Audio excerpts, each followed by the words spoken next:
But he's not an idiot because he doesn't know. So the script didn't take the audience along with the discovery, along with the protagonist. So the protagonist seems a little dull. So I didn't think he worked. Yeah, my wife said this movie's made for kids, but it's too scary for kids. And I was like, well, what makes you say it's made for kids? But maybe that's one of the things that it's made for kids, where like you kind of let the audience know what's going on way before the characters do. But that's an interesting point. Did you not like Jen, Pater? Or no, I did not like him or it or her or whatever he had going on there. Okay, I was not a fan. And I would say the same of the internal monologue that he's kind of saying out loud. You know, yeah. I had the same issue with the 1980s Dune movie. Okay. I'm like, you don't need to do this, guys. I mean, just get good performances and a better script, you know, to allow us to feel what they're feeling and stuff. I mean, or you bring in another character that they can talk to, even if it's like a not a real character, like if it's a dog. If Jen had a dog, then at least I would buy into him walking along with his dog and just kind of talking and sharing his thoughts out loud. That because you can imagine that when you're alone, you know, on a long walk with a pet and you just start talking to your pet or whatever. But this whole like echoey thoughts inside my mind that the audience can hear, I really dislike that device. Yeah. They should have given him a volleyball. Yeah. Right. Oh man. Okay, so that actually kind of weirdly ties into mine. I like Jen as a character, but I thought his puppetry was very stiff compared to all the other puppets who were very fluid and very lifelike. And I know Jen was one of the smaller puppets, for lack of a better word, compared to the Skeksis or the Mystics, but there were even smaller ones that I felt like can move around and feel more. He just looked like a marionette a lot of time, very stiff, very didn't move as well, and it kind of took me out, kind of like, well, everything else is moving so well. What's wrong with him?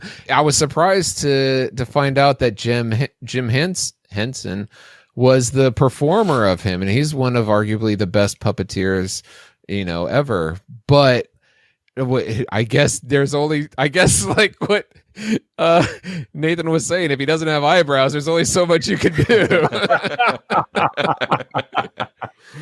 Well, yeah, and it's their main character, and their main character is one of the weakest puppets. Yeah. So that just seemed bizarre to me, and I get that. Oh, he's human, so we can relate more to him. I don't know. Like, take me on the journey of the Gartham. Oh, no. Okay, our number 2, Nathan. The pacing.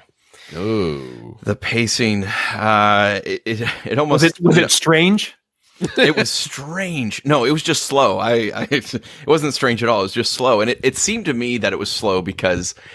You know, they put so much effort into making these puppets and making this world and putting the sets together and making it look organic and real and realistic. And it was beautiful. But I feel like they put so much effort. They're like, we put the effort into it. We're going to film it. And you're going to see how much effort was put into this. We're going to watch a Skeksis walk across the room. The entire room. Don't cut away. You won't know how he gets from one side to the other unless you film the whole thing. Yeah. So they just showed it all, and I felt like if they had edited out 20 minutes, which I know we're down to like an hour and 5 minute movie, but if they edited out about 20 minutes of this film, it was just it would improve it so much. That's interesting because Jim Henson had already edited 20 minutes out. Oh, so that poor test audience. Yeah, so another 20 minutes and it might get there, huh? All right. Pater, what's your number 2?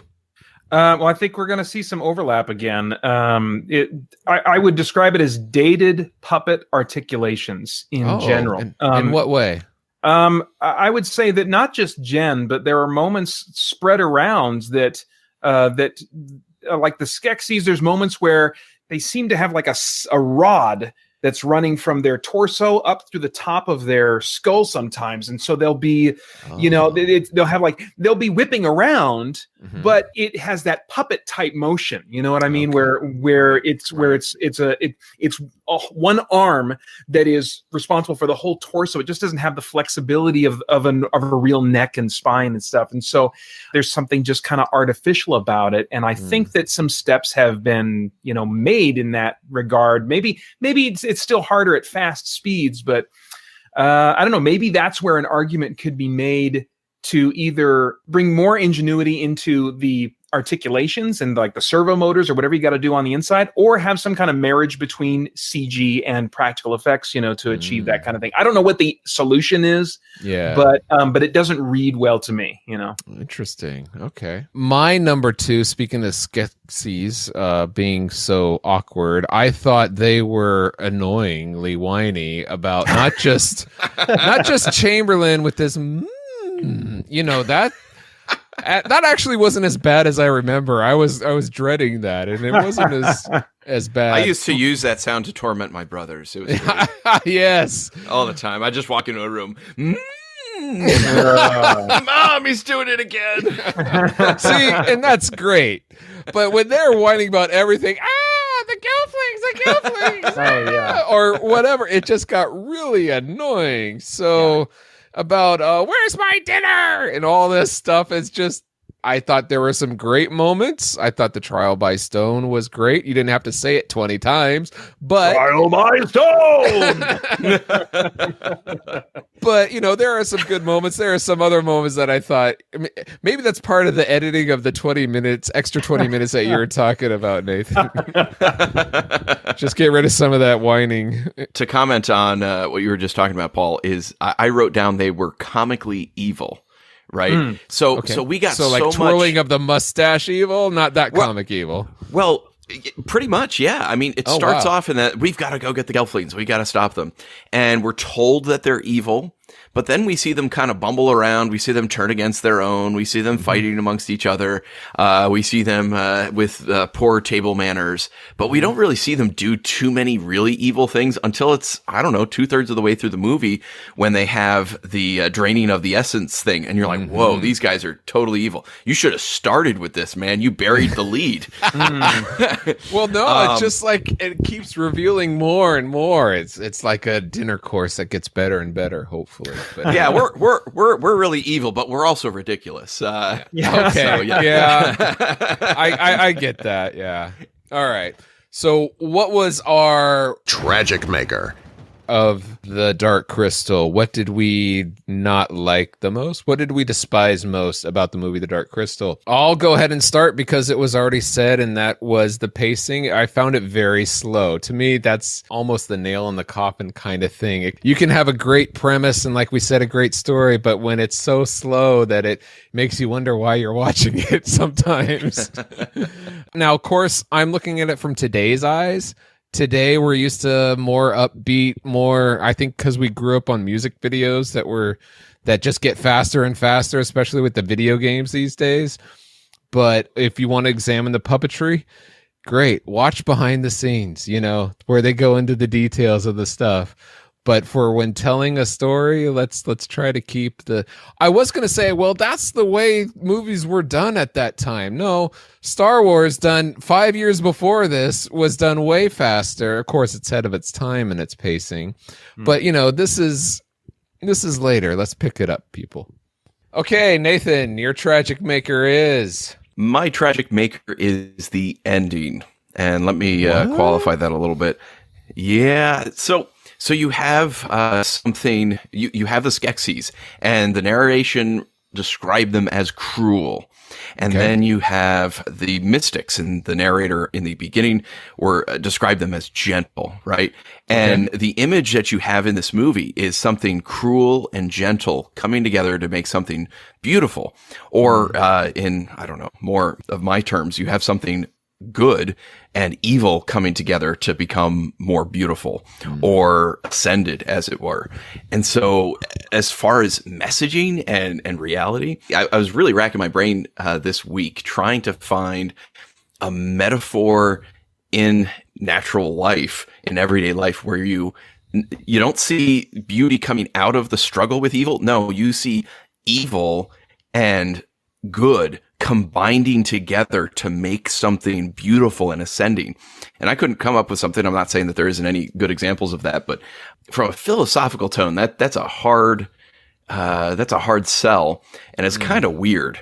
Mm-hmm. So for me, like seeing that, it was like, oh, this doesn't jive. This doesn't seem like the reality that I live in. Okay. So that ending just weirded you out too much.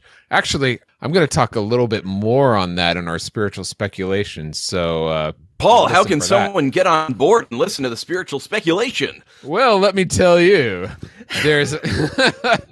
I'll have our announcer guy who's totally annoying in this movie say, to be a patron and to hear our spiritual speculations, go to patreon.com, and you can also go to retrorewindpodcast.com and find out how to support us there. So let's go, Peter. What's your tragic maker?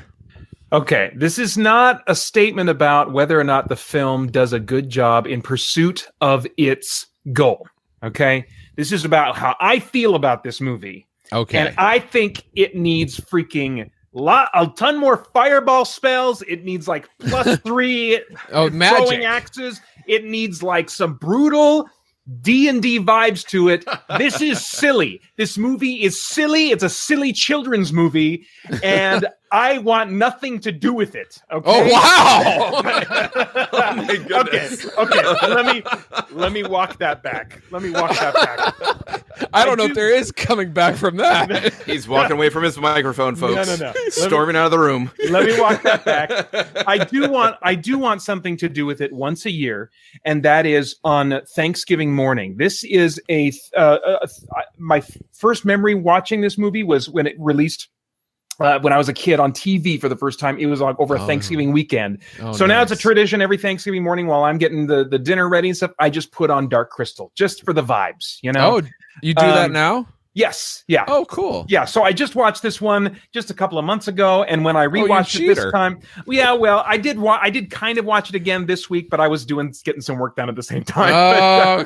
But I mean, I'm very familiar, with this movie. I watch it every year, at least, some semi-distracted, but I'm watching it. But no, as far as like sitting down and giving it my full attention, no, this is not a movie for me. It's silly. Like you guys talked about already, the bad guys are not threatening. They're all Muppety in their voices, and the characters are freaking superficial. This is like clearly made for children. Now, regarding, is it made for, is it too scary for kids or whatever, I think that it's made for a narrower audience of children than it could be. Maybe I think in some ways they were trying to make it appeal to adults, or maybe going for the tweens or something like that. The scariness factor does mean that it's going to be a little scarier for really little kids, but at the same time, I mean, Grimm's fairy tales were scary, and so there's something to be said for movies that can scare kids in a safe environment with their parents to walk them through that experience. But it does not hold up as scary, except for the one moment with the draining of the essence, and that business. That was the one good moment for me watching this movie. And the rest, I was like, I'm out. I want out of here. It's silly. Wow. Okay. That's interesting. You mentioned, you want fireballs and fighting. And when they first bring out the swords, you're like, yeah, we're going to see a sword fight. And they're like, no, we're hitting a rock, man. Yeah. Come on. What the crap? I want Gelfling blood. Wow. All right. Alice, we've entered out all our likes and dislikes for the movie, The Dark Crystal. Let's go ahead and give our final rating. Firing solution complete. Rating salvo at the ready. On your mark. Peter, what is your final rating for The Dark Crystal? A movie that you said you want nothing to do with. Yes. All right. This is my fourth time on the show, and I still am a bit confused about the rating system. So I looked up the definition for the word classic. Okay. The definition I found was a work of art of recognized and established value. Okay. This thing is certainly has nostalgic value to me, but I only want it in the background playing when I'm making Thanksgiving dinner. I don't want to have to sit down and watch it and give it my full attention. But given the definition of the word classic, I cannot deny that this is a work of art of recognized and established value because it was so groundbreaking. It's so memorable. And even with its shortcomings, I believe it's influential and informative toward the work of others who want to incorporate practical creature effects and puppetry into their films. This is absolutely a benchmark. And if you are a film buff or a film history buff, you cannot choose to never watch Dark Crystal, in my estimation. This is a classic that you should have in your mental Rolodex. Okay. Fair. Good explanation there. Nathan. I started off as nostalgic because I remember watching this and some of the memories, especially with the pacing issues, I could remember going back, looking at this. But going through it again, I watched it with a friend and looking at it objectively through their eyes. And this is a fantasy buff, right? This is a person who loves science fiction and speculative fiction in all cases. So it's not someone who's like, I only watch pretty romances, thank you. And looking at it as objectively as I could. Let me back up here, right? I'm a comic fan. I love comics. I love to read comics, but I'm a story guy. So I will tolerate bad artwork with a good story. Sometimes, though, in comics, there is beautiful artwork. It's amazing. It's lush. The colors are perfect. The lines are excellent. And the story is just terrible. So at the end of the day, I think if there's any such thing as a universal language, it's story. And that story is king. Story trumps all. So you can have beautiful, lush illustrations in a graphic novel. And if the story is terrible, it's almost unreadable, even if the artwork is good. And so that's where I found myself with this movie is the artwork, if you will, is beautiful. The set design, the creature design, all of the elements were there, but the character and the story and the pacing just fell flat. So I reluctantly have to rate it tragic. Interesting. Yeah, I can't argue with that. No, makes sense. Okay, my final rating. I too started off with nostalgic. I liked this as a kid, but I haven't seen it in a while, and that's because of typically pacing issues.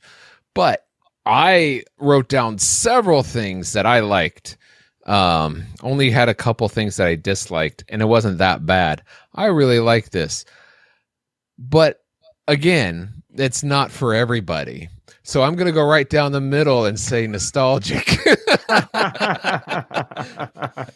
So that means we have a three-way tie. It's a draw. So we're going to go to our patrons and see if they can help sway the vote one way or another. And we will let you know right now because we have a time machine. Hey, everyone. This is Paul from the future, and I have our final rating for The Dark Crystal. Thank you very much to our patrons who voted and helped with our final rating, which is nostalgic.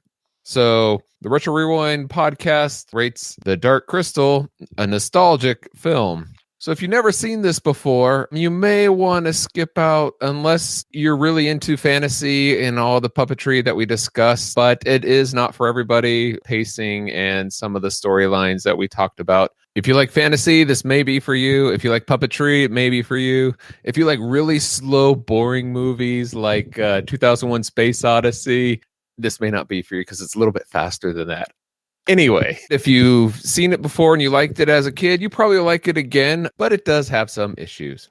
All right, back to the past.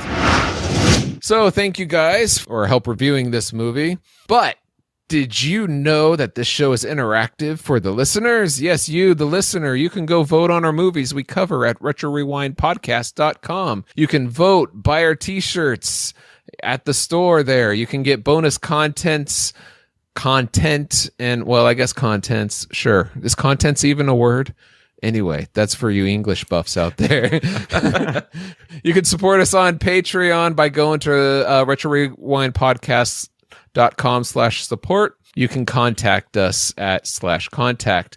But you can also talk to us on social media. We are Retro Rewind Pod on Facebook, Twitter, Instagram, and you can also watch us record these very podcasts live sometimes when Francisco decides to show up again, or we find him. I'm not sure. He's the one that does that. He also live streams video games and pixel art.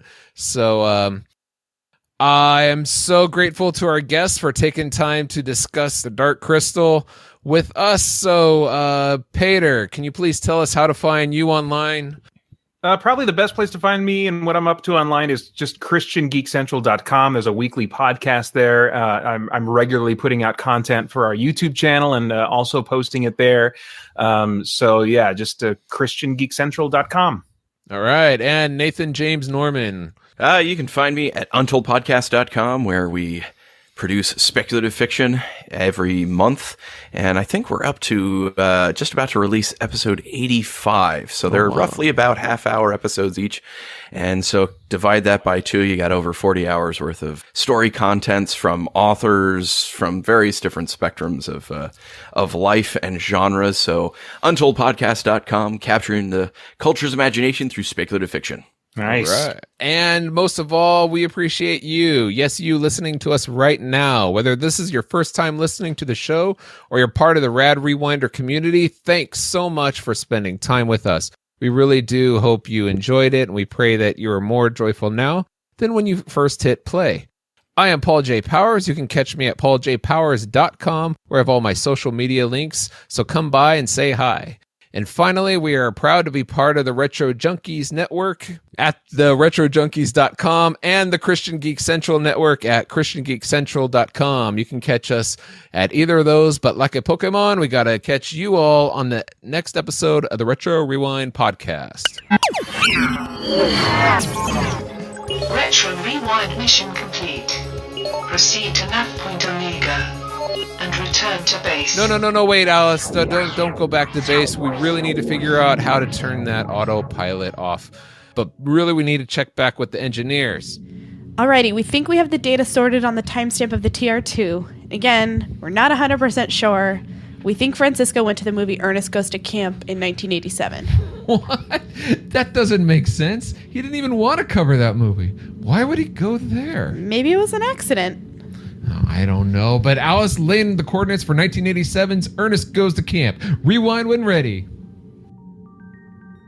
Why does Francisco's scout ship keep time jumping, and why does it go where it goes? Will the crew ever find out? Stay on alert for next time. Same pod time, same pod channel.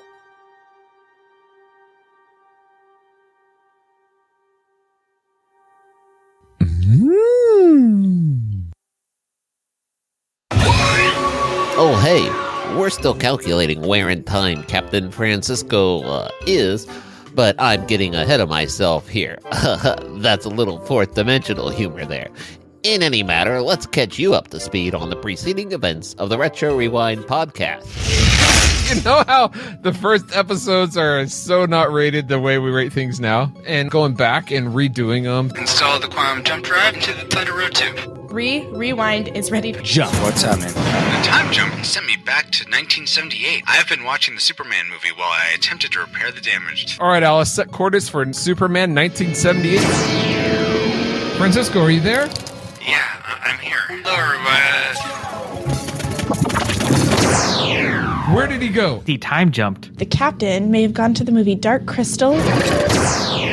Why does he keep time jumping? We think Francisco went to the movie Ernest Goes to Camp in 1987. What? In their continued search for their captain and his scout ship, the crew aboard the RR pod are time jumping through the movie time continuum. The captain's last time jump left a temporal trace that led the crew here to 1987. As soon as they arrive, the captain's scout ship is there, but only for a moment, as it disappears in front of their eyes. Again.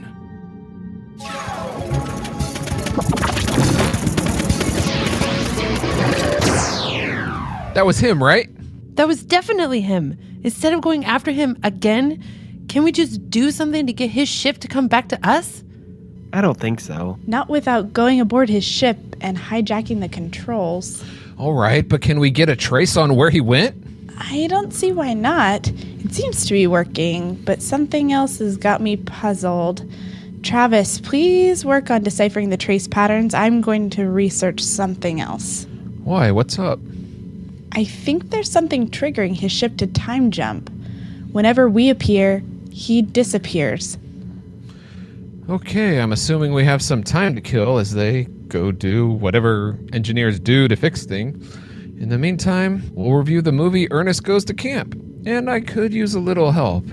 Alice, call fellow podcasters Patch and Jeremy to the bridge to help with this episode of the Retro Rewind podcast. Yeah! Time hop through the movies, time hop through the movies, time hop through the movies, time hop. Yeah. Well, he was wondering if we could go back and revise our old reviews, so he time tested the scout ship and bam, trouble ensues. Now he's lost in the timeline and we're searching through the cosmos. Tell me, where in time is Captain Francisco? Gotta tell me, where in time is Captain Francisco? Where in time is Captain Francisco? Where in time is Captain Francisco?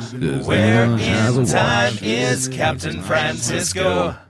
Welcome, Rewinders and new listeners to the Retro Rewind podcast, where we take a fresh look at movies and games from 15 years or older to see if they're still worth your time today. So put on your nostalgia ears as we review the movie Ernest Goes to Camp. You can find this episode at retrorewindpodcast.com/168. where there are links to contact us, vote on the movies we cover, and more. And if you wind up loving this show and want to see it thrive, you can become a Reflex capacitor, which is what makes time travel possible. Thanks, Marty, and a special big thank you to our patrons, the Reflex Capacitors, who are Jared Holzhauer, Deborah Powers, Brian Keating, myself, who you'll find out who that is, LJ Lowry, Chris Cowan, the Feel and Film Podcast, yeah, Chris Owens, Geek Devotions, The Untold Podcast, Mrs. Lomax, Andy Lewis, Peter Panda, and James Kinnison, in addition to 3 other awesome patrons. Thank you all for supporting us on Patreon. Our Captain Francisco Ruiz, you'd think I'd know his name by now. Captain Francisco Ruiz is currently lost in the movie Space-Time Continuum. But I, Paul J. Powers, your XO, have taken over command and continue to sail with you as always. The crew has nicknamed me Paul the Master Interrupter, and we will soon find out if that stays true through this episode. To help me review this movie in absence of our captain, we are joined by first-time guest host Jeremy Calcara. Welcome, Jeremy. Hey, Paul. Thanks for having me. Yeah, thanks for joining us. And we also have joining with us as a returning guest host, our chief yeoman, Patch, also known as Patrick Hicks from the Feel and Film Podcast. Hey, what's going on? Well, I think you know what's going on. We're here to review Ernest Goes to Camp. I'm a pro. I know what we're doing now. It's good. I feel ready. You're such a pro that you can hear Patch on previous episodes, including Adventures in Babysitting that we discussed on episode number 97, Young Frankenstein in episode number 99. I wonder if that was on purpose with the rhyming there. Anyway, The Boy Who Could Fly in episode number 106, X-Men in episode number 111, Hook in episode 112, Tron in episode 122, and The Jungle Book in episode 150. I'm a fan. What can I say? Yeah, you are a pro. So welcome back, pro. And thank you both for helping us as we search and ask where in time is Captain Francisco. So looking forward to hearing more from both of you later, and also finding out how we each answer this movie's trivial question, which is, Muppeteer Jim Henson had an uncredited cameo appearance as one of the miners for the Crater Company. Your trivia question for this episode is, you are directing a film and you can have anyone from your favorite childhood TV show make a quick cameo. Who would you choose? We will each be answering that question as the show progresses. But for now, Jeremy, can you help us lay out a course for this episode? First, our roundtable discussion will consist of the trailer, synopsis, production details for Ernest Goes to Camp. Then we'll discuss and count down the top 3 things we liked and disliked about the movie. We'll follow that up with our final rating of Classic. Nostalgic. Or tragic. And then check on our engineer's progress and their search for the captain. Everybody got that? Affirmative, sir. Alice, rewind when ready. Alert, alert. Approaching target. Spoilers incoming. Establishing analysis vector. Have you ever had any group leadership experience? I had an ant farm once. How'd you like to be a counselor? It's the one, the only Ernest P. Worrell. It's Ernest Unleashed, Unwound, Unbelievable. It's the movie everyone's running to see. No, not me. Oh, yeah, you. Ernest Goes to Camp, rated PG. Know what I mean? Starts Friday, May 22nd at a theater near you. Check newspapers. So that's the info that the trailer gave us. But Alice, do we have our memory mind melds back from Dallas? Oh, look, tacos. I guess not. Alice, patch into Glix to receive our memories from Dallas for Ernest Goes to Camp.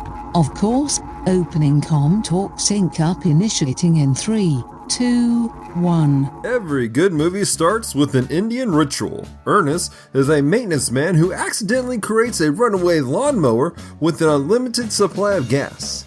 He finally gets to be a camp counselor, but for the camp's troublemakers. Lyle Alzito wants to strip mine the campsite. Meanwhile, eggs erroneous every day for lunch. Ernest is tricked into getting the chief to sell the campground. Then he sings, "Gee, I'm glad it's raining," and it should have won an Oscar for Best Song. Ernest uses a bus, toilets, and mystic native magic to sabotage the construction and get back the land. Hey, Paul, do you know what's up with my taco machine? I'm sorry, Dallas. We need to switch back our... terminated. Dang it. Oh well, guys. I think we should save these tacos for Dallas. Oh, A little too late on that one. Yeah. Oh, sorry, Dallas. All right. But as far as our memories are concerned from that mind meld, I think some of that was right, but some of that, it wasn't a riding lawnmower. It was a golf cart, right? Yeah. Yeah, I think a real cheap job, a little weird steering wheel driving golf cart. Yeah. So most of that was right, but unfortunately, some of that was incepted. So based on those memories, as flawed as they may have been, what rating did they lead you to predict for this movie before recently rewatching it? Classic, nostalgic, or tragic? Let's go with Patch. I went out on a limb from camp and went with nostalgic on this one. Okay. And Jeremy, what did you predict before watching it? I was nostalgic as well. Nostalgic.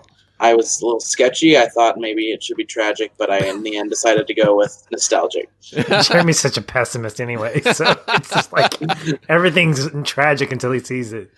Okay, and for me, it was quite the opposite. I really enjoyed this when I was young, but I haven't seen it in several decades and I've been wanting to. So I said classic, and I've been looking forward to seeing it again. But we'll see how those ratings pan out. So our memories may have not been technically correct, but Jeremy, what are the technicals for this movie? The movie Ernest Goes to Camp is rated PG, runs 1 hour and 32 minutes, and was released in theaters on May 22nd, 1987. Yes, and people who worked on this film have also been involved in other movies we have covered on the Retro Rewind podcast, like Jim Varney, who of course played Ernest P. Worrell. You know what I mean? Yes, he also provided the voice of Slinky Dog in the movie Toy Story that was covered back in episode 116. Danny Capri, who played Danny, appropriately enough. Yeah. Did you notice that some of the kids played their own names in this? I'm telling you, I bet they named them after the actors' names so they wouldn't have to remember new character names. Yes, and Danny also played Kid Number 1 in the movie Who Framed Roger Rabbit that was covered back in episode 35. Such an epic role. I remember Kid Number 1. I mean, it was just incredibly powerful. I don't think I remember Danny. Which one was he? I don't either.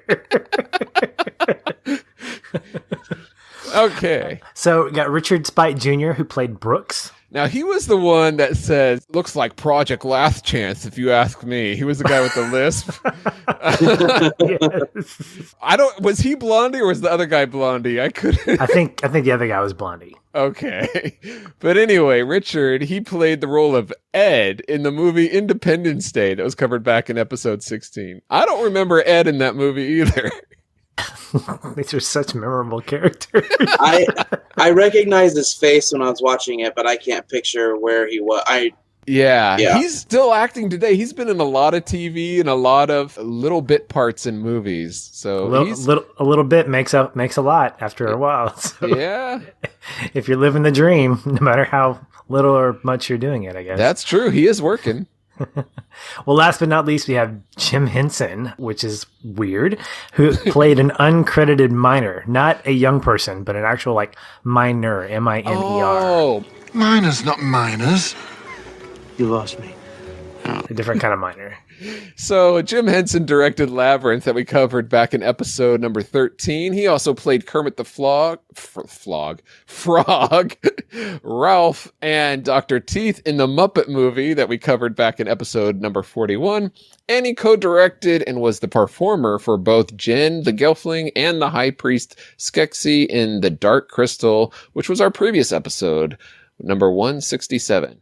All right, let's talk money. The budget of this film was about $3 million. And in the box office, it went on to gross about $24 million. So good job, Ernest Goes to Camp. Good job, Vern. Did we ever find... We don't know who Vern is, right? Are you in any of... No. Vern never makes a... I don't think he has an appearance at all in any of the movies, does he? Or TV shows? He was just somebody that he talked to on his commercials that he got famous for that never made an appearance. Okay. So, yeah. And he was... Vern was never mentioned in this movie, correct? I don't remember it. No, he was in... He was actually interacted with in the Christmas one. Okay. And but he was always in a first-person point of view. So we never saw him. We just saw Ernest kind of interacting with him, but that's the only time I remember Vern being part of something. Yeah, we the audience was Vern. All right. Yes. So for the movie to do so well, made about 8 times its initial budget, there must be things that people liked. So let's count down the top 3 things that we liked about Ernest Goes to Camp. Hey fellas, welcome to Camp Kankakee. Got everything fixed up for you at the cabin, know what I mean? So starting with number 3, let's go to Jeremy. My number 3 is Stennis. Not necessarily the character, but I just think that's the best bad guy in a camp name ever. Stennis. It's wonderful. He did play that to a T. I looked up his IMDb credits. He had one other credit, and he hasn't acted really since. Do you know what he's doing now? I hope he's not counseling camp somewhere. I hope not either, but he's a bodybuilder. He went into bodybuilding and did that professionally. That is the least surprising news I could hear today.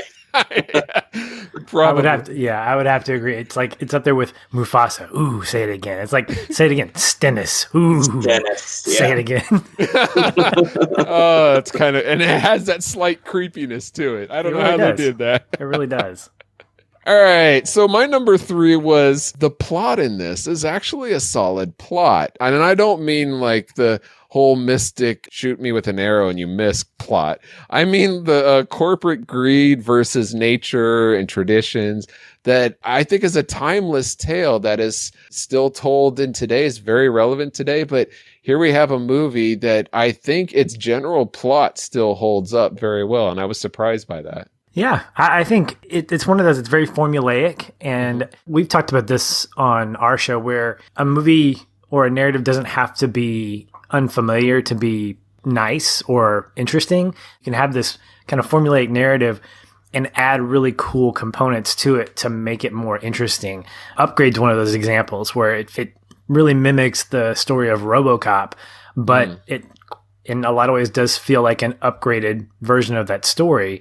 But some of those components of revenge and wanting to connect back with your significant other in some way, shape, or form is still there. And so I think when you have a narrative like that works, it gives your audience a sense of like a security blanket. So they're going, yeah, I know what the story pretty much is, and they can enjoy all the tertiary stuff that goes along with it. Yeah. So did you like the plot, Jeremy? I do like the plot. I actually have more to say about that later when we get to the dislikes. Yep. Okay. Then, Patch, go ahead. What's your number 3? It's a semi-well-known fact, maybe not so much in my own head, it's really well-known, that I'm a big sucker for movies that take place in high school, whether they're like rom-coms or your tween 90s and 2000s, those types of things. So does it make a difference for you if they're played by college kids or real high schoolers? It actually doesn't. It does not. And I think a lot of this stems from my slight love affair with Saved by the Bell growing up. So movies that take place in high school are pretty much going to be my jam. And I'm not a big fan of the horror genre, but I can get into movies if they take place in high school in some way. But a close second, or maybe a distant second, it's a second at least, are movies that take place at camp. And I think that the reason why is because I went to summer camp growing up. And so now it was never overnight, it was always day camp. But I remember having the campfires and telling the ghost stories and wearing the really bad shorts and just all those things that were synonymous with my childhood growing up. Yeah. I didn't have a Stinson. The name's Stennis. Counselor Stennis to you. Thank you, Stennis. I forgot him already. I didn't have a Stennis counselor, but I did have moments where we had really fun activities and things like that and competitions that we had, our tribe or our group or our whatever you'd call us were kind of the equivalent of Ernest and his guys. So it was very nostalgic for me to kind of relive a little bit vicariously through this atmosphere. And it's one of my favorite types of settings. All right. Let's go into our number 2. Jeremy. I think twice Ernest describes a real man as being someone who has never tasted quiche. A man who has never tasted quiche. I just love that line. I unfortunately have tasted quiche, but every time my wife makes it, I let her know that this is not manly. I should not be eating this. So do you not like quiche? Because I actually like quiche if it's done well. I like very plain quiches if it's like eggs and bacon and cheese. But again, why not just make scrambled eggs and bacon? It's more manly. But, people like to put like vegetables and onions and stuff like that in the quiche. And then I'm just not interested. But anyway, I do feel like someone who has never tasted quiche would be manlier than I am just by that fact by themselves. Well, there you have it. All right. Patch, you're number 2. My number 2 is Ernest's character in this. And I think it goes without saying that he's kind of the same person in all of his movies. But Ernest Goes to Camp was the first introduction to Ernest P. Worrell. And so getting a chance to see this guy who is optimistic, who wants the best from the people around him and also from himself, who it takes a lot to really get him down. To sing a sad song about rain. And I think that it's missing in a lot of ways with movies today. I don't necessarily think we need an Ernest P. Worrell in our lives today. I mean, that maybe you do, maybe you don't. But there's something nice about having a central character who defaults to an optimistic position and has to have a lot happen to him in order for him to either get mad or get disappointed or get upset, because it's a steep fall from what we're used to with him. And of course, with that, we can appreciate his goofiness. And he kind of reminds me of Inspector Gadget, only more tolerable. Because I didn't like Inspector Gadget because he would take credit for what Penny and Brain would do. But Ernest, I think he's more optimistic than anything else. And I like that. It's really refreshing. Yeah, we're tracking the same. My number 2 is also Ernest. Just what you said, his upbeat attitude. And I think his humor comes along with that in his upbeatness, his way of, this is gross or this is going to hurt, but we're still going to move forward. And in fact, it kind of bummed me out when everyone was picking on him, even like the kids, and like he just got it from almost everywhere. So I didn't like that as much, but I did like the character himself, Ernest, definitely. Yep. Ernest P. Worrell camp counselor. An extraordinary thing to witness. So that'll lead us into our Classic Maker. the number one things we liked about Ernest Goes to Camp. I'll continue and I'll let you know that my favorite thing about this movie is the heart of it. It's tender moments. There are some up moments, but there are also some down moments. And to have that in a kid's film where you really feel the sadness of like when he's singing, and yes, it's a little, the humor is a little bit over the top and where the turtle stuck on his nose. But the fact that all the kids got to circle around him and come together with Ernest to sing. It was the first time that they really all came together as a team and to achieve a goal there. So it was a lot of those tender moments that is missing in a lot of comedies today that I think really make this movie stand out. Yeah, I agree. I think that if I had to pick a connecting point to bring I was gonna get to that, but go ahead. Let's bring that in. It's pretty. I mean, for me, it's pretty obvious. I think it's the moment after he gets beat down and he's walking out of the infirmary, and it's that moment that we feel like, wow, he's a real person. He's not just a goofy guy, and I think that accents really well with his character in that humorous side, because it gives us that reprieve that he's not just all gags and all jokes, that he really does have the best interests of the people around him at heart. Yeah. And so he's at a point where he's singing the song, and I felt like I was emoting with him, being able to just kind of enjoy, not enjoy his sadness, but really be in the moment with him and go, yeah, I feel bad too. And it made the follow-up from that and kind of the let's get going third act a lot more enjoyable because of that. Mm-hmm. Go ahead. Just to agree with you with what Patch is saying, that my number one by Classic Maker is Ernest singing that song. This is the first time I've watched the whole movie probably in 25 years. Yeah. But still every day when I have to walk outside when it's raining, I sing that song if I'm by myself, I sing that song. If I'm with other people, I sing it in my head. I still know all the words. Oh, wow. I did look up, we talked about it already, the Oscar for Best Song that year went to Take My Breath Away from Top Gun. So boo, Berlin, boo. And that was played on the radio way more often. Come on, people. But I even read on, I think it was on IMDb, that Ernest sang that song, or Jim Varney sang that song without no breaks or anything. Like, it was one take and there wasn't a dry eye on the set after he was done singing it. And so I think it was raining. That's why there was not a dry eye. That's true. No, but I think it was like a real moment that people really connected with. Yeah. Yeah, and I think you can feel that in the performance. I mean, you can tell that it was a special time just through the movie, I think. Yeah. Yeah, I agree with that.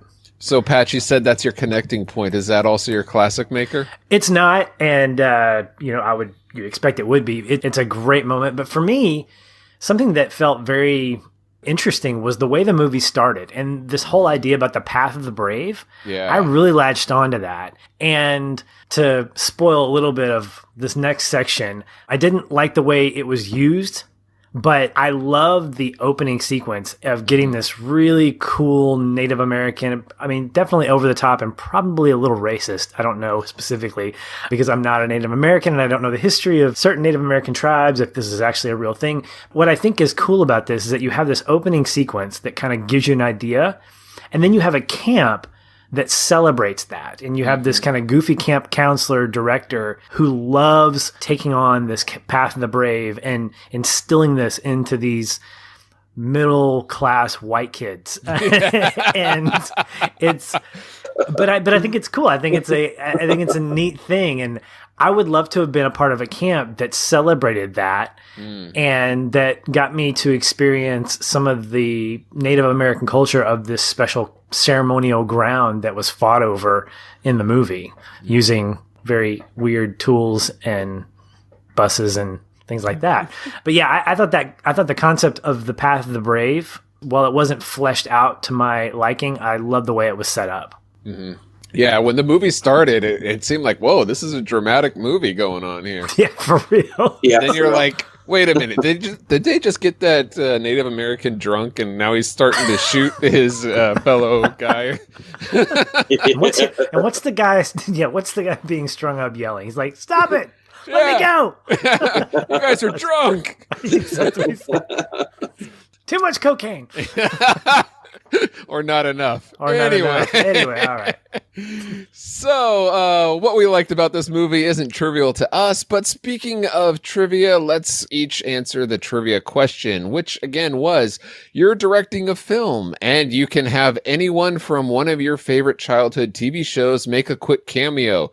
Who would you choose? I'll go first, and this is just off the top of my head.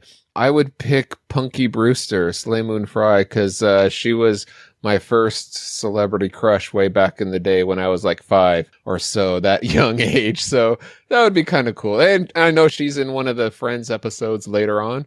But let's go with Patch. Who would you choose? Well, I kind of gave it away earlier. I would probably put one of the Saved by the Bell kids in my movie. Which one? Oh gosh, it just depends on the movie. It's Kelly Kapowski. It's Kelly.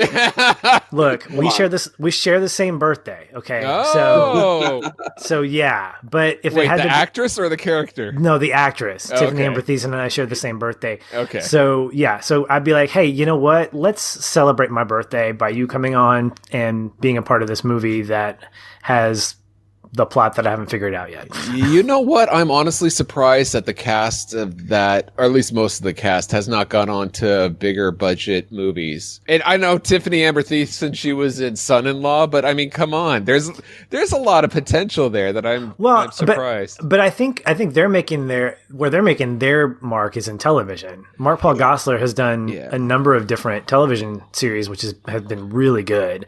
And Mario Lopez, of course, he's gotten to be a TV celebrity in some of the Entertainment Tonight and stuff. Right. But yeah, I mean, I don't think know. There's still star power there, but you know, it could be. There is, but maybe there's something about if you're a TV star, maybe they haven't crossed over. Yeah, Rick Schroeder's the same way. I mean, he's more of a television actor. Mark Paul Gosselaar's had bad luck because I've watched like the last 3 shows that he's had, and I've liked them all, and they all got canceled. Dude, like that show with the female pitcher. And yes, there's a show I was so lawyer. mad. The pitch. I was so mad that they got canceled. Yeah, poor Mark. Poor Zach. Poor Zach. Cell phone won't get you out of this one. Time out. Time out, right? All right, so let's get back to Jeremy. Mine's along the same lines as yours, Paul. My first childhood crush I can remember, I would have Amy Jo Johnson, the Pink Power Ranger. There you go. She's a terrible actress, so I wouldn't be able to have her do much, but it's a quick cameo. There's like no lines if you don't just come on and wave or something. Would she be dressed in pink, Jeremy? Would you dress her in pink? Kind of have to, right? So, did you see the latest remake of the Power Rangers? I sure did. Okay, so you know the cameo in there. Excellent. Yeah, she showed up there at the very end, yeah. Yeah, okay. Spoilers. Yeah, sorry. Spoilers. Like she's taking a picture with her camera. So they knew she can't act, so she's like taking a picture. Which is probably, we may have ruined the best part of the film for some people out there. Sorry. But anyway, so you can reach out to us on social media and let us know what you would choose for your cameo from a childhood favorite TV show. Who would you pick? So let's go back. Sorry. Comsat online. Receiving incoming transmission. So speaking of social media, we reach out on social media and we ask, what do you remember about Ernest Goes to Camp? And here's what some of you had to say. Ryan R. Jackson says, don't give poison ivy as a get well gift. That's a good thing to remember. Unless you want to get yelled at.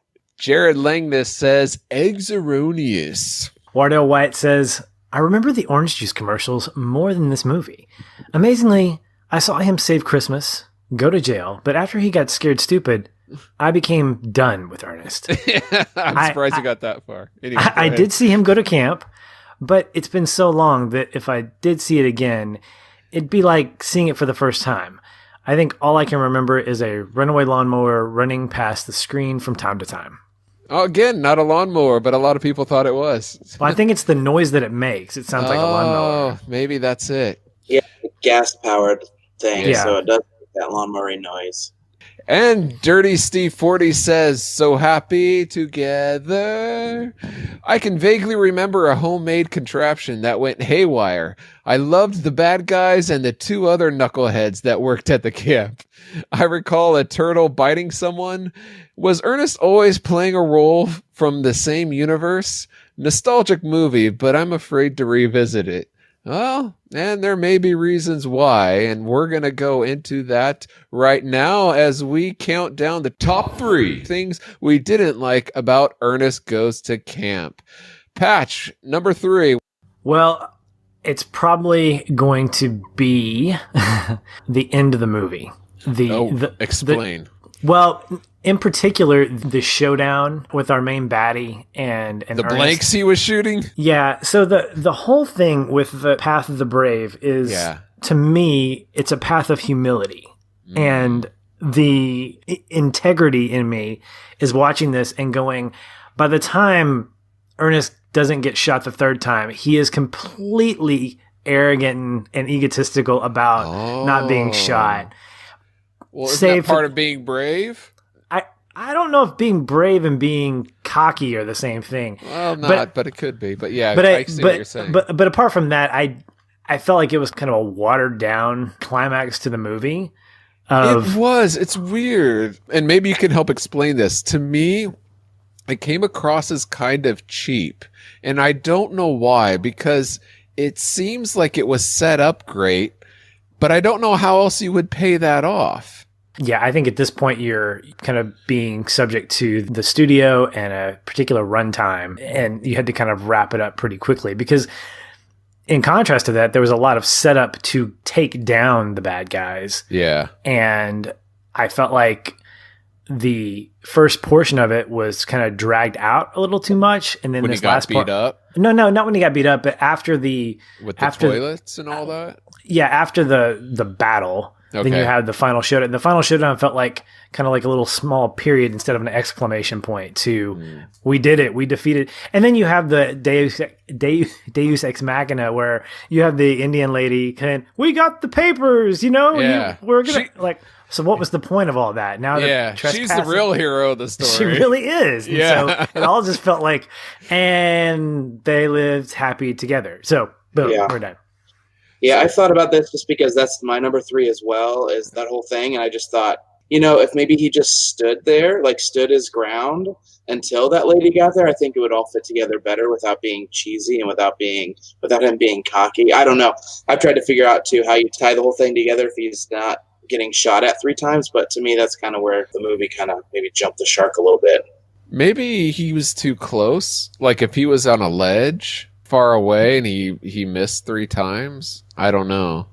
But maybe you're right, Patch, when you said the studio got involved. Maybe they did have something like that. They're like, well, if he's going to miss, let's put him closer together. Make it more dramatic.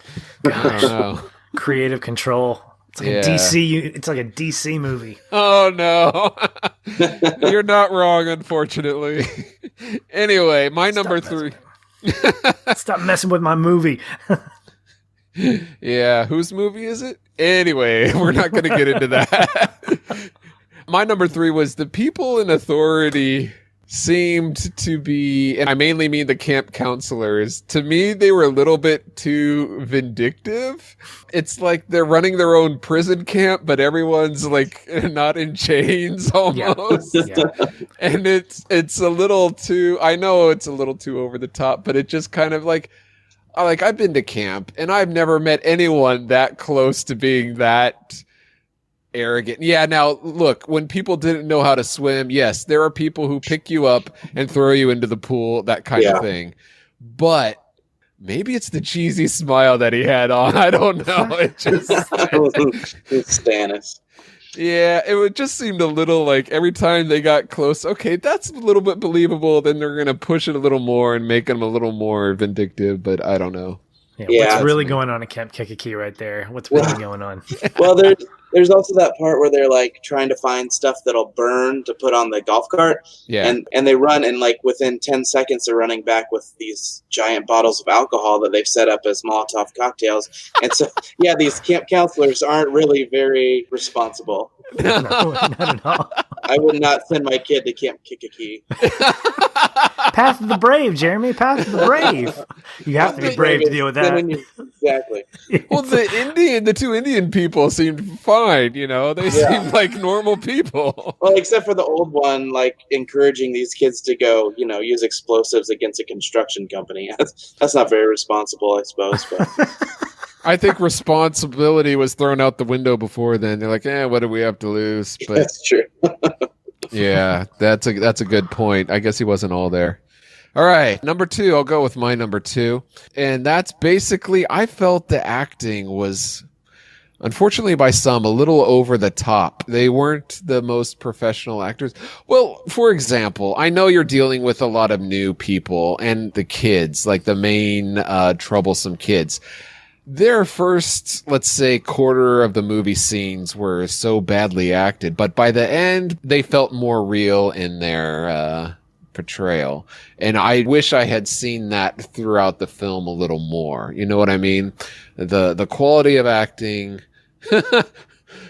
was less than par on some of these. Yeah, that's definitely one of mine. The Last Chance Boys in particular. Yeah. I thought their too cool for school attitude felt like something out of an after school special. They were really trying to sell. Everybody wears glasses, and those glasses were very I mean, it's the 80s, so you can forgive that, the look. But they all just felt like they were trying harder to be rebels than they actually were. And and I know that part of that is for effect, but I felt more like they were equally as vindictive as the counselors, especially with Ernest. Like that first scene where Ernest comes up and he puts his hands on the window and they're like, hey, we're going to have some fun. Or no, that was the other kids, the regular camp kids. Yeah. But just the whole first aid sequence. Yeah. I mean, I thought that started selling me on their meanness. And by the time we get near the middle to the end of the movie, I'm kind of sold on it. But overall, they just come across as cheesy to me. Some of their lines. Yeah. I was a good kid, so I don't know. But like, if you were a bad kid in the 80s, did you have to wear a shirt that just came down barely past your chest? Like, that showed your belly button. Yeah. Okay, and it had to be mesh. Okay, had to be mesh. Okay. You also had to have, Jeremy. You also had to have one of those combs that was like a flip knife. You know, like a switchblade that you could like cut, do the hair thing. Okay. And if you had long sleeves, you had to pull them up. Exactly. Okay. This is good. I didn't know that being like a goody two shoes kid. So. Well, luckily we have these documentaries like Ernest Goes to Camp. Yeah, absolutely. It's good. All right, number 2, Jeremy. My number 2 is Golf Cart Ex Machina. Oh, in what way? I love the running joke of the golf cart, and then it comes back at the end after it's like the phoenix rose from the ashes. It comes just right when they need something, a projectile to go into the bulldozer. That I just didn't like. I don't like that. It just seems it's pretty convenient. Could have very well just like brought the golf cart with them because they're going all over the camp. It would have made sense to have an extra vehicle, but instead, no, we're just going to have it die right exactly where it needs to. But then it's going to start right back up again so you can launch it toward the bulldozer. And here I am talking about realism with an Ernest movie, but still. Yeah. So you mentioned the acting is one of your dislikes. Was that your number 2, Patch? Yeah, that was my number 2. Okay, so let's go into our Tragic Maker. The thing that we dislike most about Ernest Goes to Camp and Patch. Well, it was kind of a tie between 2 things, but I'll just go ahead and say one. Okay. I think that say both. I'm gonna say both. I'm a big fan of finishing out subplots personally. Yeah. Okay. And when you leave me hanging, I'm a little annoyed. Like a turtle off the end of a nose? What do you mean? Well, like a fan of Lost, who loves mythology and doesn't get 30 of the 55 questions answered. But I was fully invested in the teepee that the Last Chance Boys were... I totally forgot that. Who's going to win this year? It doesn't matter. Camp's closing. Yeah. I'm like, whoa. You spend 3 weeks building this teepee? And this is the other thing that ties into it. But you spend 3 weeks building this teepee, it burns down, you decide to rebuild it, and then we don't know who wins? I mean, come on. I mean, I get the camp's closing, but at least give us an after shot of a few weeks after the camp stays open and we see a teepee with first place on it or something like that. Yeah. But the other thing related to that is the fact that we have a really bad sense of time in this movie. Oh, and I didn't notice. So we're told, hey, you've got less than 24 hours to vacate the premises. Mm-hmm. And I'm like, okay, so what's going to happen with all the stuff that's there? What's insurance? Is insurance going to cover the stuff that gets destroyed? And also, how in the world do Ernest, who's a goofball, and these kids have time to dismantle a bus and make it like an army tank filled with all these creative weapons, some of which aren't even necessary? I mean, why are you throwing toilets? What's the point except for comic relief? Again, I get it. This is me arguing like you, Jeremy, about the realism of a Ernest movie. But I digress. And I think that it frustrates me when I don't get resolution to subplots and you justify it by saying we didn't have enough time when you spent apparently half your budget, 3 weeks getting ready for a battle that took 5 minutes, Yeah. Okay. They just didn't show you the shed where they have the welding stuff for your shop badge. So that's how they did the bus so quickly. We just didn't get to see that part. There's an arc welder back there. And, Path of the engineer, right? Yeah. All right. Jeremy. Well, my tragic maker could maybe give you a little bit more time to flesh out the things that Patch is talking about, and people might boo and hiss at me for this. Just the little things that felt like a little skit, like with Ernest with his barbecue, or the fire ants, or the talking turtles at the end, or even the chefs. I like the chefs. To me, like we were talking about the plot earlier, I think it is really good and it's substantial enough that it doesn't need to have these little, there's some movies I think of Anchorman that's just a series of little, oh, wouldn't it be funny if we did this all strung together? Right. Ernest isn't like that. So to me, when they have those little, well, wouldn't it be funny if this happened to him? Yeah. To me, it's out of place. And that's probably 5 to 10 minutes of the movie you could have had back for. Yeah. Finishing the subplot. Give me my TP winner. Yeah, that actually ties directly into my tragic maker, and that's that this movie, Ernest Goes to Camp, is just too darn silly. This is a silly kids movie that is over the top in a lot of ways. The humor that you're saying, that it takes time out and let's make fun of badgers and run around and you wrap them up like a mummy and then spin them. The physics that don't make sense. The kids are way too, I want to say over the top. I'm trying to think of a better word, but they're unrealistic, almost like a cartoon of themselves. Basically, it boils down to this movie doesn't take itself seriously, and it's hard to take. If it's not going to take itself seriously, why should I? Why am I spending my time? You're right, Jeremy. There's little episodes that are great 2-minute YouTube videos that are segmented off from everything else that don't belong. So I think it really detracts from the quality, all the good stuff about this movie, unfortunately. Yeah, for sure. So that's the things that we disliked about the movie Ernest Goes to Camp. There's a lot of love in this room. I can feel it. It's a beautiful thing. Yeah, I'm moved. So let's go ahead and give our final rating. Firing solution complete. Rating salvo at the ready. On your mark. But before we give you our final rating, we want you to know more about FF Plus. Patch, can you tell us more about that? Right. So my buddy Aaron and I, we co-host a podcast called Feel and Film. Don't know if you checked it out, but you can, feelandfilm.com. And we've recently just created an offshoot of that called FF Plus, where we're giving you spoiler-free reviews and news in the pop culture world, as well as our reactions to certain trailers. So if you want half hour to 45-minute discussion of things that you might be interested in, things that are coming out either video on demand or in the theaters, that's the place to check it out. It's good conversation, and it keeps that same spirit of staying positive in it. So feel free to check it out. We usually drop those new episodes on Friday. So you'll have a nice into your week with a Feel and Film episode on Monday and then an FF Plus episode on Friday. All right. So be sure to check that out. Let's go into giving our final ratings. What do we each rate Ernest Goes to Camp? Jeremy, classic, nostalgic, or tragic? What say you? I landed on classic as well. I think that it's not classic. That's the good one. Nostalgic. Nostalgic. My bad. Landed on nostalgic. I think that it is, yeah.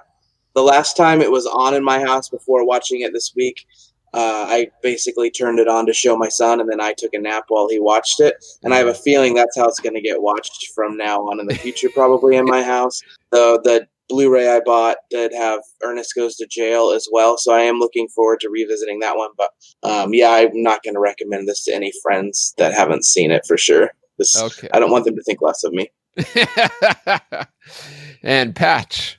Yeah, I'm going to stick with my nostalgic rating too. There was not enough about this to push it to the classic area, but at the same time, there was enough about it that I would definitely recall this and have a good conversation with people that have seen it and say, oh yeah, do you remember that great skit in the middle of Ernest Goes to Camp with the turkeys and the fire? But yeah, it's still nostalgic for me. Okay. And I predicted that this movie would be classic. Unfortunately, I'm going to have to rate it a tragic. Because wow. This, maybe I was hoping too much, because I cannot recommend this movie. Even if you have seen it, I would say don't waste your time. There's other movies you can be watching. Enjoy your memories of it. Maybe fast forward to the singing in the rain part, but leave it alone, because for me, it did not hold up.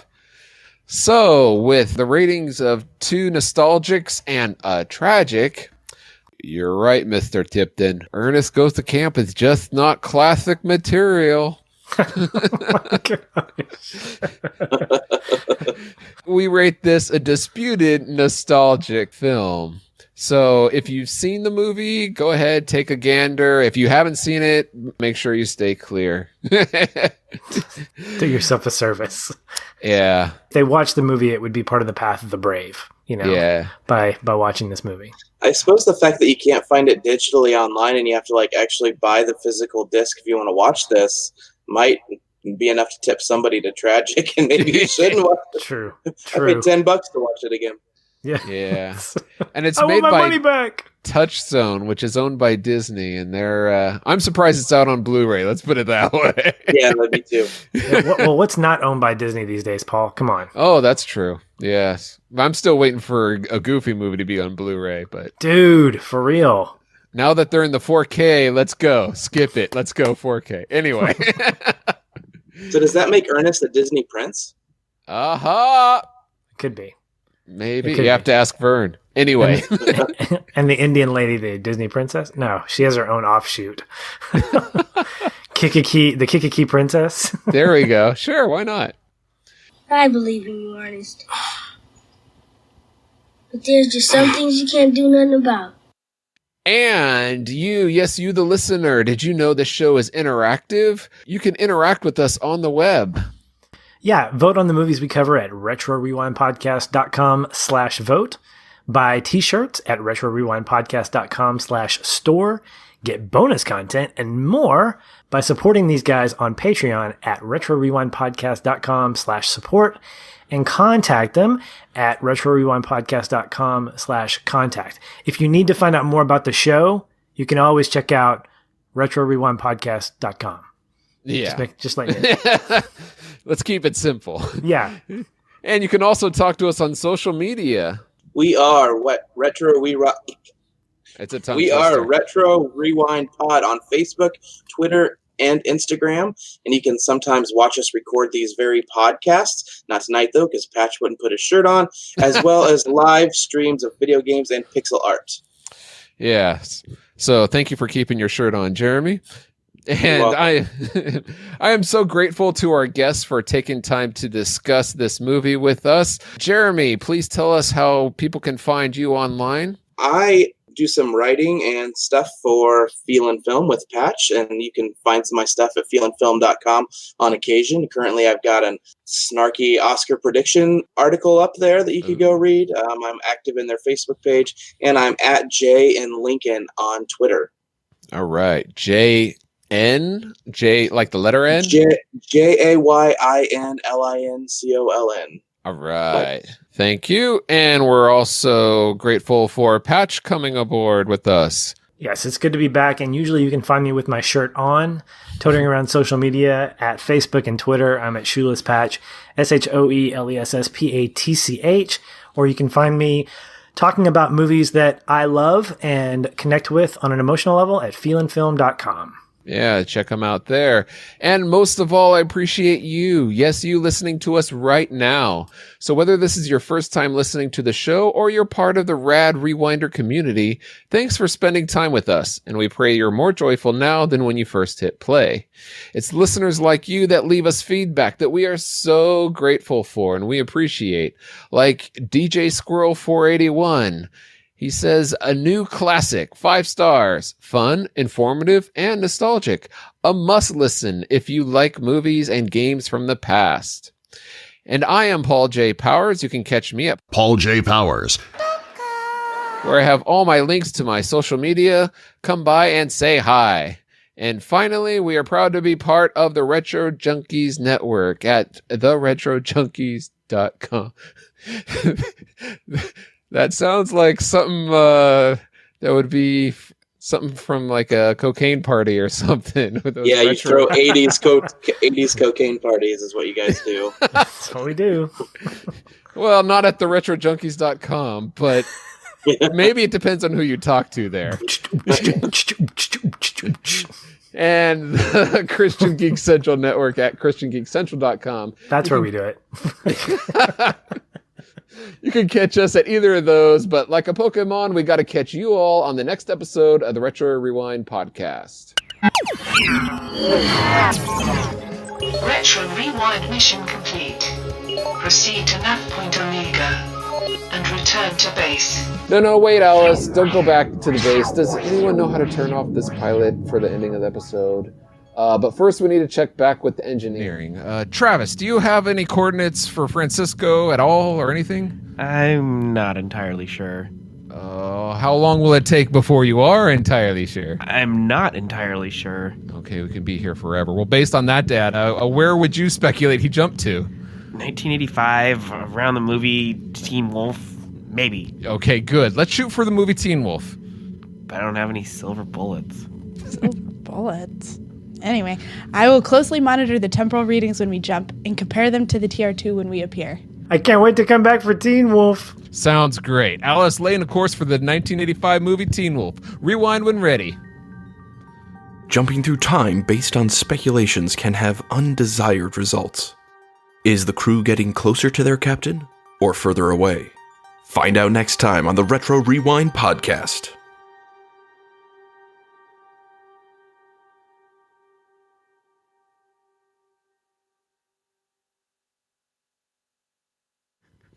Previously on the Retro Rewind podcast.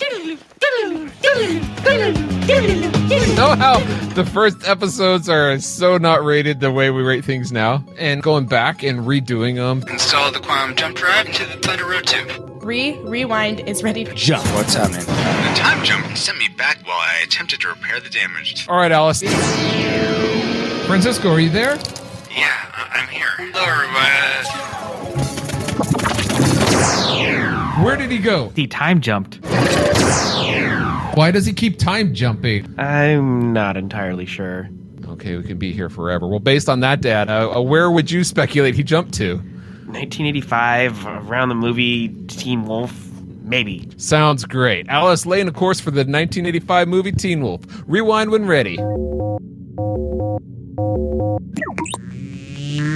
Our time adventurers travel back 2 years in hopes of finding the Thunder Road 2 and their captain. And in that small scout ship, Francisco's eyes widen as his main ship, the RR Pod, appears before his eyes. But in a blink, he jumps to another time, hoping his crew can figure out a way to end the quantum jumps.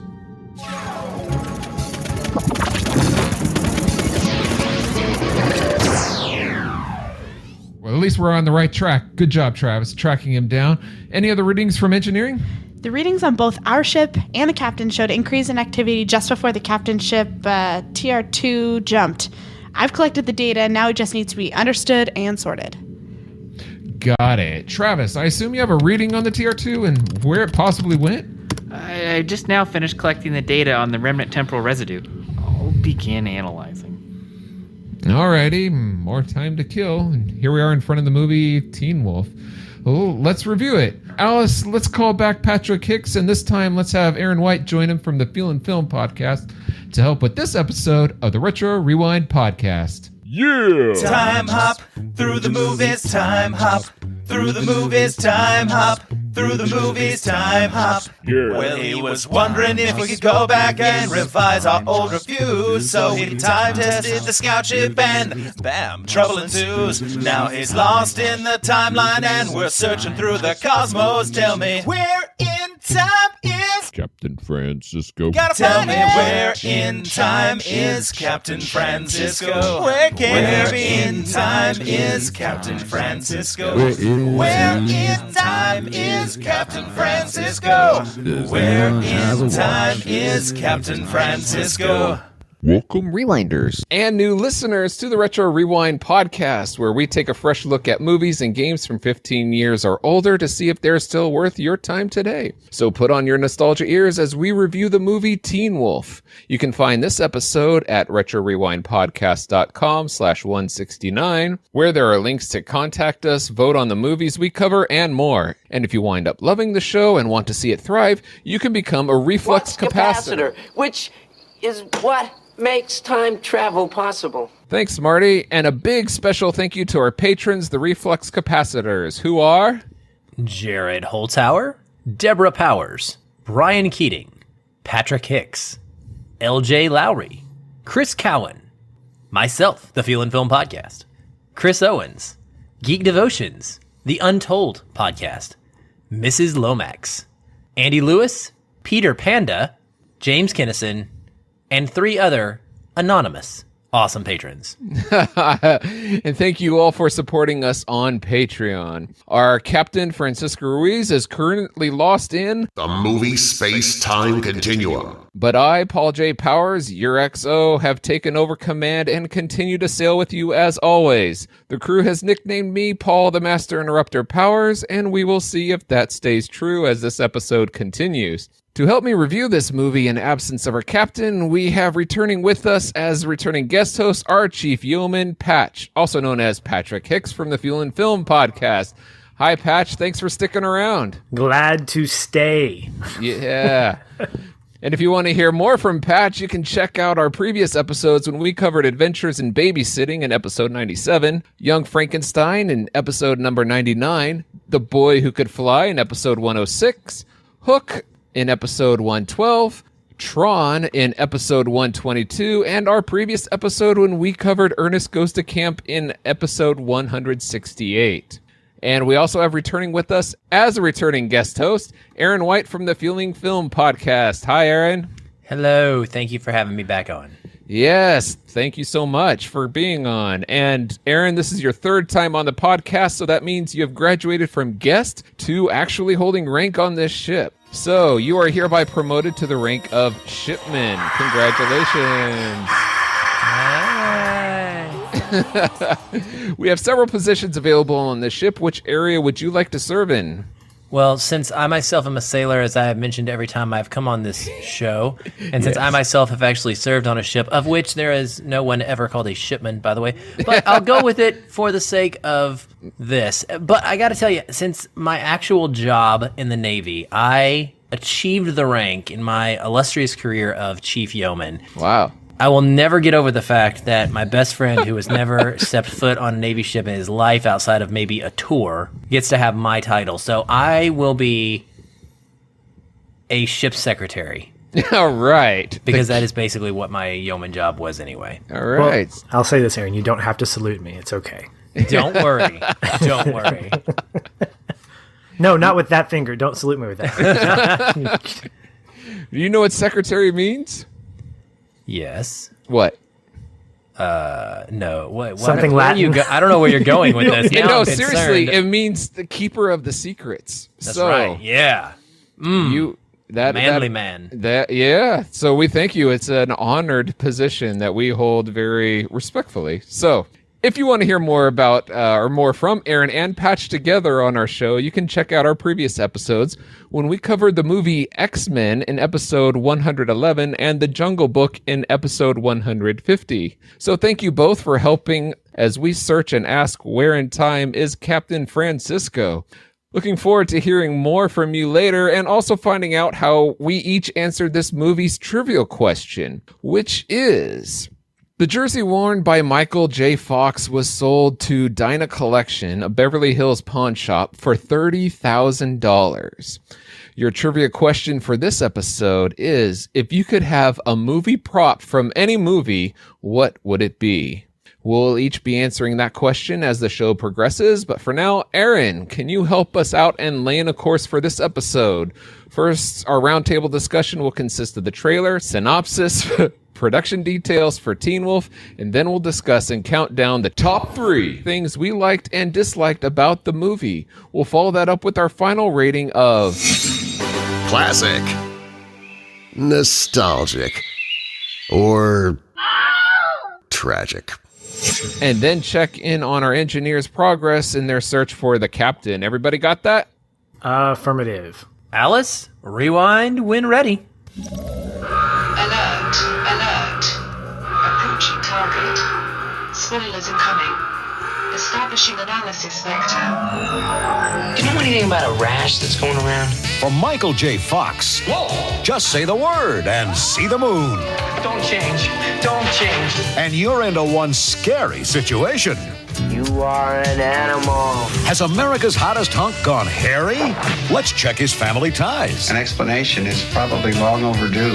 Folks, this one's a real howler.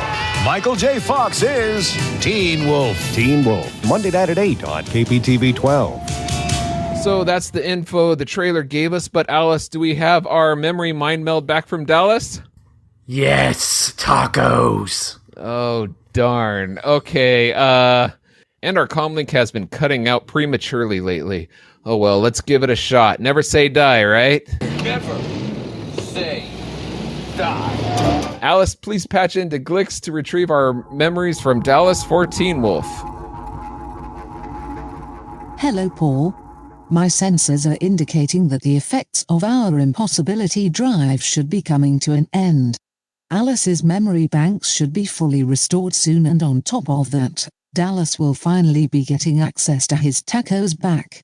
That said, there is still one remnant of data logged in Dallas memories. Would you like to receive said information? Never say die, Glix. Confirmed, syncing Dallas to the RRP comm signal in 3, 2, 1. Hey Dallas, since we're reviewing Teen Wolf, can you give us our memory mind meld while doing your impression of Wolfman Jack? What's going on, all you Teen Wolf lovers? Michael J. Fox plays Scott, who isn't doing well in his high school years. There was so much unnecessary sweat on Scott Howard during the first basketball game. But it all turns out because he turns into a werewolf and becomes the most popular kid in school, surfing on the Wolfmobile and being the very best at basketball.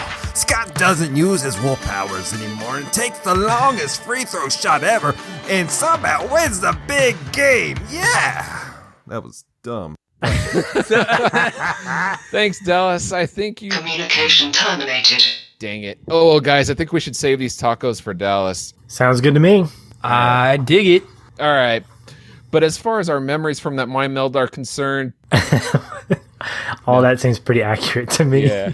Well, I think that was all correct. Wow, no Inception sound effect there. But based on those memories, what rating did they lead you to predict for this movie before recently rewatching it? Classic, nostalgic, or tragic? Let's start with Aaron. What did you predict before watching? I don't remember. I had so little memory of this movie that I most likely would have predicted tragic because I just didn't have a connection to it. So, but it was nothing behind that prediction. I'm looking it up here. Yeah, it was tragic. So, Patch, what did you predict? I predicted nostalgic. Nostalgic, and I predicted classic. So we have the full gamut there. Let's see how each of those pan out. But Patch, what are the technicals for this movie? All right, the movie Teen Wolf is rated PG. It runs 1 hour and 31 minutes and was released in theaters on August 23rd, 1985. Yes, and people who worked on this film have also been involved in some of the other movies we have covered on the show, like Michael J. Fox, who played Scott Howard, a.k.a. the Teen Wolf. He also played Marty McFly and about half of his family in the Back to the Future movies that were covered in episodes number 70, 74, and 77. We have Matt Adler, who played Lewis. Yes, he was the younger brother, Jeff, in the movie Flight of the Navigator that we covered back in episode number 4. There's James McCrell, who played Vice Principal Thorne. And he played the TV reporter Lou Landers in the movie Gremlins that was in episode number 151. And then we had Jay Tarsis, who played Coach Finstock. And he was the uncredited writer for the movie Short Circuit that we covered back in episode number 61. We also have Mark Holton, who played Chubby. Yes, he played Frances Buxton in the movie Pee-wee's Big Adventure. That was in episode number 60. And he also played Older Stillwell in the movie A League of Their Own. That was covered in episode number 66. And we also have Troy Evans, who played the Dragons basketball coach.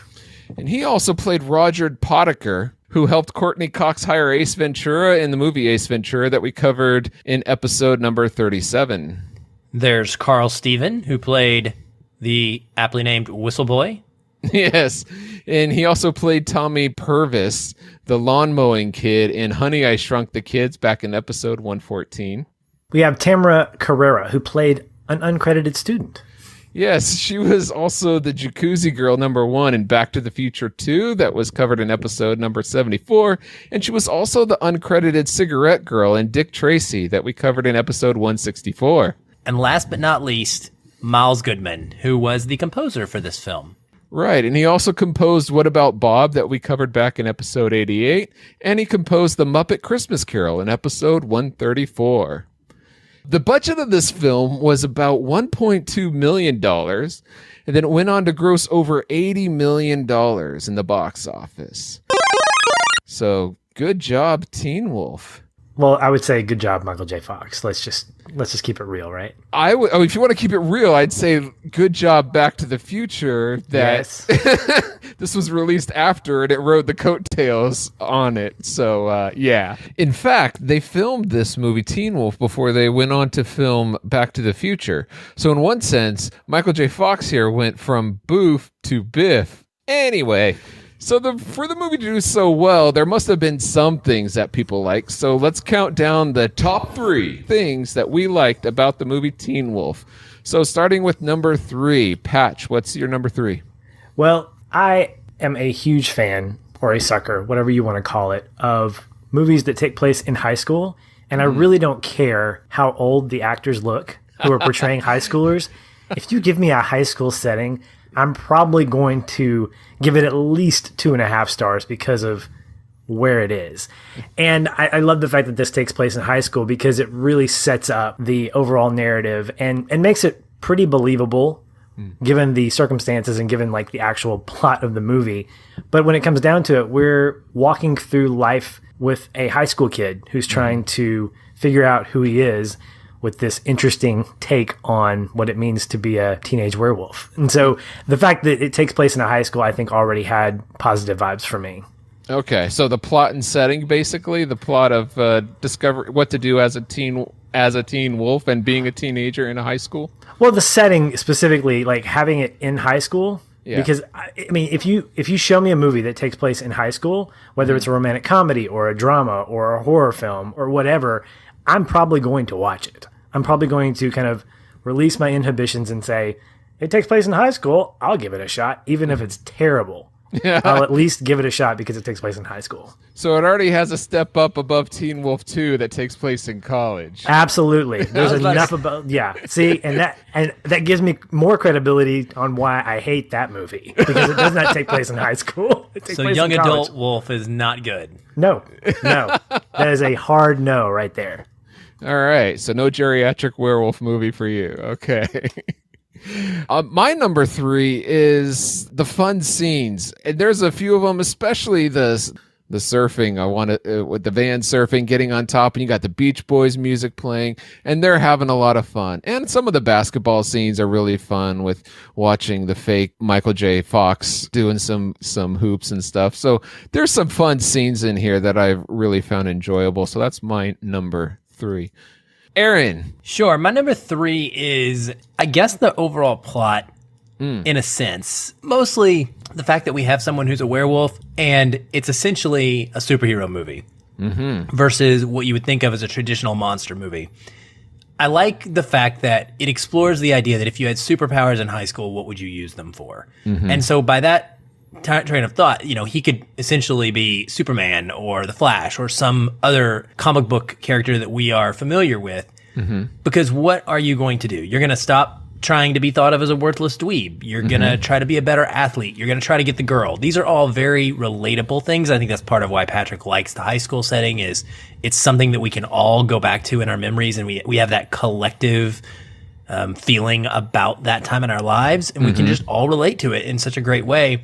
And so this is what I like about it. It's frankly a pretty stupid story, but his actions make sense to me for the most part, as far as what he would do in this situation if he discovered he had these powers. That makes sense, yeah. So, Patch, what is your number 2? Well, you hinted at it earlier, and I would say Styles is my number 2. I love everything about this guy. Yeah. I told Aaron offline when I was watching this, I was like, you know what? For a minute of my life, and I probably literally mean 60 seconds of my life, I wanted to be Styles.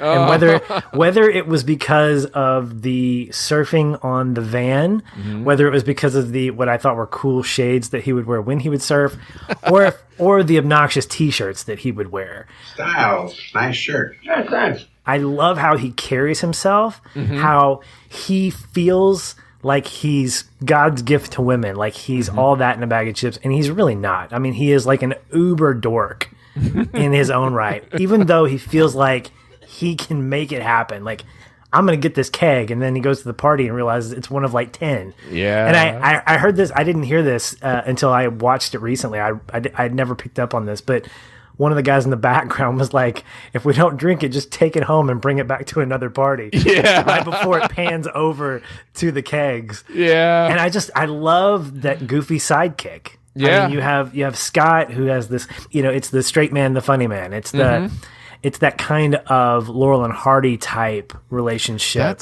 And I think that those kinds of partnerships are really powerful and really strong when it comes to making a movie. He adds so much levity to the scene, sometimes too much, but for the most part, I think he really, really sells every scene that he's in. Yeah, he's one of those, what I would consider a breakout star. I think his star really shone in this role of his, that I'm quite frankly surprised he didn't go on to do bigger and better things, especially in the 80s when they're making movies like Weekend at Bernie's and things like that, where he could have easily been in. So yeah, I completely agree with that. He had a similar kind of more mature character in Iron Eagle, which I thought was pretty fantastic. Oh, I haven't seen that. Was that in the 80s? Yeah. Okay. One of Aaron's favorite movies, not called Top Gun. Well, I was about to say, what genre is that? Is that military or? It's action military. It's in the same vein as Top Gun. In fact, it's usually compared to Top Gun when there are like video essays that come out talking about movies that come out in pairs, and it's usually the one that, because it came out shortly after or shortly before Top Gun. Oh, it got overshadowed by Top Gun. Yes, but it's still pretty good. It's fantastic. Yes. Okay. And what's it again? Iron Eagle. Iron Eagle. You'll want to have Aaron. You'll want to have Aaron back if you guys cover that. Yeah. Oh man, Iron Eagle. Movie. Okay. My number 2 is also one of the cast, and this was almost my number 1, But Michael J. Fox, I thought, did a fantastic job playing this character. In fact, it's hard for me to think of any other actor that could have done a better job in that role, especially back then. Nowadays, that's a fun little thing. If you had to recast this movie nowadays and rewrite it so that you can actually enjoy it if you don't, who would you cast as Scott Howard? Any ideas off the top of your head? Dylan O'Brien. Who's he again? What's he been in? No, he's in the Teen Wolf series. Oh, yeah. I was trying to cheat.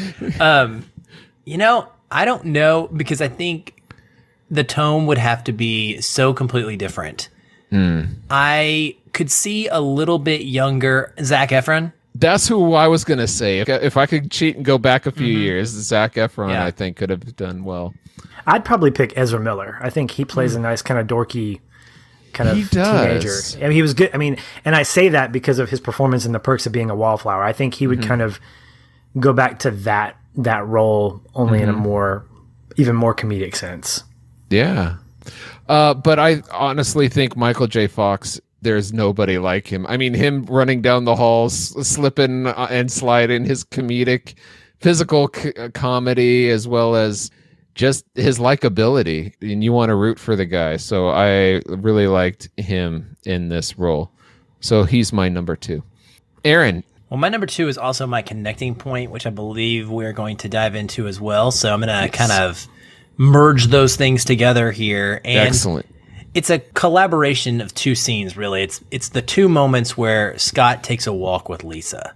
I really enjoyed both of these moments. They feel almost out of place in this movie in a lot of ways. Patrick talked about the levity of the Stiles character. And this really brings it down. This is like really the most of the drama is in these 2 scenes. Yeah. But the first one, they're talking about their past, and she's telling him that she doesn't want him to get rid of her. And he's learning that there is this girl out there that actually likes him. And she's offering herself as someone to lean on, as if he needs someone to talk. It's just really sweet. I actually incredibly enjoyed the score in the background during the first walk in particular. It's not really necessary because these scenes in modern day movies probably wouldn't have that kind of a sweeping dramatic score behind them, but it's also not terrible. It's well done, and so it adds to the moment. Yeah. And then that second walk that they take is about her wanting him to take her to the dance, but not as the wolf. And that one's really powerful because he feels like he has to be the wolf to be accepted. Like he's not good enough. And it's all about her saying, no, you are good enough. I want you for who you are now. And it really kind of triggers the way that the movie is going to ultimately play out. And I just enjoy those emotional moments, go figure. Made me feel. Yes. That's very impactful. His relationship with Boof, I think, is kind of out of the ordinary.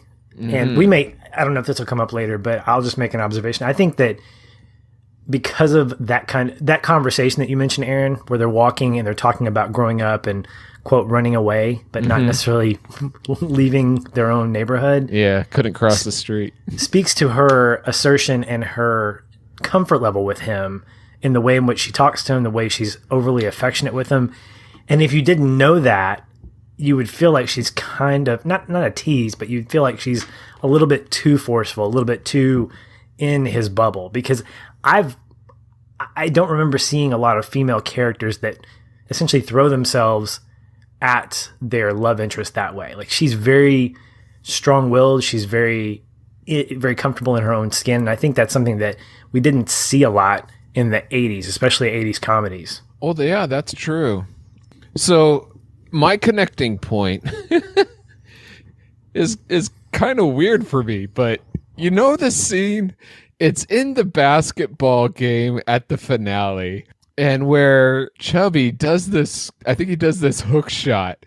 He makes it in miraculously, and Michael J. Fox's character just jumps on his back. It's a slow-mo, and there is such joyous jubilee in that moment with everyone cheering and the confidence that Chubby has, and Michael cheering. And the ending was a little bit unbelievable for me about how can these underdogs actually win. But at that moment, I was so right there with them that I was like, yes, maybe they could actually do this. And I think it's very rare that you see that. I don't know, but the physicality of somebody jumping on top of somebody and the jubilation that scene, that 3 or 5 second scene has is just, I think it's wonderful. And so for some reason, it's one of my favorite parts of the whole movie. I don't know why. Well, I would assert that it shows vulnerability. I mean, when you hug somebody, like when my son runs at me and just gives me a leaping hug and then punches me in the face because that's what he does at 6 years old, that embrace completely breaks down any kind of discomfort or bubbles that might be there. And I think it shows a lot of Scott's relationship with Chubbs. I mean, even early on, it's played for comedic purposes, but he goes, Chubbs, aren't you supposed to be on a diet? And he goes, what are you talking about? And he goes over to his locker and just starts taking things out of it. Yeah. And I think that moment sort of reinforces the fact that Chubbs is his guy. It's his buddy. Yeah. He's not Boof, obviously. But, right. But if he had to have a dude, a guy that was kind of his bro, I think Chubbs was that way. And that's probably the one carryover into Teen Wolf 2 that I liked, is that continuing relationship. Even though, well, no, it wasn't Scott. Sorry, it was Styles. So disregard that comment. It's still terrible. Okay.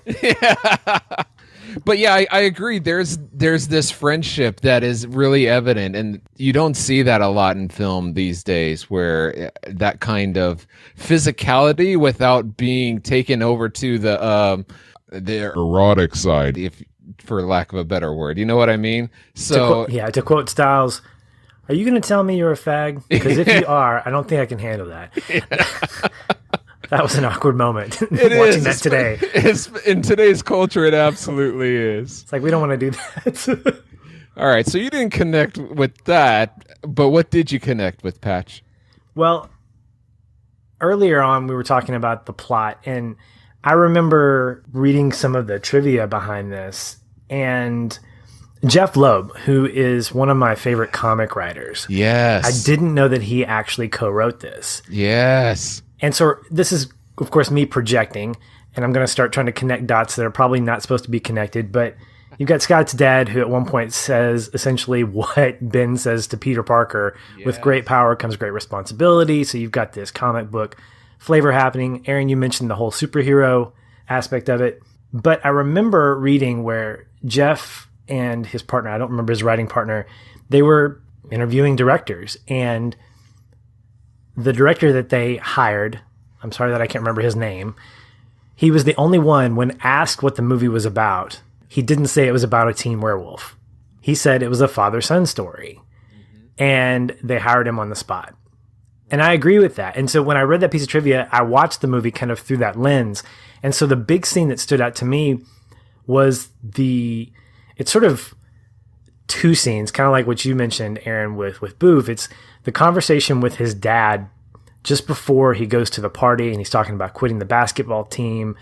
And his dad is really just trying to tell him, look, you got a lot going for you. He goes, no, I don't. I don't have anything going for me. And he says, Scott, you're going to find out that there's... Yeah, exactly. I love those. I love that series of lines. That Scott's basically like, this is why I suck. This is why I'm not anybody. And then he comes home after he's turned into a werewolf, and then the next day, he and his dad are talking, and that's when he throws out with great power comes great responsibility. And I love that even those moments are sort of played for comedy, because his dad's like, this is a special gift. And it's like, what?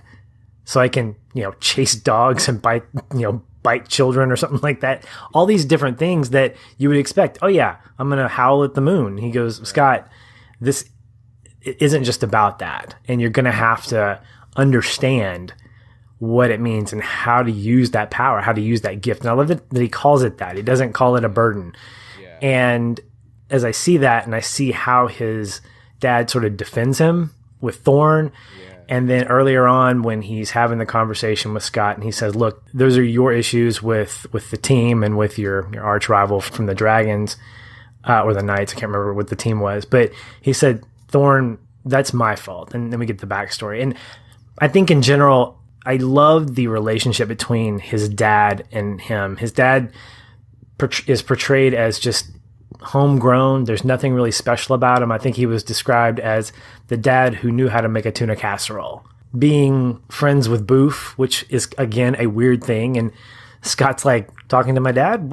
So what kind of conversation were you having? And of course, it led into the scene that Aaron alluded to earlier. But I think that father-son relationship and that subplot, that sub-story that was going on really helped elevate the value of the movie. Because in a lot of ways, this is definitely a throwaway. It's a conventional plot, lots of kind of over-the-top stuff, and we'll get into some of that. But I think those moments with his dad really kind of helped elevate it for me. So having that kind of relationship and seeing that in the movie really elevated it significantly for me. And as a result, that became my classic maker. All right. Classic maker. So let's get into it. Thank you, Patch. That's yours. My classic maker is kind of similar. You're talking about the dad. My classic maker is actually the supporting cast of this film. I love the dad's relationship, like you were saying. And I love the dad's relationship between him and Boof. And I love Chubby and just this is the cast, and the setting is a movie that I would like to live in, and not like have an adventure with Doc Brown and like in some kind of movie, but actually like settle down and not have any adventures, just like normal day-to-day life. I love the characters. I love the friendship that he has with Chubby. I love Boof as the quintessential girl next door right there. And I love I love Styles. And Styles is absolutely hilarious and always fun to have around. So for me, just being in the movie with those characters is such a fun atmosphere for me. So for me, that's my classic maker. Aaron, what's your classic maker? All right. Well, I promise that Patrick and I didn't collude on this, even though we do come from the same podcast. I think, when you're talking to each other 2 times a week for several years about movies, you start to think alike in a lot of ways. So mine also revolves mostly around the relationship with Scott and his dad. Particularly, I kind of want to frame it around this one scene in the beginning of the film that is probably my favorite overall scene in the film, and that is when Scott becomes a wolf for the first time in his bathroom. Yes. The effects and the makeup work here as he transitions was actually pretty good. It's much better than what I would consider the rest of the film, and so it stood out as positive for me. Okay. But you mentioned Michael J. Fox as an actor, and I think it shows that no one else could have even potentially pulled this off. His facial expressions and the way that he looks really shocked coming out of this is just fantastic. And, he finally opens this door after his dad's trying to get him to open the door, and we pull back and we see a gray-haired wolf dad. And he just says, deadpan as can be, I guess an explanation is in order. And it's been a very intense moment. It's one of the more dramatic scenes we have. He's kind of starting to freak out and lose his mind. And it's like a really great, hilarious way to break that tension. Oh, yeah. And so that would probably be my favorite scene. But just it's really all around this idea of the fact that his dad is a werewolf too. And it makes it a father-son story. I love that we explore his affliction, if you could call it that, through the lens of it being hereditary. Because that's not normal when we have these kind of stories. It's always somebody got bitten by a werewolf, but that's not in play in Teen Wolf. And I like that. It does something different. And that moment with his dad really stood out to me too, that Patrick mentioned, where his dad is telling him about his experience, turning into a wolf out of anger and not being sure who he was more afraid of. That was almost a connecting point moment for me. Is when he was telling him that and saying, I didn't know if I was more afraid of Rusty Thorn or myself. And I really wanted more of the dad and Scott in this movie. I would have liked it a little more balanced because I just loved those portions so much. I think they were fantastic. Yeah. Unfortunately, Scott was being a teenager and surfing on top of the Wolfmobile instead of being with his father and having handstanding, which I thought was pretty fantastic. Yeah. All right, so that's the top 3 things that we liked about the movie Teen Wolf. So now into the trivia portion. The trivia question again was, if you could have a movie prop from any movie, what would it be? So, Patch. Probably the DeLorean from Back to the Future Part 2. Well, you can't because Ernest Cline already does. From Part 2? Oh, wow. There's multiple different ones? There are 3. There's like 8 from each movie is what I was told, but because they kept breaking down. But I'm specifically calling out 2. Because it has with Mr. Fusion on it. And, hover conversion. Yeah. Yeah, all that stuff. Oh, wow. That is an excellent... It's making me rethink mine. While I'm thinking about that, Aaron, what's yours? You know, it's a really close tie for me. It's between Anduril, which is Aragorn's sword in The Lord of the Rings. Oh, yeah. Or Ryan Gosling's tap shoes from La La Land. One of those two things. You could tap with the sword in hand. That would be the best thing in the actually. It would be new and exciting. It would be new, very, very exciting. Very new, very exciting. See, for me, my favorite movie of all time is The Princess Bride, and originally I was thinking, the six-fingered glove from what's his name, because he's always looking for the six-fingered hand or the six-fingered guy. But then actually I was thinking Inigo Montoya's sword. But then honestly, I think I'd rather have Luke Skywalker's original lightsaber from the first Star Wars movie more than that. So I think I would say Luke's original lightsaber. It's a good call. Yeah, I like that. It's a safe one, unfortunately. It's very solid, though. Yeah. Can't go wrong with a lightsaber. Yeah. All right. So we like hearing back from you guys, and we post on social media, and especially in our Facebook group, that you're all welcome to join in the conversation. We'd like to hear back from you. What would your favorite movie prop be from any movie? And speaking of social media, we also reached out and asked you what you remember from the movie Teen Wolf. We start out with Dirty Steve 40. I'm not going to ask what that handle's all about. And he says the makeup, the music, and Michael J. and the bully from the Pee Wee Herman movie. I really enjoyed this as a kid. Nostalgic for me. If this was remade today, they would have a shared universe with teen vampires, mummies, zombies, and whatever else would sell tickets. Mm-hmm. There is the weird scene at the end credits where an extra is showing, quote, extra creepy. Yeah. Wardell White says, I remember being 12, remember watching it a lot on HBO, and remember Michael J. Fox being the star. But weirdly, it was the gent that played the teen's father, James Hampton, that caught my attention. I remembered my dad rented this movie called Homps. It had Hampton with Jack Elam and was about a cavalry soldier and a beer-drinking camel. Then, of course, he was with Burt Reynolds in The Longest Yard. But Teen Wolf was a cool movie for the time. James Kinnison says, I remember watching this on the sly through the black and white viewfinder of a camcorder. So James was a pirate before pirating was really even a thing, apparently. I thought that meant that he was like sneaking it from his parents, like, I'll watch it in the video camcorder, not on TV, so no one will know what I'm watching. Maybe that's what he was doing, yeah. I mean, it would take too long to rewind it. That's pretty darn resourceful, but also a terrible way to watch a movie. Yeah, yeah. That's a negative 5K right there. Right. Okay, Renegade of Rock says, why did Michael J. Fox go to school with the bully who was on the other team? Was this the championship of an intramural league? And so I thought about this.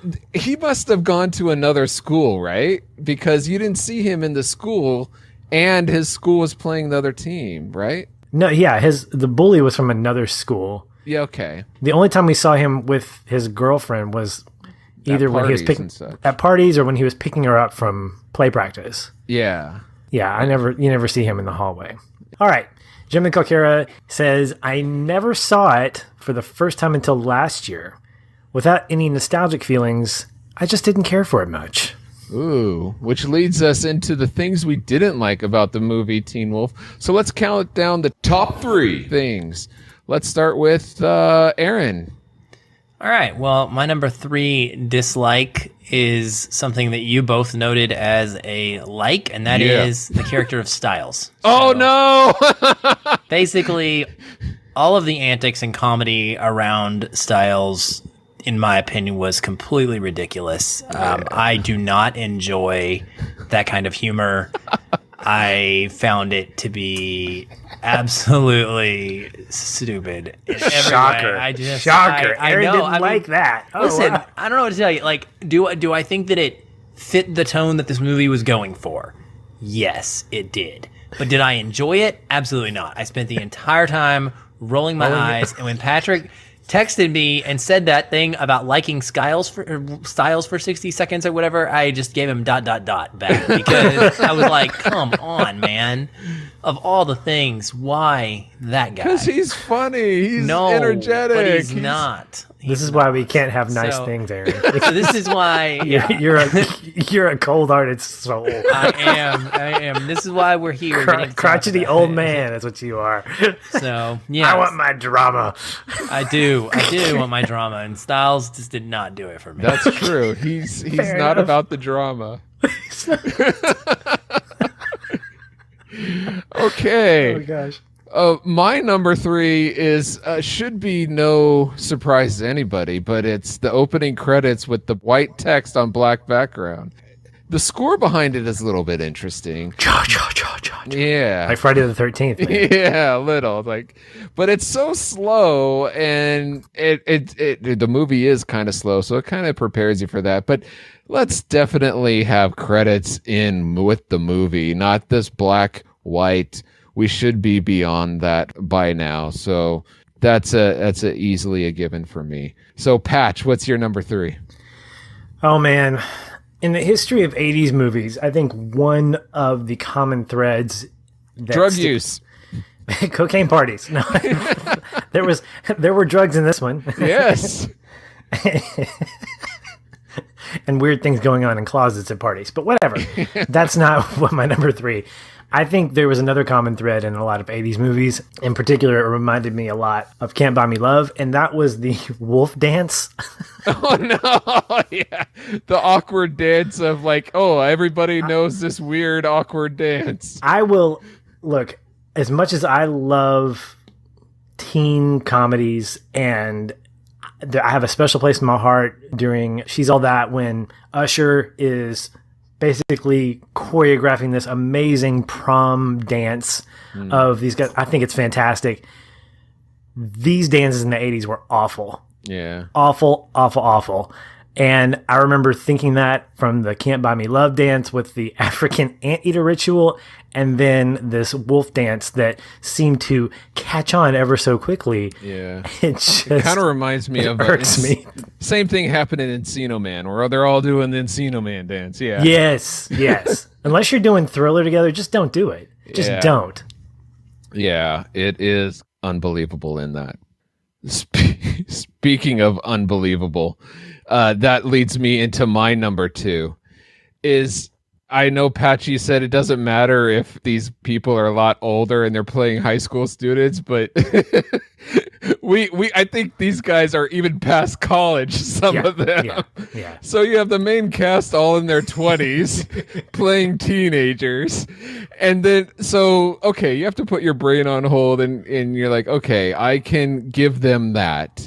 And then Styles comes in and he wears these obnoxious shirts, which is fine, but then he wears them in high school, which would never be allowed.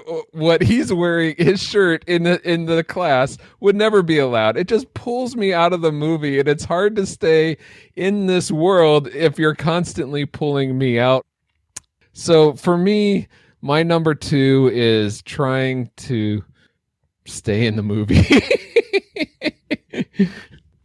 So you were not a fan of the T-shirt that said, "Get out of my face, dick."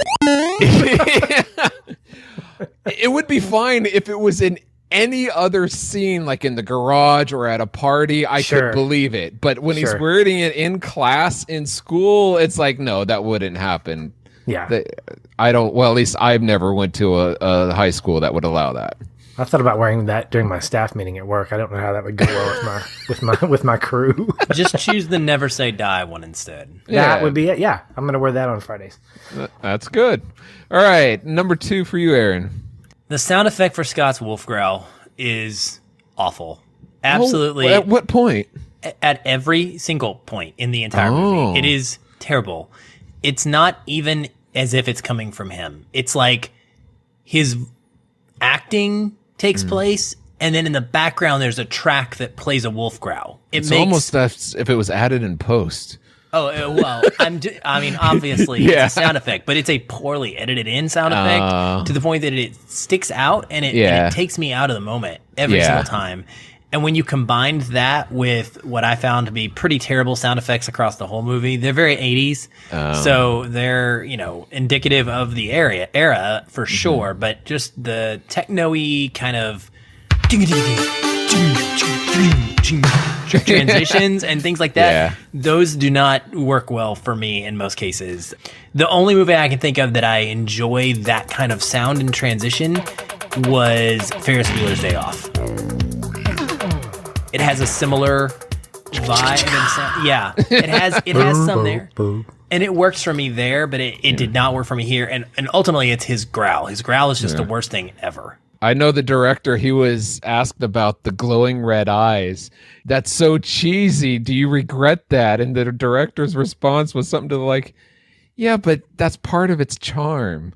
So I think he would respond the same way with the growl. It's kind of like, yeah, but it's part of its charm of this little movie. But that's too bad that it takes you out. As my number 2 were things that take you out of the movie, I'd have to sympathize with you on that one. So, Pash, that leads you. What's your number 2? Well, to kind of tee off of what Aaron said with regards to the bad growls, while I enjoyed Scott's wolf look, I thought it was kind of cool, especially when he was dressed up. He got his fancy wolf look with the slick back wolf hair and all that stuff. The sunglasses and the headphones. Yeah, I mean, I think there was something, in all honesty, I think apart from the kind of the typical 80s transition from human to wolf, which was very indicative of what you see in a lot of wolf transformation movies in that decade, seeing him in the full wolf costume I thought was pretty great. In contrast to that, his dad looked like a really bad Ewok. Oh no! He just he's got it's all adorable. Puffy. No, and I get why. I get the adorability that he's not a mean wolf. Yeah. But no, I would probably say you're a bear, a panda bear kind of thing. You're not a wolf. You are a fluffy stuffed animal that my son would probably sleep with at night because it's so cuddly. And again, it makes sense. It's his dad. He's not intimidating, but he's a wolf. This is where Styles missed his opportunity. He should have marketed his dad, not Scott. There we go. So yeah, when Scott opens the door and he's the full wolf, I'm like, oh, that's awesome. And then it does that hard cut to his dad. I'm like, no. Please go back. Please go back. No, Please go back. Most people like that, but you're like, no. Okay. Not most people. All right. Oh, well. All right. So let's go into the things that we disliked most about the movie Teen Wolf. Our Tragic Maker. And I guess I'll go first since I kind of alluded to it already. And that's at the end scene, the whole finale, where Michael J. Fox comes in, not as the wolf, to the championship basketball team and says, hey, I think we can beat these people. Why? You tried your hardest at the beginning of the movie. You came nowhere close. What makes you think you could beat these people? And the whole team were like, all right, let's try. And the coach was the only one like, are you serious? All right, if you guys want to, fine. I would be the same way. But it's another unbelievable moment for me at the end. Oh, look, all unbelievable moments should be at the beginning of the movie so you can get adjusted to the world. But when you throw such an unbelievable moment at the climax, it just, it's frustrating for me. Aaron. My Tragic Maker is the same thing. Really? Absolutely it is. So it is complete BS that these guys could suddenly win this championship without the wolf. Right. Simply because they believed in themselves. They had no talent, and no amount of motivation makes up for the extreme difference in skill level that we see between these two teams in the beginning, like you were saying. Exactly. And especially not when you make it a point to show us that they needed an almost 30-point comeback in like the second half of a high school basketball game, which is like 10 minutes of actual game time. This scene made me physically angry at the movie because it took so long. It had this stupid song playing in the background that was going, win, in the end, I'm gonna win, in the end. And I'm like, way to be subtle. Like, come on, my goodness. Like, oh my gosh. Of course, then we get that slow-mo, as you mentioned, the longest free throw in the history of movie free throws. It takes 100 bounces, and then, boom, we get like another 80s ballad that plays as we celebrate. I got nothing out of this, guys. Nothing but annoyance. And the fact that this is how the story ends also really rubs me the wrong way, because we're supposed to believe he's learned some big lesson and that everyone now respects him for not being the wolf. But the whole plot here is that he gets this respect. He gets people's praise as a high schooler. He becomes the talk of the school because he is able to do something for them. He wins. He provides a service in essence. He's someone that they can want to be like. And then here in the end, he wins again because he's quoting, he wins. Like he wins the championship. Like it just ruins any and all the goodwill for me that the movie had created, because I don't want people to suddenly accept him for who he is because he was able to win an unrealistic championship game. I want them to accept him for who he is because they see his character. And I love that you mentioned, though, the scene where he jumps on Chubby, because I think that's probably the one moment during that whole sequence that we get any sort of like, there's a good guy moment to it. But man, guys, like I thought that this kind of really tanked any potential this movie had for me to come out on top. It was it was awful. Oh, it certainly did not end the way that we hoped it would in some ways. But Patch, bring us home. Well, it's related to that, but it's really more of a technical thing than anything else. This was a technical foul, to be puntastic, if I can be that way. But sure. The actual editing of that final sequence, and even the montage, the basketball montages specifically, were very amateur.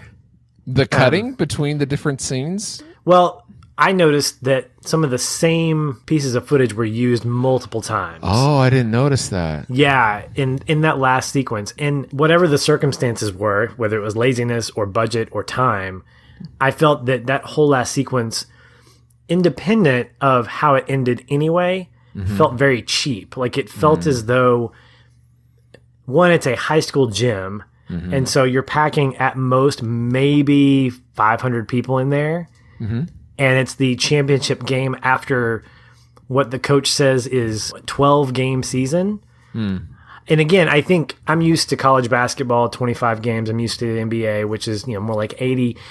I don't feel like this climactic scene was good because of the reasons you guys mentioned, but also because from a technical, like a filmmaking standpoint, it just looked like a series of recycled cuts to get to the end where we'd show the score. Oh, they've caught up a little bit more. Oh, they've caught up a little bit more. And the unbelievability obviously adds to that. I would probably, if I could argue for this final sequence, I would say that it's definitely a Scott Howard-centric moment where it's his confidence that's getting boosted, but that does get undermined by the fact that the lesson he's learned isn't necessarily gaining the respect of the people around him. And in all honesty, if you were to make a legit sequel from this, it would be what happens after that. And why does he bring the wolf out? Because that would be the question I ask. Okay, well, if the wolf is part of you, then what good is it? What do you use it for? Do you use it to defend people? Do you use it to, in college? I mean, what is the... I think the premise itself, so I might be hitting on multiple tragic makers here, but I think that when you have a sequence like that plays out, and it's basketball, it doesn't make sense to me that that would be the thing that would be the exclamation point. Not just because I play basketball and I win as myself, but even more so because the whole way it was like portrayed felt very Wasn't cheap. the exclamation point that he picked Boof over the blonde girl? Well, and that's the thing. It's like, it's like Return of the King. There are multiple endings going on here. He defeated his nemesis on the court, and then he bypassed Pamela for Boof. So I can infer that there was some resolution there, but I felt like it was a messy ending. And it partly had to do with the fact that it was technically not great at all. So Rod Daniel is the director, and prior to this, he had only directed one movie, and it was some random TV movie that no one's ever really heard of. Other than that, all of his work is in TV.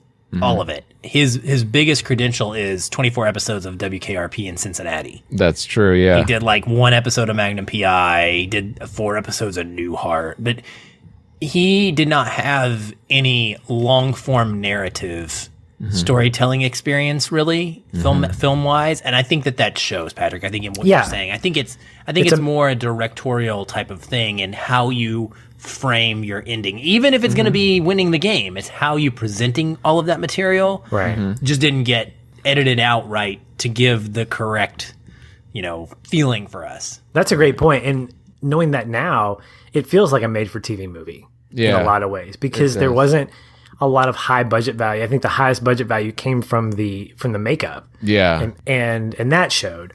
But the sets were local. I mean, it was in the same neighborhood that Back to the Future was filmed in, and so it felt very localized, and I think that was good. I think you could have capitalized on the small townness of that, but it definitely felt like something that you would see maybe on Lifetime or ABC, the Sunday night family feature, because that's what this is. It's a feel-good movie with wolves, and maybe that would help diminish my dislike of Scott's dad in the wolf outfit, but I'm gonna go ahead and just stick with that as one of my dislikes still. All right, so there you have it, folks. That's the top 3 things that we each dislike about the movie Teen Wolf. Jeez Louise. All right, Alice, now that we've entered all our likes and dislikes for the movie, let's go ahead and give our final rating. Firing solution complete. Rating salvo at the ready. On your mark. But before we give you our final rating, we want you to know more about FF Plus. Aaron, what is FF Plus? Well, FF Plus is a new midweek episode that Patrick and I are dropping on the Feelin' Film podcast. Instead of reviewing an extra movie each week, what we're doing is kind of taking a smorgasbord approach, if you will, to how we talk about movies. We're doing all spoiler-free content during these midweek episodes. Sometimes it'll be new releases that are coming out, just short, brief thoughts on those. Sometimes it will be us talking about new trailers that have been released that we're really excited for. Sometimes we're just talking about industry news like award shows or big topics that come up that everybody on social media is having conversations around. And it's just a good kind of weekly buffer to change up your listening a little bit. And then we keep all of our, hardcore film analysis, deep thematic conversations for our weekly episodes that come out on Mondays. And have you started that? Yeah, FF Plus has been going on just since the beginning of 2019. Okay. And usually those episodes come out every Friday morning and are in the same feed as our normal show. Excellent. All right, so everyone check out Feelin' Film podcast and look for the FF Plus. So let's give our final rating for the movie Teen Wolf. Let's start with Patch. Well, as much as I bashed the ending, I still enjoyed watching this. But it wasn't enough to push it past nostalgic. So I'm going to keep my nostalgic rating. It was fun to revisit it, and I will probably revisit it again. In fact, Paul, I see behind you, you have a multitude of Teen Wolf editions, including, I think, the 25th anniversary. It's the one that came out in 2017 by Shout Media. This it has the documentary on there, right? It does. It's over 2 hours. It's retrospective interviews with the cast. It doesn't have Michael J. Fox or the father interviews, but they talk to a bunch, and the director has sadly passed away, so he's not in that either. But it has a lot of the main people that were involved in the making of this film. Yeah, so I definitely want to get my hands on that, and that'll give me a chance to rewatch it at some point again. So, but it stays nostalgic for me. All right. Aaron, you predicted tragic. What say you on your final rating? Tragic's laughing. Is it really that big of a no-brainer? Yeah, it's tragic for me. I don't like it at all, and I will despite never what you liked. Nope, I would not enough to ever watch it again. I had not seen it since childhood, and it had not stuck in my memory at all, and now I understand why. And there was no feeling of like, oh, I remember this really cool part of that movie to go back to, and I don't think there's anything now that could hook that for me either. I also think that part of that is just not being attached to it when I was a kid. I think that if I had watched this film, like several other movies that I've revisited in the 80s, if I'd grown up watching it over and over, then I might enjoy it more, and I might even have a different appreciation level for the 80s comedy as a whole, like Patrick does. But that just wasn't when I got into movies. And then when I did get into movies, it was never that type of genre. And so that's just carried over into my personal preferences, and this is one of those type of movies that does not work for me at all. All right. So what genre would you say this is? This a teen comedy or so this isn't in your genre? I like the 90s. I like the 90s teen comedies. Oh, like the She's All That. I like that. She's not just in, or whatever. She's not that into you. 10 Things I Hate About You. 10 Things I Hate About You. Can't Buy Me Love is like a 5-star movie for me. Like those I really enjoy. I think I relate more to those music, to the music in those films. I relate more to the situations those characters are going through because it was more close to my own teen years. I just can't connect to these 80s high school films. Well, I can. That's why I rate this movie a classic, because I'd recommend this movie to anybody. Boom! Now, I'm not going to say, look, you have to watch this. This is not one of those, look, this, Lord of the Rings, Back to the Future, these are all must-see movies. No. But I think it's delightful. I think it's charming. I think there's a lot of good points in it that we've discussed.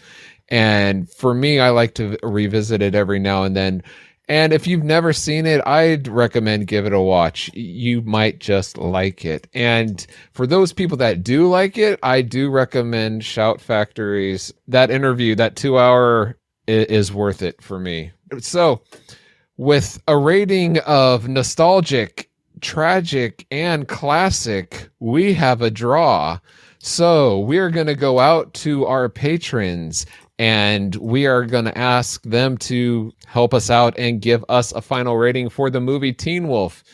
And since we have a time machine, I'm going to give it to you now. Yes, hello there, Rewinders. This is Paul from the future, and I have the final rating here. And according to the Retro Rewind podcast, we rate the movie Teen Wolf a disputed, nostalgic film. So if you've seen it before, you'd probably enjoy seeing it again, and if you haven't seen it, you probably may not miss seeing this at all. So I'll see you in the future.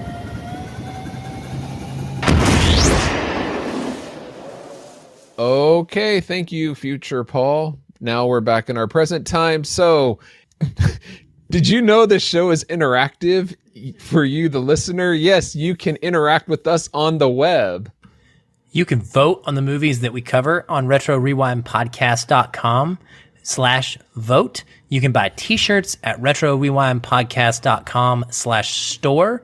You can get bonus content and more by supporting on Patreon, just like Patrick and I do, at RetroRewindPodcast.com/support. And you can contact the show at RetroRewindPodcast.com/contact. Yes, and you can also talk to us on social media. Yeah, reach out to Retro Rewind Pod on Facebook, Twitter, Instagram, and you can sometimes watch them record these very podcasts, as well as live streams of video games and pixel art on twitch.tv. And I am so grateful for our guests for taking time to discuss the movie Teen Wolf with us. Thank you so much. Aaron, please tell us how people can find you online and if there's anything you want to promote. Well, you can find myself and Patrick and our show at feelinfilm.com. You can find us in iTunes, Stitcher, Google Play Store, pretty much anywhere you can get podcasts. You'll be able to find Feelin' Film. That's FEELIN_FILM. And we would love for you to check out our show. You can find us on Facebook. We have our own little Facebook group as well, Feelin' Film Facebook group. You can plug that into the search bar in Facebook and find it. And you can find us on Twitter at Feelin' Film and on Instagram, I believe, at Feelin' Film Podcast. All right. And can people get in touch with you directly? Or just through the Feelin' Film? Yeah, I mean, I run the at Feelin' Film Twitter, so it's the best option. I'm pretty plugged in when it comes to social media. All right. I respond quickly. Cool. And Patch, how about you? You can find me at Shoeless Patch, ShoelessPatch, on Facebook and Twitter. I'm usually hanging out in one of those two places, and I can be best contacted if you @ me or tag me in something. All right, cool. And most of all, I appreciate you. Yes, you listening right now. Whether this is your first time listening to the show or you're part of our Rad Rewinder community, thanks so much for spending time with us, and we pray that you are more joyful now than when you first hit play.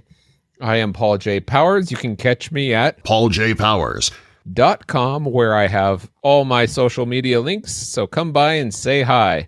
And finally, we are proud to be part of the Retro Junkies Network at theretrojunkies.com, where Teen Wolf can help sniff out your stash, I think. No? All right. And then maybe not.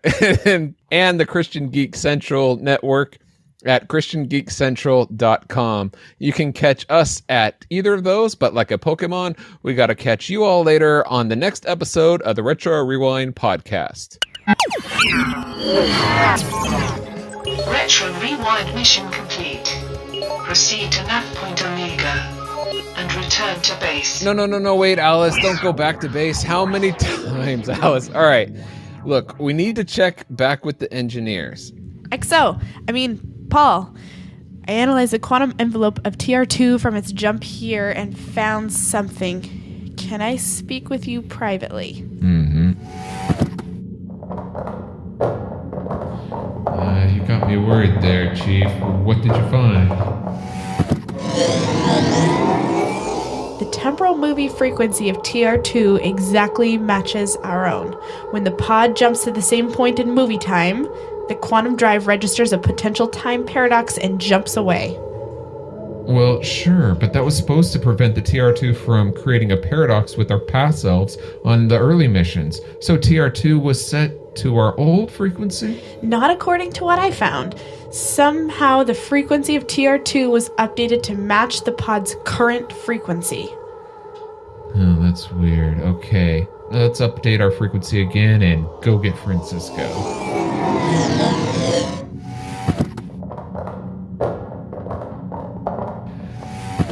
Travis, do we have a destination? Same year, but the movie is The Goonies. Darn, we've already covered The Goonies when Francisco and I did a commentary for our patrons, the Flux Capacitors. They're what make our time travel possible. Oh well. Turning off temporal repellent settings and heading towards Goonies. Alice, rewind when ready. The time jumps are getting closer. But is the captain? We'll find out in the next episode of the Retro Rewind podcast.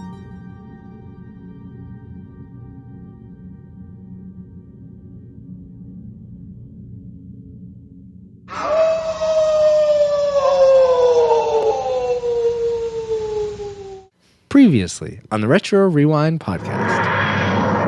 Oh, how the first episodes are so not rated the way we rate things now, and going back and redoing them. Install the quantum jump drive into the Thunder Road 2. Rewind is ready to jump. What's up, man? The time jump sent me back while I attempted to repair the damage. All right, Alice.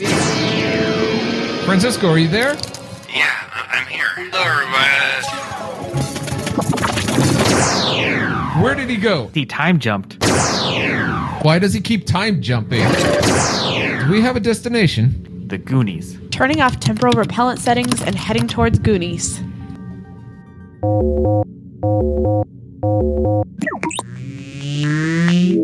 The fearless crew of the RR Pod have been jumping through time, looking for their captain's smaller scout ship. As the RR Pod pulls out of the movie space-time vortex to appear here, they see their captain's ship, the Thunder Road 2. He's not time jumping. Engineers, is he stable? All readings are normal. Communications, open the channels to the TR2. Francisco? Hello. Hello, XO. Is everything okay? All readings continue to be stable. Welcome back, Francisco.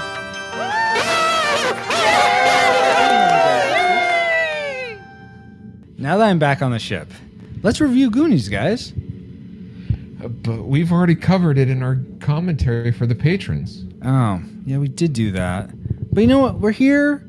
Let's not waste the time that we have. I've found a new respect for time. My time away from you guys. Let's give Goonies a proper review. You're the captain. And I'm glad to be back on this episode of the Retro Rewind podcast. Reflux capacitor fluxing. Crew to stations. Scanning for The Goonies, 1985.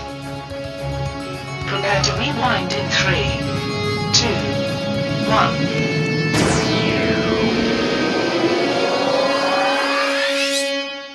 Welcome, Rewinders and new listeners, to the Retro Rewind podcast, where we take a fresh look at movies and video games from 15 or more years ago. I'm your captain of the pod, Francisco Ruiz, and I'm joined by your XO and mine, Paul the Master Interrupter Powers.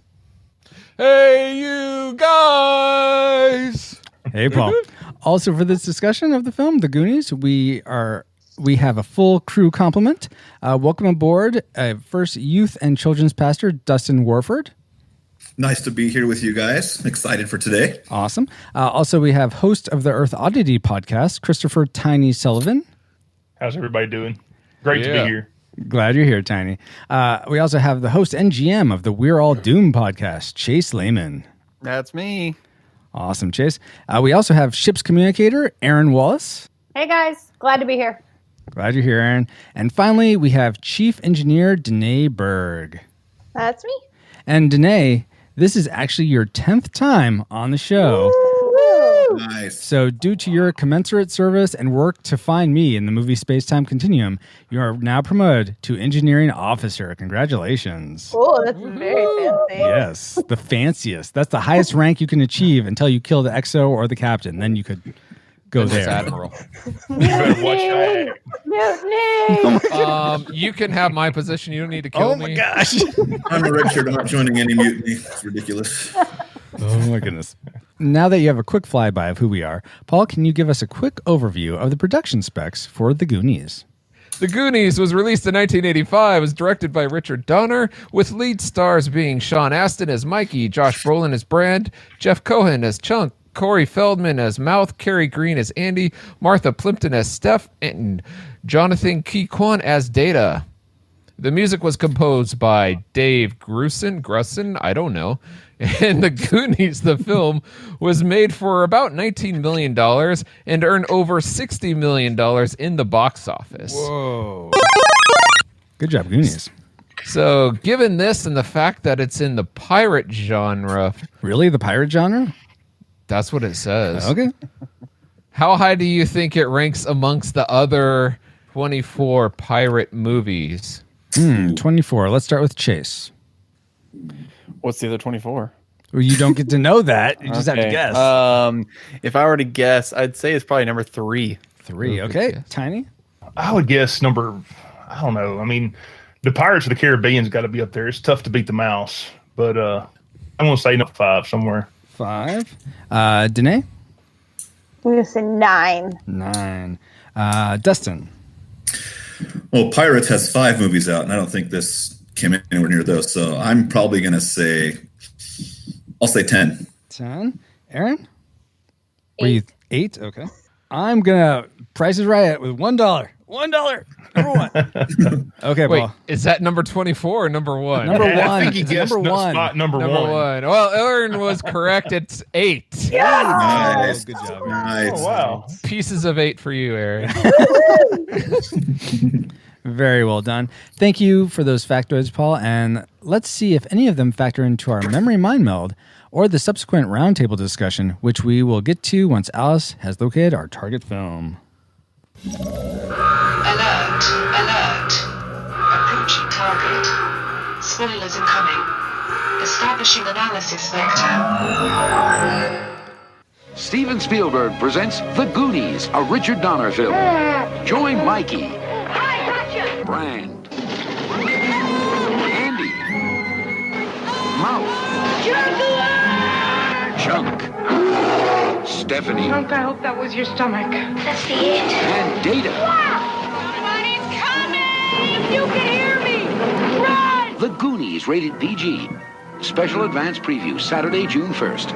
That commercial definitely brings back some memories about the Goonies, but to give you some context for the things we collectively remembered most before our rewatch, here is our memory mind meld synopsis for the Goonies. A prison escape and a wild car chase, and always the truffle shuffle. A group of unsupervised kids inexplicably finds new clues to locate a lost pirate treasure trove. After finding the penguins' Oswald Cobblepot's key, the kids play a piano and get the treasure, having not fought any octopi. The Fratellis are in hot pursuit. They're the bad guys. Sloth saves the day, and the Goonies are able to save their neighborhood with some of the treasure Mikey was able to salvage. And finally, the obviously unsaleable pirate ship sailing into the sunset. A lot of that was correct, but there was one that was deceptive. Because it's actually Mouth's. Wasn't it Mouth's bag? No, it was What? Mikey's bag. Oh, it was Mikey's. Oh, really? It was Mikey's bag. It was Mikey's bag. Well, Yeah. you know, I think it's a collective effort, not so much just Mikey. So we'll say it was the Inception stance. Well, it's definitely the penguin was not in Oh, this movie. that's true. Yes. Whew. Yeah, And that's the what memory mind meld says Mickey, not Mikey, but you That's read Mikey. what so- I meant all along. But based on those memories, as flawed as they weren't really, what rating did they leave you to predict for this movie before rewatching it? Classic, nostalgic, or tragic? Chase.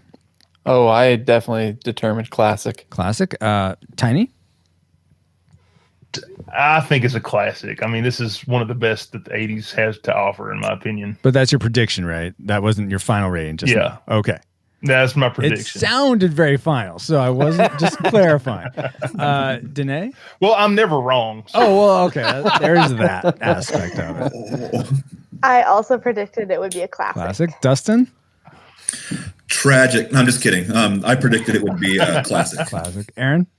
Classic. And Paul, I'm sure it's classic. No, it's tragic. This movie's so annoying. Why are we covering it? No, of course it's classic. Yeah, and classic for me too. So Wait. I We was have a really worried, unanimous Paul. classic? Unanimous prediction. Come on now. unanimous prediction of classic for That's 7 a high hosts standard. is ridiculously high. Yes. So let's see if that meets. It'll be interesting to see if those predictions come true.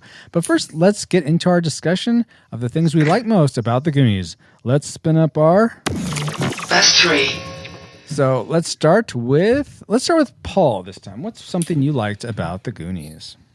What I really like, one of the things that I really liked about the Goonies is the plot. The whole idea of you take young kids who are on the search for buried treasure and they go and have adventures with bad guys chasing them to save the town. It's just, that in and of itself sounds like a fun ride to me. So I enjoy that plot.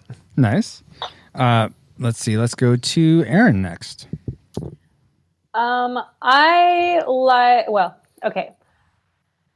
really liked Mikey because when I was a kid, you can see in my Insta story, I wanted to marry Mikey when I was a kid. And my husband looks a lot like Mikey, so I kind of got my wish. I could see that. Yeah. Coincidence? I think not.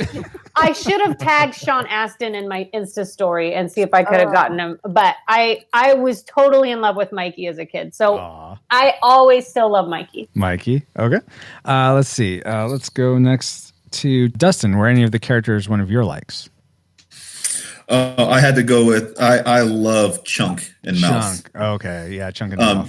Predominantly I was a pretty big kid when I was little, and Me so too. I may or may not have done the truffle shuffle myself a couple times on command. Do it. So I resonate with him, and then my parents did call me Do it. Mouth because of my son at the time. So I love it. Nice. Cut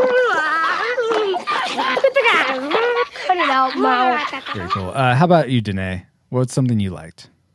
I really like. There's some really good epic speeches delivered by the kids. Oh yeah, totally. Mikey has a couple, and even Mouth has a really good one, and the Wishing Well. Take them all back. Some very quotable epic speeches for kids. I really like that.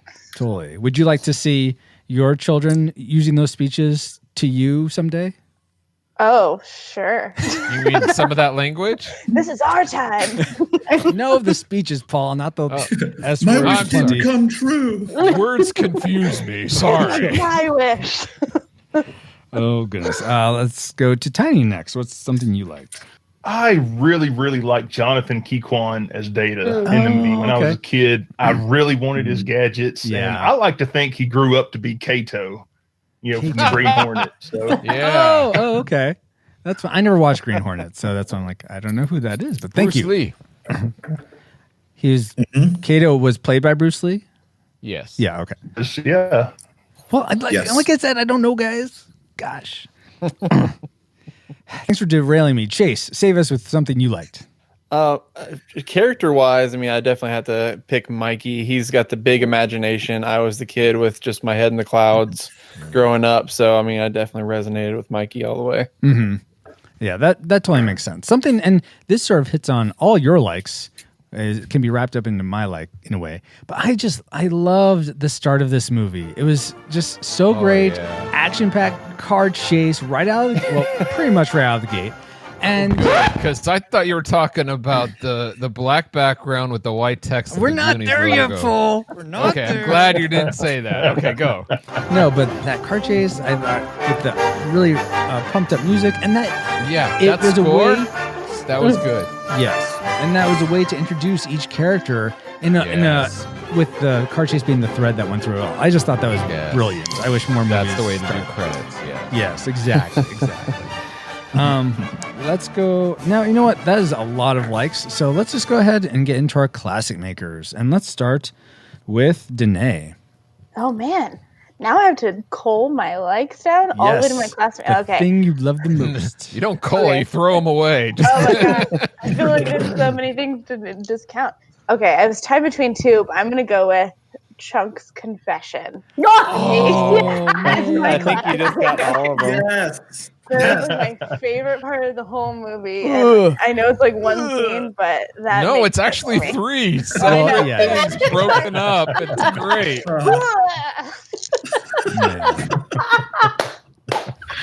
You know what's interesting? I think it's my tragic maker. Yeah, my We're not tragic. there yet, Francisco. My tragic maker is related to your classic maker. I just was pointing that out. Foreshadow, guys. Oh. Way to bring it down. Way to bring it down. Spoiler. Let's go with Chase next. What's your classic maker? For I mean, I was the definitely going Goonies? to say the confession. However, Oh, really? I think just in general, we've talked about the epicness of this movie. Mhm. I truly loved the goofiness of this movie. Oh. It was so goofy, but it was also so epic, and it is amazing that a movie can take both of those things and just make it an amazing movie. Yeah, Usually you get one without the other. You don't really get goofiness that is still an epic adventure that people just, can embrace. I guess. Was a Goofy movie epic? I guess not. But I will say both the Goofy movie and the Goonies are both very grounded, and I think that's what makes the goofiness really play well, and also the epicness of the Goonies really shine through. So yeah, totally, Chase. Let's go with Aaron next for your classic maker. I really liked the chemistry among the cast. Oh, okay. I thought that everybody meshed really well together. It felt like the different combinations where people were in different scenes together. It always worked. Mm-hmm. And it never felt like the chemistry was forced. Mm-hmm. And everybody felt like they were cast so well for their roles. Yeah. So I think for me, it's when you have an ensemble cast like that, it's really rare to have everybody in their wheelhouse in terms of who they're portraying, what kind of person they're portraying, but also to where they work really well together and play off of each other as well as they did. Mm-hmm. Yeah.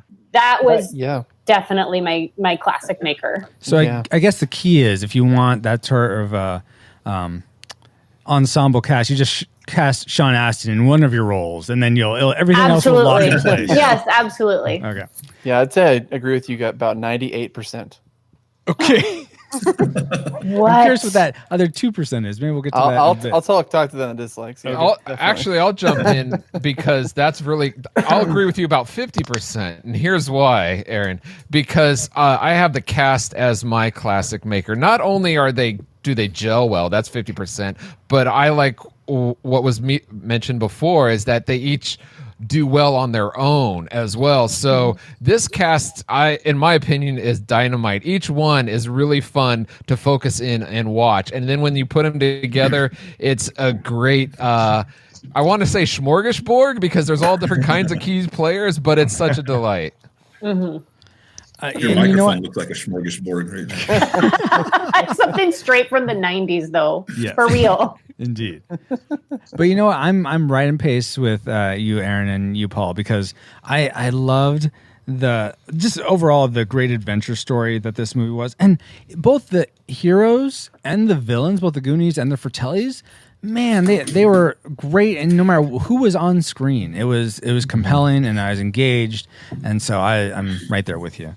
Let's go to Dustin. What was the thing you liked most about the Goonies? Man, you guys stole my big one. Well, that's fine. You can add on to the heap. I love the kids' banter. Yeah. Oh yeah. Consistently lashing at love each other. It's a great point. It reminds me of just growing up with my friends, how we could all just go at it, say ridiculously insulting things that people on the outside, if they heard us say, they'd be like, "What?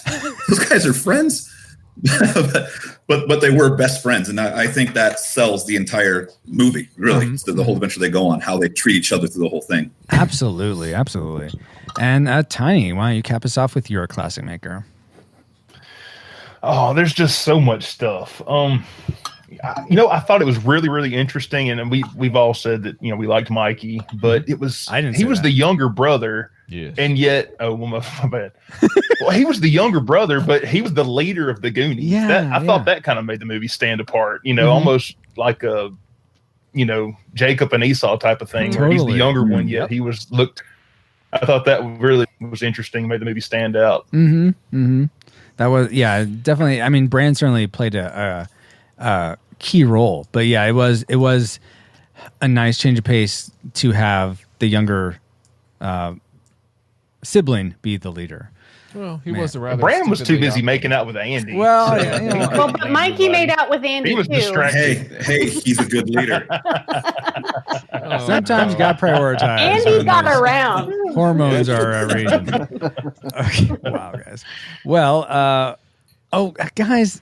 I mean, those were all amazing likes and classic makers, but there's something I forgot. Something else I liked. Spirit Blade Productions. Since 2006, Peter Franson has been operating Spirit Blade Productions to create entertainment and resources that equip, encourage, and inspire Christian geeks. And soon after starting this indie studio, Peter expanded to include a ton more content and community under the banner of Christian Geek Central. I am personally a big fan of what Peter is doing, and now he has launched a Patreon so that you can help keep his ministry going and growing. Not to mention, your support can unlock fun rewards for you to enjoy, which soon will include the first part in his Spirit Blade audio drama trilogy. He'll release it for free to everyone in the summer, but for now, it'll just be released to patrons. And so head over to patreon.com/Spirit Blade Productions for all the details. That's great. But what does that have to do with the Goonies? Well, part of Spirit Blade, the audio drama, includes Jesus saying that his word would never pass away, which is just like Mikey saying Goonies never say die. It's like 1-to-1. 1-to-1, really. Right. Okay, fine, Paul. You want some more related to Goonies? Yes. How about some trivia? Okay. So, did you realize that the kids who played the Goonies were allowed to bring some of their families into the final scene where they were reunited? I would conjecture that this was a way of grounding the characters to the actual kid actors. And so our trivial question is, if you were to pick one of these characters that you were most like as a kid, who would you pick? And some of you have mentioned this before. I'll start, and I would probably choose Chunk, just because, sort of like Dustin was saying, I was overweight. I was sort of very worried about most everything, and I think I was friendly as a kid. I sort of got jaded as I grew up, but so I'd say Chunk. Let's go with Chase next. Who did you feel most like as a kid? I mean, mainly Mikey. I would definitely say that it was probably split up in a lot of different factors from different characters. Mhm. There's definitely the things about Mouth that I feel like I had to be funny. I had to talk a lot in order to have people like me. I definitely felt like Chunk because I did feel left out every now and then. I had my head in the clouds, so I was like Mikey. Mhm. I was always trying to come up with all my own kind of stuff, so I was like Data. I think it's all of those kids in general, really make up everybody. So in distilled form, Chase is a Goonie. I am a Goonie. Bears the label Goonie. Okay, got it. How about you, Tiny? Well, it wasn't a kid, but I think I felt most like Sloth as a kid. A little ugly, a little dim-witted, but saved the day at the end. Nice. So, that was me. That's awesome. Did I say Sloth before or did I say Chunk? I meant Chunk if I said Sloth. But You said Chunk. Okay. Phew. You said Chunk. Okay. I felt like Sloth. Okay. Well, then that's why we get along so well, Tiny. I did too. Being made fun of a lot, and my brothers, singing Italian at me, and my mom keeping me in chains and dropping me on the floor. No, it's like a 1-to-1. Amazing. No.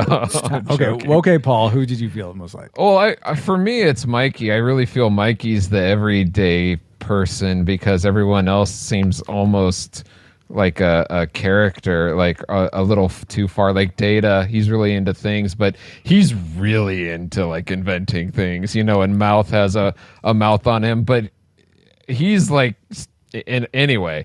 But I know there are people that relate to everybody else, but I guess I'm more average, so I relate to Mikey. Okay, fair enough. How about you, Aaron? You said you had a crush on Mikey, but who would you think you were most as a kid? I'm kind of a combination between Mikey and Chunk because Chunk is just super awkward and I'm still that way. But that I wasn't like a chubby kid or anything like that, but I just am eternally awkward. But Mikey is such an optimist. And so I feel like that was and still is me, just kind of always an optimist. Nice. Hey, things are looking like they're going to get they're really, really bad, but they're always going to get better. We're going to find a way out, so. Until they get bad again. Yep, Dustin, how about you? Yeah. So like I said earlier, I'm kind of a mashup Chunk and Mouth. Mm-hmm. As I said, I have done, may or may not have done the shuffle. Yeah, and I had the sarcastic Mouth. My parents did call me Mouth after watching The Goonies a handful of times because of my comments always getting me in trouble. Nice. But the kicker for me with Chunk is two big things though. I can smell ice cream. Not that many people can do that. I can smell ice cream. That's awesome. And the second one, I have pushed my sister down the stairs and blamed it on the dog. Got to get that out there. Wow. Best Confession quote from the movie time. right there. Confession time. And how about you, Janae? I think I was probably a cross between Data and nerdiness, but not nearly as talented as he was. And Mikey with his just over enthusiastic and optimistic view on life, but kind of misunderstood and overlooked by his family. Just I'm too nerdy to be understood by my family. Oh.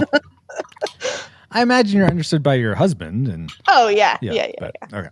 Now that you've found out some trivial info about us, let's find out what memories you, our awesome listeners, had about the Goonies. Jeremy Calcara said, Goonies never say die. Daryl Hefner said, great adventure movie with some great humor. Kristen Risch Victor said, she left the Truffle Shuffle gif. Steve Hamilton left a gif of Brand exercising and also said, Josh Brolin, Corey Feldman, and Sean Astin, the original Strange Things coming-of-age movie. I love this growing up. It's the one movie that if it's on the TV, no matter what, you're going to sit down and watch the rest of it. And then he sort of quotes a bunch of her favorite lines, but he ends it with asking us a question. If you had a choice, would you rather be in the Stranger Things universe or the Goonies universe? So just real quick. Oh, that's pretty easy. Okay, we'll start with Chase and just go in order of your pictures. Well, what if we don't know where we are? I am not prepared to answer this question. You are not prepared. Personally, I'd rather not have monsters around. Exactly. Yeah, I was fixing to say pirates you're being chased, but yeah. in Stranger Things, you're always being chased, no matter what year it is. Well, okay. Stranger Things, I mean, so you end up getting chased by monsters and you still have no money at the end of the show. Where, Spoilers. I haven't Goonies, seen they get arrested and you have a lot of money. That's true. Good point. So I think we are all sort of unanimous in Goonies there. Next, Alex Ortiz says, so this is Alex Ortiz left a long review of like his likes, his dislikes, things his wife liked and disliked. Thank you so much for leaving all that, Alex, in the, what is it? In the something of time? In the pursuit of time? That's not the right word. I'm going to just distill it to you and your wife's classic makers and tragic makers. So he said that my wife's tragic maker is an A sharp and a B flat are the same note. And his tragic maker is Chunk does not stay with the group. In an alternate universe, I'd like to see his inclusion with the group instead of just behind them. His wife's classic maker was the idea of finding an authentic treasure map among the antiques in your house. That would be awesome. And then his classic maker was "It's Our Time" speech. Yeah, we sort of talked about the speeches were great in our like section. Michael Withers says, "For me, it's hey you guys. I can't say that phrase in any other voice." Let's see. Brian Minto also left a rather long one. I'll sort of summarize it here. Where do I start with this one? Possibly my favorite film ever. I've seen it hundreds of times and still watch it at least once a year. Wow. And then this film must be a classic, and be warned, I'm willing to fight anyone who disagrees. Fence emoji, fence emoji, fence emoji, joy emoji, joy emoji, joy emoji. And he also left a photo of him dressed as Sloth during Halloween, which was cool to see.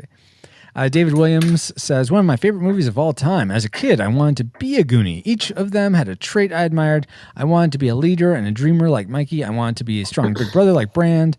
And I'm going to go ahead and cut this a little bit. Oh, and also by pure coincidence, I now live in the area where it was filmed. You know that big rock that Mikey looks at through the doubloon? I drive by it every day when I go to work. That's awesome, David. And so I guess you're in... sort of around where I am. So if we ever have another Retro Rewind meetup when Paul's up here, expect you to join us. Yeah, let's hunt for pirate treasure. Exactly. Let's see. And Reed Benson finishes off by saying, I remember that this is one of those I can't believe you've never seen it movies for me. As in, that's what people say to me. And you know what? Maybe there are some compelling reasons Reed shouldn't see The Goonies. So let's talk about our... Worst three. So we'll go around and say the things that we disliked about The Goonies. I imagine there was something, maybe one thing, two things from all of you. And let's start with Tiny. What's one thing you didn't like about The Goonies? Again, this is just a huge nitpick because, in my opinion, there's not a lot to dislike about it. But I thought Andy and Steph, well, they kind of showed up out of nowhere. Remember? Oh yeah. They just kind of get there, and Andy's like, "Well, he was trying to look in my shirt, so we're here." They just kind of showed up out of nowhere. Yeah, they were driving through the woods, and they were like, "No, let me out. I'm going here because I see a big guy on a little bike." But how would they know to go to that summer place thing? I don't think Brand ever said anything about it. That's where he was going. And how would Brand even know where to go? There were a lot of things that happened just by chance in this movie. I mean, come on. I hear sure needed them to be there, so it was in the script. Yeah. Excuses. Let's go to Dustin. What's something you didn't like? All right, so it was really, really hard for me to find anything I really didn't like about this movie because there's so much to love. There was a plot hole, I guess, I found at the end of the movie that was kind of like, oh, and I never really noticed it until this watching, I think, really thought about it.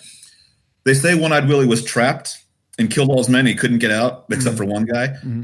But the booby trap at the end freed the ship. So he coincidentally, you just said there was a lot of coincidence. Yeah, that's another. He could have got out if he wanted to get out with his treasure, but he decided to the barricade rocks hadn't fallen over the years. Yeah, and they had to throw that dynamite. The dynamite, the funny candle. Yeah. made that it. massive explosion that funny candle let out. It only takes a little hole, like a 3-foot hole, to get a giant ship out. If you want to debunk that one, I have one more. No, we'll save it for our trash. I'll save it. Okay. Let's see. Danae, what's one thing you didn't like about? One thing that I didn't like, I'm going to go with some of the special effects. Ooh, okay. Oh, yeah. The bats were just like Those That was 85. Bats were actually bow ties. As we They were brought up bow in other ties? reviews, there are other movies in that era that had better special effects. Yeah, totally. I'm sure there's a Dracula movie that had better bats. But They I'll were tell you white what. bow ties that were actually blown out of an air cannon. That's I was that's about. impressive. Well, according to that's what I was wondering when watching the film. I was like, okay, those plastic rubber bats flying in front of their faces. I know how they did that, but how all the bats came flying out of the rocks. That was impressive. And according to the director, they were blackbirds coming out. So not bats. Oh, like The they director used too. real blackbirds to. Richard Donner said on a commentary that he also said that everything is real. Those are real pirates with real gold and real skeletons. Uh-huh. So he said they were. So take it with that knowing that in mind. But he said they were blackbirds. But maybe it was a mixture of all three. I don't know. I think the ones that didn't work for me, the ones bow ties blew out of the air cannon, totally looked legit to me. But the ones that were like hovering right in front of like Steph's face or whose ever face, Babies! those were. Babies! We're all gonna get Exactly. from this rubber bat. Let's see. Let's go to Chase next. What's one thing you didn't like? I'm trying to think of my biggest dislike. Actually, Not biggest, second biggest. Okay. This will be my second biggest thing. 'Cause, man, that big one is big one. So I will go back to kind of what you're talking about, the acting. The 2%, it was definitely Brand. Brolin. Oh, really? It was his first movie, first of all. I don't think so. I know I forgive him a little bit, but there was definitely a couple of moments where it's just like, oh, just that you're ruining just like what it is in this exact moment. But it was still nitpicky. I didn't think you know that. what? You didn't like Brand? I'm going to hit you so hard that when you wake up, your clothes will be out of style. You know what? I'm there with you for another. I'm with you in that 98% and 2% that you didn't like for a different character. Chase, the person that I felt sort of phoned it in. I mean, for the most part, she was great, but Ma Fratelli at the end when she says, "Thank you, One-Eyed Willie. Thank you." I thought, are you just like, is it a Friday? Are you just done? I don't know. I don't think you're acting. I think you're just saying words. She looked like she had the most appreciation throughout the rest rather than compared to the rest of the film. Well, maybe it was for once she had to express gratitude, and that character just doesn't know how to do that. But every other scene she's in, I totally am sold that she's Ma Fratelli. Oh, it's okay. Oh, except for that when she's being tossed over, and I think it's that big comedian with the beret that screams a lot, who yells. Yes. Yeah. Not point of order, just a aside. Paul and I both did a commentary on the Goonies for our patrons, so you can check that out in the feed. It's a ways back. It's in 2017 when that came out, but we talked about that, and I just thought I'd bring it up for nostalgia reasons. There you go. Let's go to that leaves, I think, Aaron and Paul. So let's start with Aaron. What's one thing you didn't like?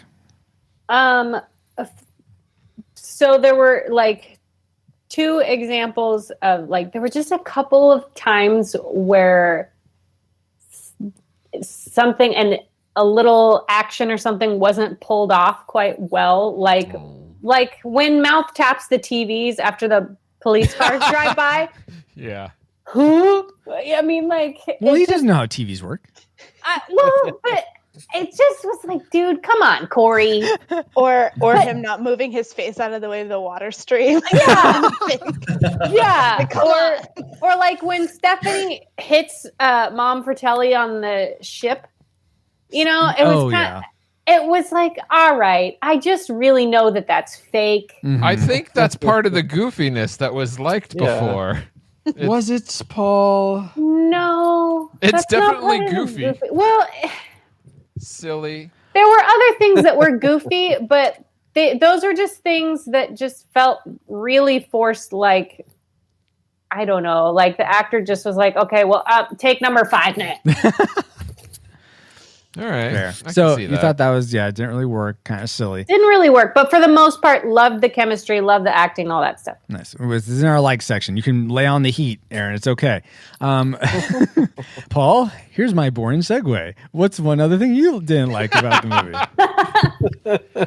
One of the things that really make me irritated is when things don't make sense, or at least as far as the plot and the whole ending. They're okay. The whole premise is they're trying to save the Goondocks, the poor part of town, from being bought up. There's a housing crisis, which all these houses are going to be. But they're not on the docks, so we're not going to get into that because they didn't go into that. Okay, all right, fine. So let's go into what they went into, and so basically they need to get enough money, a lot more than just several $50 bills, to basically buy their way out of these rich people from taking over their property, right? Okay. So how is a handful of jewels that could be costume jewelry gonna pay for half the town and resolve, and everyone's good to go now? It just doesn't make sense. Oh, look, I found some plastic jewels. Now the whole town is saved. Well, we're going to dramatically rip up the paperwork. Yes, and even if it isn't plastic, and they went and found out that it is real, I don't know. I seriously doubt that few jewels is going to save that town. I wouldn't maybe because they were One-Eyed Willie's pirate jewels. Maybe the historical society that's wants true. them for a lot of money. They could have more value that okay, way. I got some One-Eyed Willie's pirate jewels to sell you if you're willing to buy. Sure. I don't care about history. Yeah. Well, I will say, Paul, that I just pulled up the 7 most expensive diamonds in the world, and they range in price from, 7 million is at number 7. Let's see, the Hope Diamond is $350 million. Yeah. You're saying the Hope Diamond was in One-Eyed Willie's I'm just cave? saying that it's Are possible. these bigger? Have these been appraised? Are these? Let's do a tie-in to the Titanic. Yeah. So, Paul, to 84 satisfy what you're asking years. for, the movie would have been like another 2 hours long. I'm going to take these down to get them appraised, and then maybe I'll rip up the paperwork. No, if they came in with like I swear there's more on the boat. If they came in with like a full treasure chest full, then I could believe, there's enough in there to save the town. Well, But maybe I- the count's mouth was not big enough to have a Well, I treasure don't know. chest He full of says a jewels. lot. No. Hey. It's time for another retro rewrite where Francisco tells you how the movie should have ended. Also known as Francisco's Fabulous Fan Fiction. It's fabulous. Okay, so the dynamite blows up the rocks, and let's say it creates a entryway in the... Hold on, listen. I thought you were going to say it blows up the ship, and all of a sudden, like a cartoon, a big treasure chest comes flying into the sand, and boom, we got a bunch of treasure. So it breaks up the rock so that there's a way out through the water, like maybe underneath the water. And you established earlier that they found a barrel that they're trying to put all of the treasure into, and then they use that barrel to float away when they leave the ship. Like one of them pulls it over, and then, although it would probably sink if it was filled with treasure. Yeah. Or even better, the ship that is not moving away that fast, they recover the treasure that's on the ship. I just swam out to that boat real fast. They have boats. No, there's no boats in the story. Which was almost my tragic maker. I was like, so we're just going to let that boat just fly away with all that treasure on it. All right. I literally did not have that thought until I watched the movie this time. I was like, Oh, why really? don't they just go get the ship? I was so fresh every time I watch this. I'm like, it's right there. Yeah. Well, if anyone has the resources to go get what's on the ship, it's the rich guys. So it just goes to show you the rich get richer. Well, we'll just be Mikey and just go and wave. Exactly. Yeah. Or they or use just yell at they it use like the jewels sloth. Ah! to buy a that too. boat and then go get it. Anyway, sort of caught up on there. Let's get to our tragic makers, guys, though. The things we disliked most about the Goonies. And let's start with Chase. All right. Probably the biggest one that I saw that it was hard to look past was just the pipes installed in the secret tunnels. So these are tunnels that haven't been trekked in forever, hundreds of years, but all of a sudden this modern day piping is there. That's because they only dug in that place. They didn't explore the tunnels. Yeah. There's tunnels. Oh, forget about these tunnels. Yeah, there's With the don't you piping see done. up along the ceiling got of a those job to tunnels? do. There's these chained rocks up there swinging. We don't want to walk under there. It's a union job, Chase. They can't just go and do other things. Yeah, that's trespassing.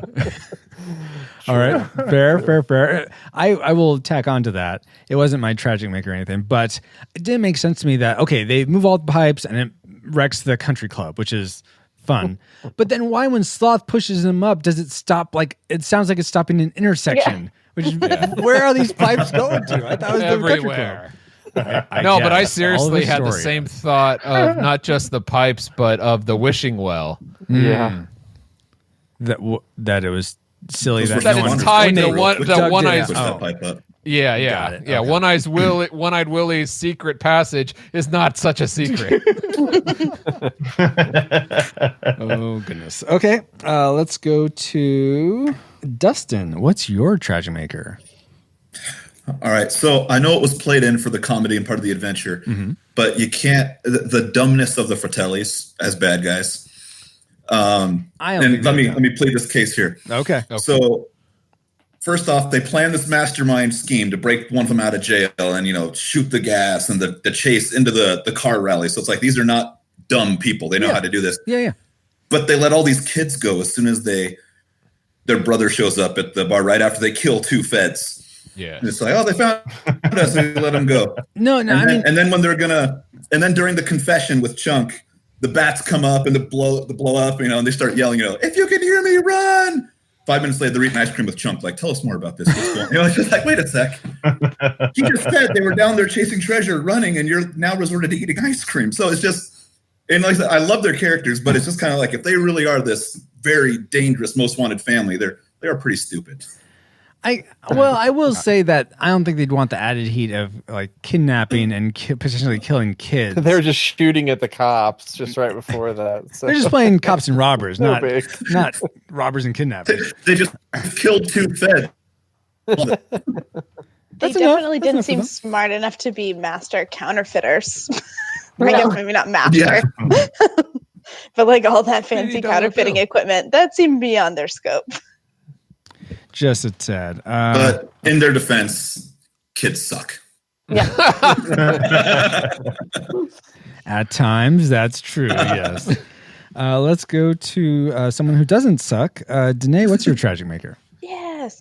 Okay, so I'm going to also go along the theme of some other plot holes. Okay. My biggest one, and especially watching it again this time, I caught a couple more things I didn't even think about. Mhm. So the entrance to the tunnel, how is it in the basement of a restaurant underneath like a modern day fireplace if it was from 1632? Because I think it's attached to the lighthouse part, and they put the restaurant on there. Because the thing, when they look through the rock, they see the lighthouse and the rocks, Okay. not the restaurant. So I think it's So when they built the restaurant with this fireplace on top of it, Yes. nobody ever said, "Oh, it's there's the, something it's the more." same union We're that gonna does use the this as a pipes. decoy. Okay. It's- Yeah. We've already established everyone knows the secret passage, so they decided we're gonna build the fireplace drain on this passage that everyone knows about, and it goes out into the ocean. Maybe they thought. I don't know. And Maybe the restaurant had it in their brochure. Yeah. We And along have with the key to One-Eyed Willie too. along with the lighthouse, when you're I don't know, I think this might be in an outtake or depending on which version that you watch, when they're comparing the coastline on the map to like the travel guide map, and it's like the exact outline of the Oregon coast with the location of the lighthouse. I'm like, what are the chances that lighthouse was there in the 1600s? very good, I'm sure. 'cause- Oh, okay. Yeah. All right. All over like this. Well, back then it was just actually some obvious details. It wasn't. Yeah. it was actually Indian territory, and it was a big teepee with a light on it. Okay. Okay. Wow. Yeah, okay. I don't know. They're just like random details. Not really that tragic, but enough that I was like, they're just you kind of overlook it for the scope of it just being like a campy adventure. So Yeah, totally. Let's see. All right, then let's go with, you know what? So when things are campy, maybe they get to be too silly. Paul, I know silliness, when things are overly silly, that can be one of your things you don't like. Does that happen to be your tragic maker with the Goonies? Absolutely. And I couldn't agree with Dustin more when he was saying about the Fratelli brothers being so silly. Now, I enjoy the back and forth and the throwing the pizza in the other person's face. That's fine. But it was when they're slipping on the log that I realized... You wouldn't slip on that log, Paul? That I realized the writer of this also wrote Home Alone that has to do with two guys in over-the-top antics chasing after a kid, that things started to make sense a little more there. Chris Columbus, yeah. Yes. Interesting. So, I wish that while some people may enjoy the goofiness, I wish that it took itself a little more serious, because to me it takes me out of the movie. Well, for me, I was actually, my tragic maker is probably the antithesis of that, because the part where they're showing how they're going to put Chunk's hand in the blender. Yes. I mean, it's like, because when I see that, I imagine my hand going in there and all the bones and sinew and just getting, it's too much. It's too much. Wait. The movie got too real for you? That's why, that's your tragic maker? Yes, that they would do that to a kid. Oh my gosh. Apparently they apologized because they were eating ice cream 5 minutes later. You know what? That must have been good ice cream. Like Rocky Road. Tiny, let's go with you next. What's your tragic maker?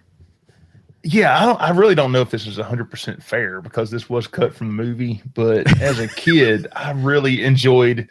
I hate that they cut out the octopus scene, because that was in the Disney Channel version. If you had the Disney Channel. Oh, really? But wait, you liked the octopus? I remember the octopus scene. I liked the octopus. I know it looked silly. I know it looked campy, but I loved it. It looks fake, and it dances away after Data puts the remote. It's bad, but so good. It's pretty bad. I've never seen it, so I don't have an opinion. It's 80s bad. So wait. Is your tragic maker that scene was edited in the final version? Yes. Oh, okay. That's my tragic maker. Just want to be clear. Okay. It needed to for be there. years. I was so confused why I had a memory of that scene, and I think it was because I saw it on the Disney Channel, and I'm like, where did the scene come from? And I think I found it on YouTube. I was like, oh, it's in the outtakes on my DVD version. The Disney Channel cut some of the, I guess, realer parts. Oh. Yeah, well, that language, but also I think they cut out like the dead in the freezer and some stuff like that. Yeah. And to make up for time, they put the octopus back in it. Gotcha. And also, just a little tidbit extra. I was watching the making of. Oh yeah. They were all banging on the. They shot a scene where they actually released 2 gorillas. Yeah. That escaped from the zoo. And they go jump in a convertible and take off. But that footage is completely missing. Nobody knows where it's at. I think they didn't like it and got rid of it. But that's was shot. A bit much. I think that would just bring more ammo to Paul's tragic maker. Let's end though with Aaron. What's your tragic maker for the Goonies? Oddly, my tragic maker is the octopus comment at the end. Yes. Because the scene was deleted, which it should have been. No, you're wrong. You're wrong. But like, if you're gonna take the scene out, remove the comment, because I never caught it until I was older. But it's like, wait, what octopus scene? Oh, I did. I just figured Data was a liar, like Chunk was. Oh my gosh. Okay, but it was hilarious when Chunk started singing in Hebrew. Yeah. Oh yeah, I just noticed that this time. It was Hebrew. I just thought he had overheard the Italian sing, and it wasn't until this time that I watched it with subtitles where it says singing in Hebrew, and then it says then singing in Italian by the other guy. So no, he starts singing in Hebrew. He's singing something about Adonai. That's awesome. Well, you know what? Now that we've entered all our firing information into the targeting computer, Alice, do you have a firing solution for us? Firing solution complete. Rating salvo at the ready. On your mark. All right. Octopi lines or not, Aaron, what's your final rating for The Goonies? Absolutely classic. Okay. Chase, how about you? I'm not gonna lie, I was torn. Oh, really? I put it right between classic and nostalgic. Okay. There's so much awesome nostalgia from it, but watching it now, I have a list of just things that were really, really hard to look past. Okay. So Still love what's the it gonna- movie. So what's it going to be? I'm gonna go with classic still. Classic, okay. Drama. Well, I was hoping for more drama, but Dustin, how about you? Oh, easy. I think it's still a classic. Classic? All right. Yep, go back and watch it all the time. And when my daughter is a little bit more into the public school system and hears foul language and it won't bother her so much, I'll introduce her to the Goonies too. There you go. Nice. Let's go with Danae next. I'm also going with classic. Classic. Okay. And Tiny? Classic, absolutely. What? My 9-year-old, I watched this with him, and really? he likes it. So it still holds up. So if anyone hasn't watched this, mooching it right now, watch it. Watch it now. Classic. I said sit down. All right, Paul. How about you? Tragic. Wow, I was not expecting that. I mean, it doesn't matter at this point, but wow. Okay, I'll put you down for tragic. You know, I really. It's amazing to me the amount of people that I talk to that have never watched this movie as a kid and then they watch it as an adult and they just are not into it. They don't see what the big deal is. But after rewatching it, I was just mesmerized by the acting of these small kids, and I was there right with them, and like some of the expressions and I'm like, how could you not like this film? It's got to be a classic. Yeah, I absolutely couldn't have said it better myself. So I'll try to. I was so enthralled. I was not expecting to enjoy watching this movie as Same much as I here. did. It was this like utterly enjoyable. So eminently quotable. And with that, it's a classic for me. So according to the Retro Rewind podcast, we rate The Goonies a unanimous classic movie. We recommend anyone go watch this, whether or not you've seen it before. See, that was the kind of cheering I wanted before, guys. Maybe I'll just use that. Copy, paste. Exactly. I love you, Chuck. Man, that was if we were doing 3, I'd love that so much. Where Chunk says, "I love you, Sloth. I love you." That got my heart so good. Okay.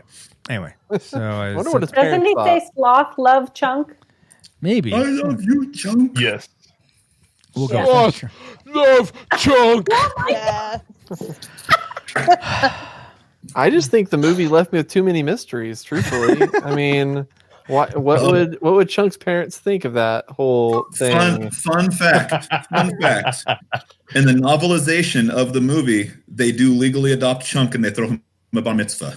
Oh, that's What? fun. Wow. There's a novelization of this? There is a novelization and they legally adopt him. Yeah, throw him a party and everything. Oh, I gotta see if there's an audiobook.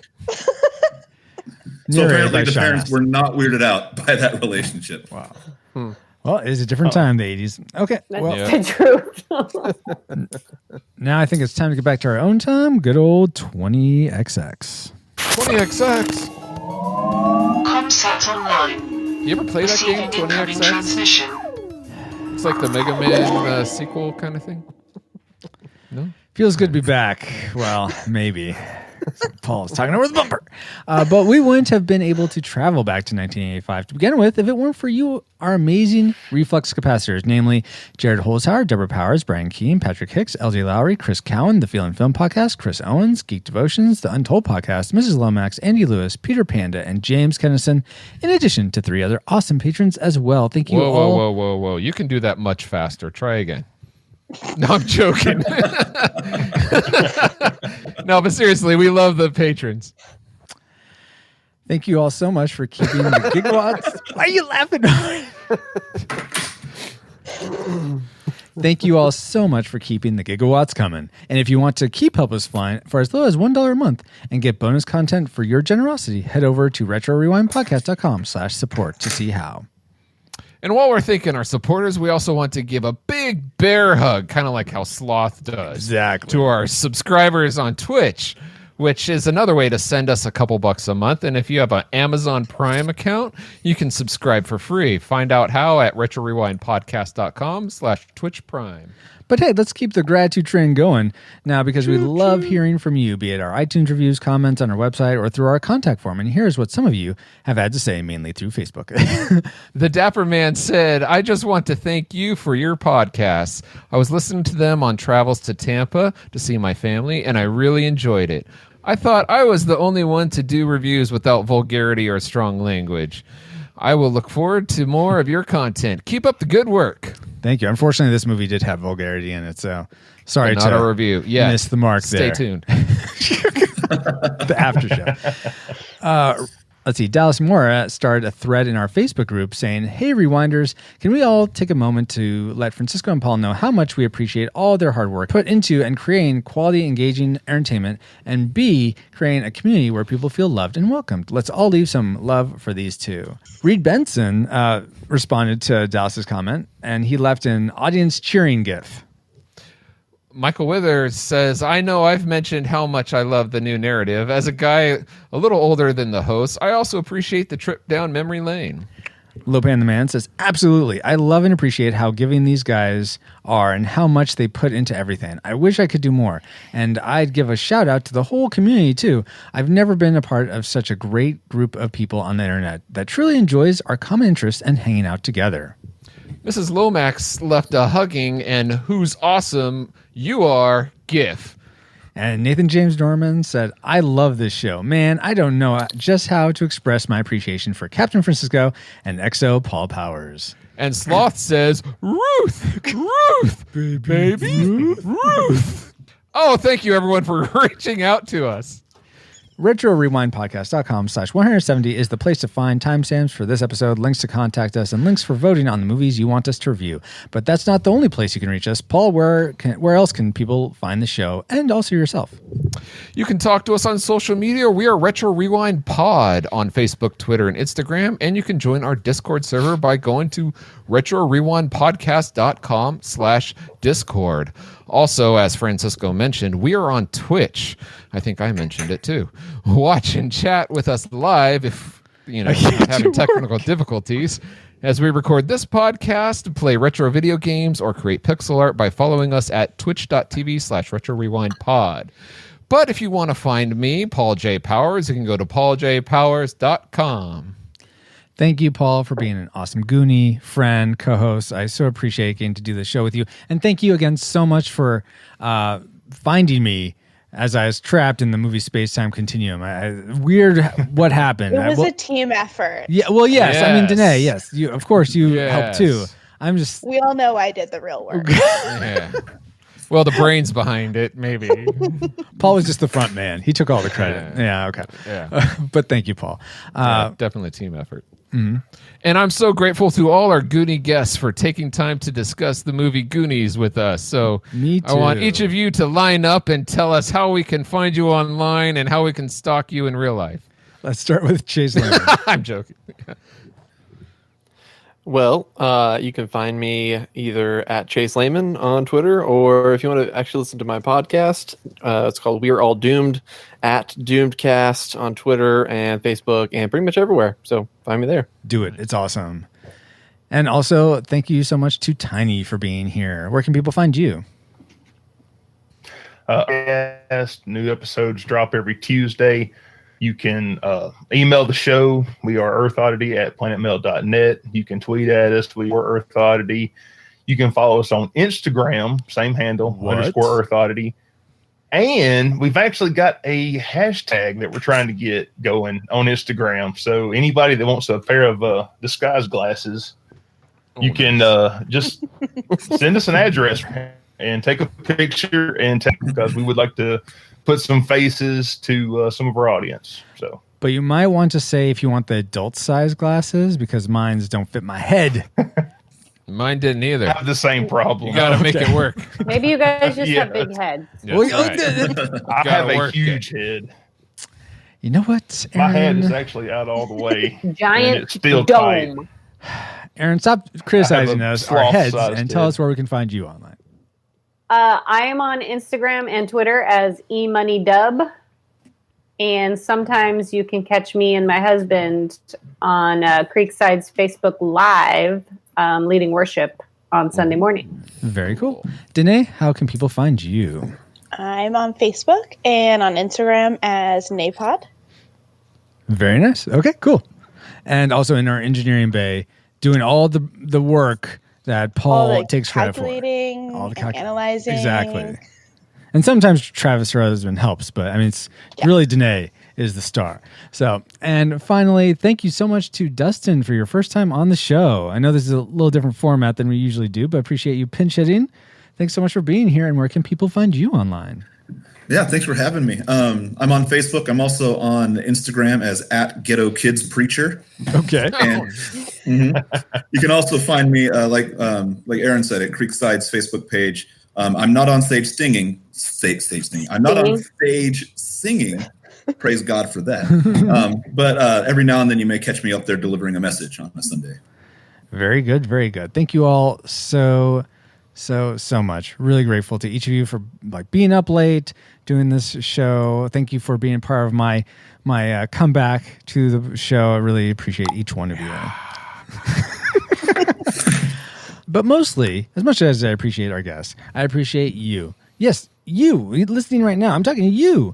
Thank you so much, whether this is your first time listening to the show or you're a part of our Rewinder community. Thanks for spending time with us, and we pray that you're more joyful now than when you first hit play. I have been and continue to be Francisco Ruiz. Find me on Twitter and Instagram at FXRUIZX, and you can hire me to do pixel art illustrations for you over via Fiverr at retrorewindpodcast.com/Fiverr. Finally, we are proud to be part of the Retro Junkies Network at theretrojunkies.com and the Christian Geek Central Network at christiangeekcentral.com. You can catch us at either of those, but like a Pokemon, we got to catch you all on the next episode of the Retro Rewind Podcast. Now you can take us home. Retro Rewind mission complete. Proceed to nav point Omega and return to base.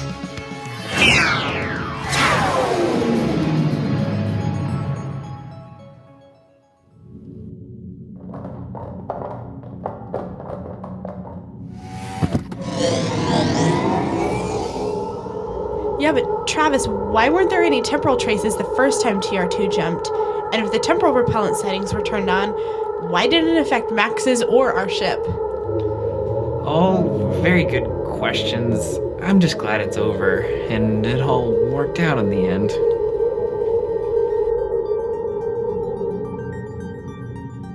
But is it over? Is it the end?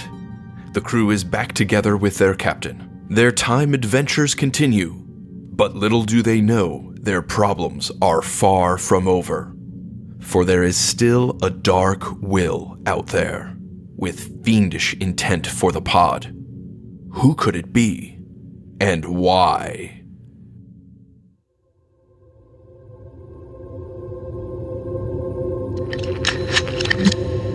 Travis, you were supposed to kill him. What to do now? About that baby of yours.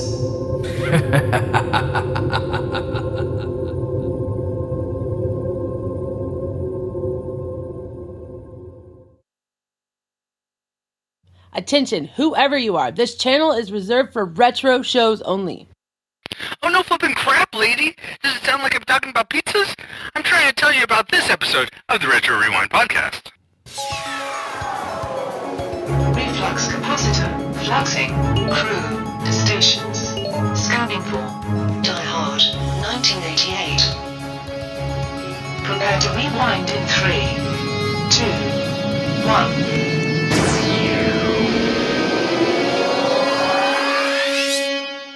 Welcome, Rewinders and new listeners, to the Retro Rewind podcast, where we take a fresh look at movies and games from 15 or more years ago.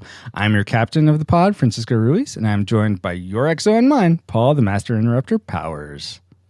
Welcome to our party, pals. Also, for this discussion of the film Die Hard, we welcome back aboard creator of Breakroom Studios and voice actor, chief entertainer Chris Cowan. Hey, Chris. And also cohort of Breakroom Studios and also voice actor, chief entertainer Nate Henderson. Howdy, Nate. Now that you have a quick flyby of who we are, Paul, can you give us a quick overview of the production specs of Die Hard? Sure, why not? Die Hard was released in 1988. I don't know what month, I don't know what day, but sometime in the year 1988. It's rated R, runs 2 hours and 12 minutes. And it was directed by John McTiernan. Tiernan. Yeah, we'll go with that. With the lead stars being Bruce Willis, Rick Allenman, sorry. Rick Allenman and Bonnie Bedelia. The music was composed by Michael Kamen, anyway. I think it's Kamen, yeah. Yeah, Die Hard was made for about $28 million and earned over $140 million at the box office. Ooh. Nice job, Die Hard. Yeah. And not Bald Bruce. Anyway, given this and the fact that it is in the hostage genre, how high do you think it ranks among the 49 movies made since 1980 in the hostage genre? So I'm going to do a little point of order. According to IMDb, there is no hostage genre. So where are you getting the hostage genre from? I get all the genres and the box office ratings from boxofficemojo.com. Okay. Well, that's good to know. I didn't know IMDb was the arbiter of all possible genres. No. I got this from mygenre.com. Let's start with Chris. What would you guess? How high up or low down do you think Die Hard rates among those 49 movies? In the hostage genre? See, I tend to rank it more in the Christmas movies with multiple F-bombs genre, personally. We don't have those rankings, though, so... how high? I don't know. There's a lot of... Between 1988 and now, there have been a lot of stinking hostage movies. I don't know. 10. I'm going to say 10. Number 10? Nate, how about you? I'm going to say number 2, just above Air Force One and just below Schindler's List. Okay. Would that be considered a hostage? No, I don't. I mean, technically, now we're including like prisons. Then, if we're including Holocaust. Okay, guys. What is the definition of a hostage situation? Where does it rank on movies where Bruce Willis still had hair? Not derail. I'm gonna guess number 6. I don't know why, but 6. Okay. So who wins, Paul? To answer your question, there's multiple here. The hostage genre definition are movies about the interaction between a hostage and its captor. Oh, so that would be any of those that we were talking about. And Nate was correct. Air Force One is number 1. Oh, really? But Die Hard is number 8. Oh, okay. Wait, so do I win? Because I think you win. Yeah, I think so, Chris. Yeah, good job, Chris. Good job. Or Francisco. We were both the same. No, I said 6, 10. No, here's a fun fact. Oh, yeah. Huh. 8 is directly in the middle between 6 and 10. It's only really advanced mathematicians are But aware. you're the guest host, so it goes to you. Because we're mutinying over the captain. Thanks a lot, Paul. Number 8. Those better be some darn good movies ahead of this one. I don't see it. Air Force One's. I'd say that's a pretty good one. Argo is number 2, by the way. I've never seen a lot Argo. of these movies were made later. So inflation allows them to have higher box office. Okay. Exactly. Well, thank you for those factoids, Paul. You're And welcome. Let's see if any of them factor into our memory mind meld or our I have a subsequent. question though. Yes, Chris. Does it count as a hostage movie if I feel like a hostage when I'm watching it? Because in that case, there's a lot more in the genre. I don't believe Obviously, so, the answer is no. Okay, all right. Carry on. Thanks. So let's see if Alice can find our target film. Alice? Alert. Alert. Approaching target. Spoilers incoming. Establishing analysis vector. This summer, take the ride of your life. Dodge bullets, leap from skyscrapers, and survive 127 blazing minutes of non-stop excitement. Welcome to the party! All in 70mm 6-track Dolby Stereo that will blow you through the back wall of the theater. Die Hard, rated R. Exclusive engagement begins Friday, July 15th in selected cities. That sounds amazing. Because it's Dolby 6.1 surround sound. Nice. Oh my goodness. That commercial definitely brings back some memories about Die Hard. But to give you some context for the things we collectively remembered most before our rewatch, here's our memory mind meld synopsis. The coolest cop in the world, a young NYPD officer named John McClane, flies to Los Angeles to attend his poofy permalicious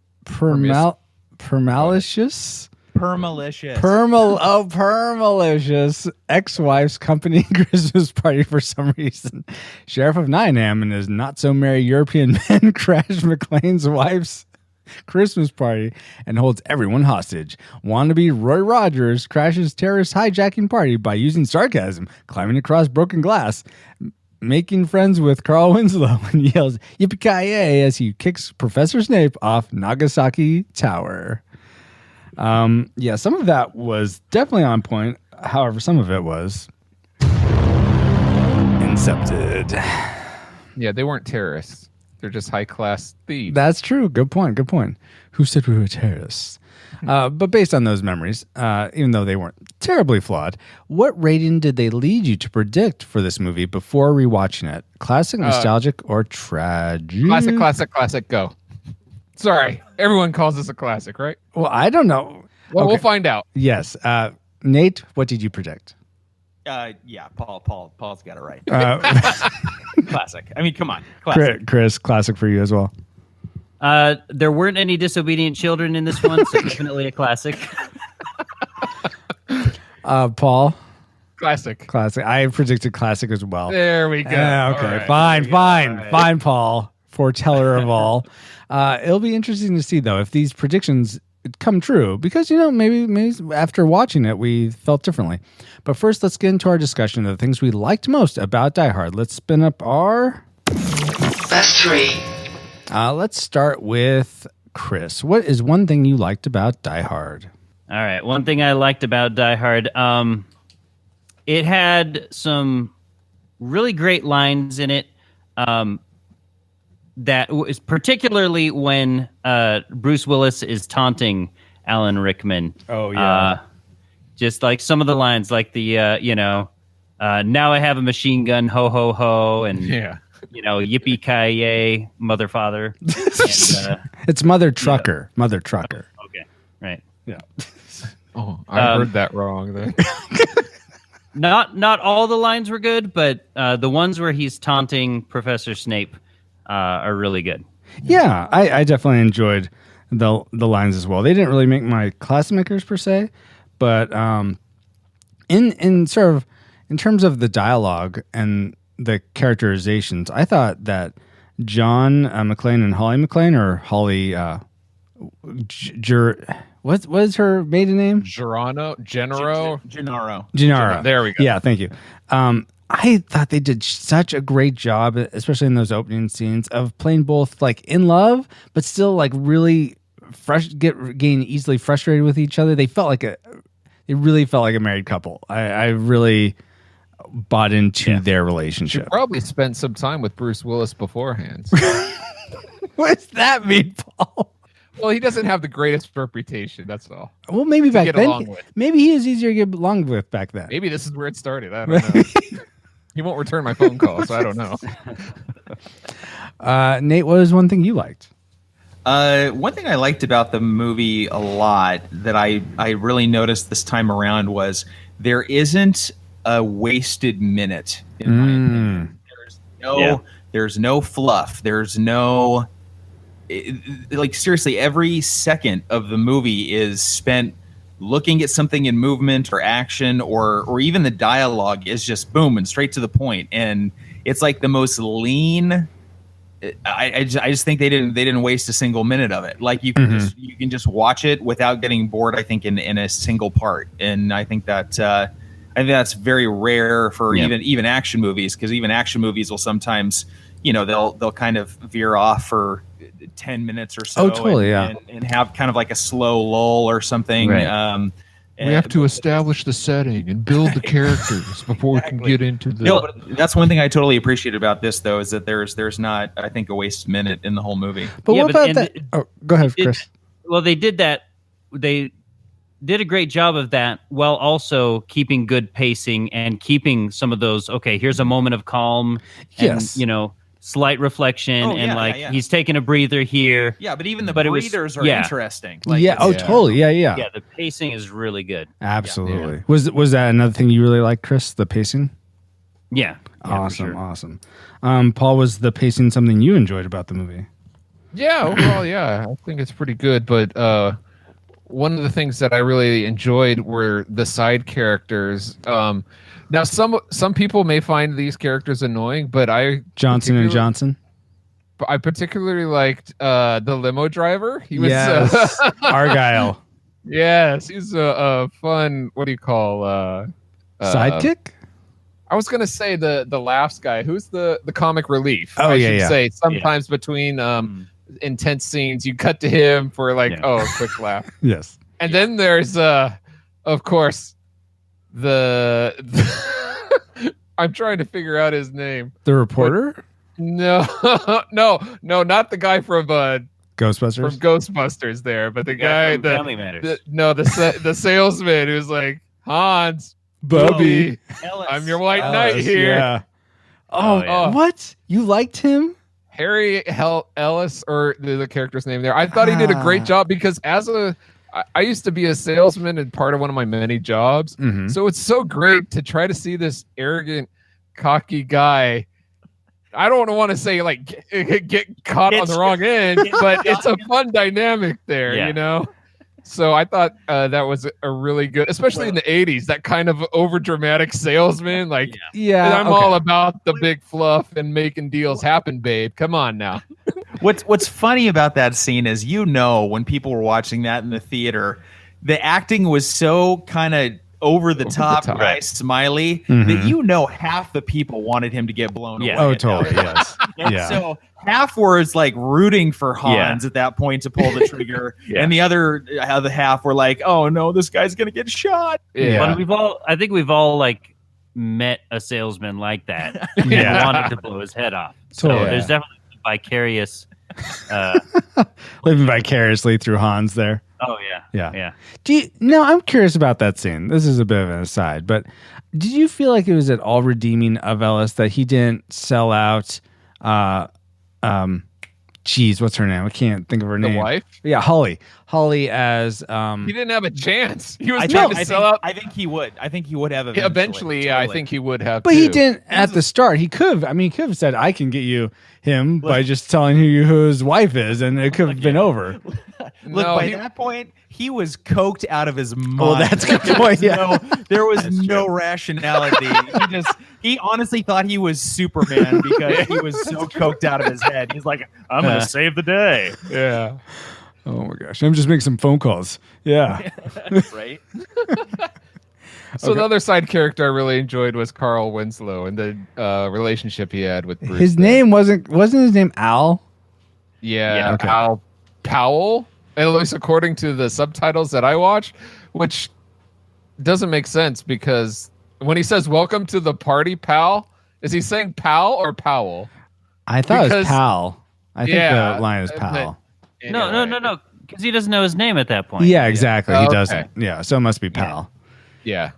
I just thought that was too close to Powell and Pal and Al. They could have separated that. All right. Well, you should definitely write someone a letter about that. Yeah, strongly I'm gonna worded. have Steve Urkel get on that. Okay. Nate, what's something you liked about this film? Let's see. The next one I had was Chris was mentioning just kind of when there are slower moments, there's some great dialogue in there, and I really liked the the over the dispatch dialogue that John and Al have together. I thought that was some good writing. You know, it got a little cliched, I think, at the point where Al talks about, you know, his mishap and all that other stuff. But all in all, I think they formed a really good bond by not even acting in the same room. I thought that whoever cut that together and everything and talked together, it almost makes me wonder if like they were on the set just able to talk to each other, but face to face, like they do sometimes with actors. But I just think whoever did the editing for those scenes was it was cut well. Absolutely. Yeah, it was really good chemistry. Oh, totally. Something else I liked about this film was, and I don't think we've really talked too much. Paul's really hung up on these side characters, but I really enjoyed the main characters, apparently. John and Holly, I said before, and also Alan Rickman as Hans Gruber. He was just so calculated and in his own way funny and just so clever, and and at the same time very cold and very just like, no, we're just gonna kill you and whatever. And especially his reaction to Ellis, like, "Oh, you really figured this out? That's amazing." You could totally tell he's not. Yeah. He's just feeding him the lines he wants to hear. It's just. Yeah. Oh my gosh, so great. Or the part where he's like, they're like, the Asian Dawn. What's that? And it's like, I read in Time Magazine. About it in Time Magazine. So good. Good. I agree. Alan Rickman as Hans Gruber is my number 2. Oh, you're number 2 also? Okay. Yeah, he is a very smart but likable villain.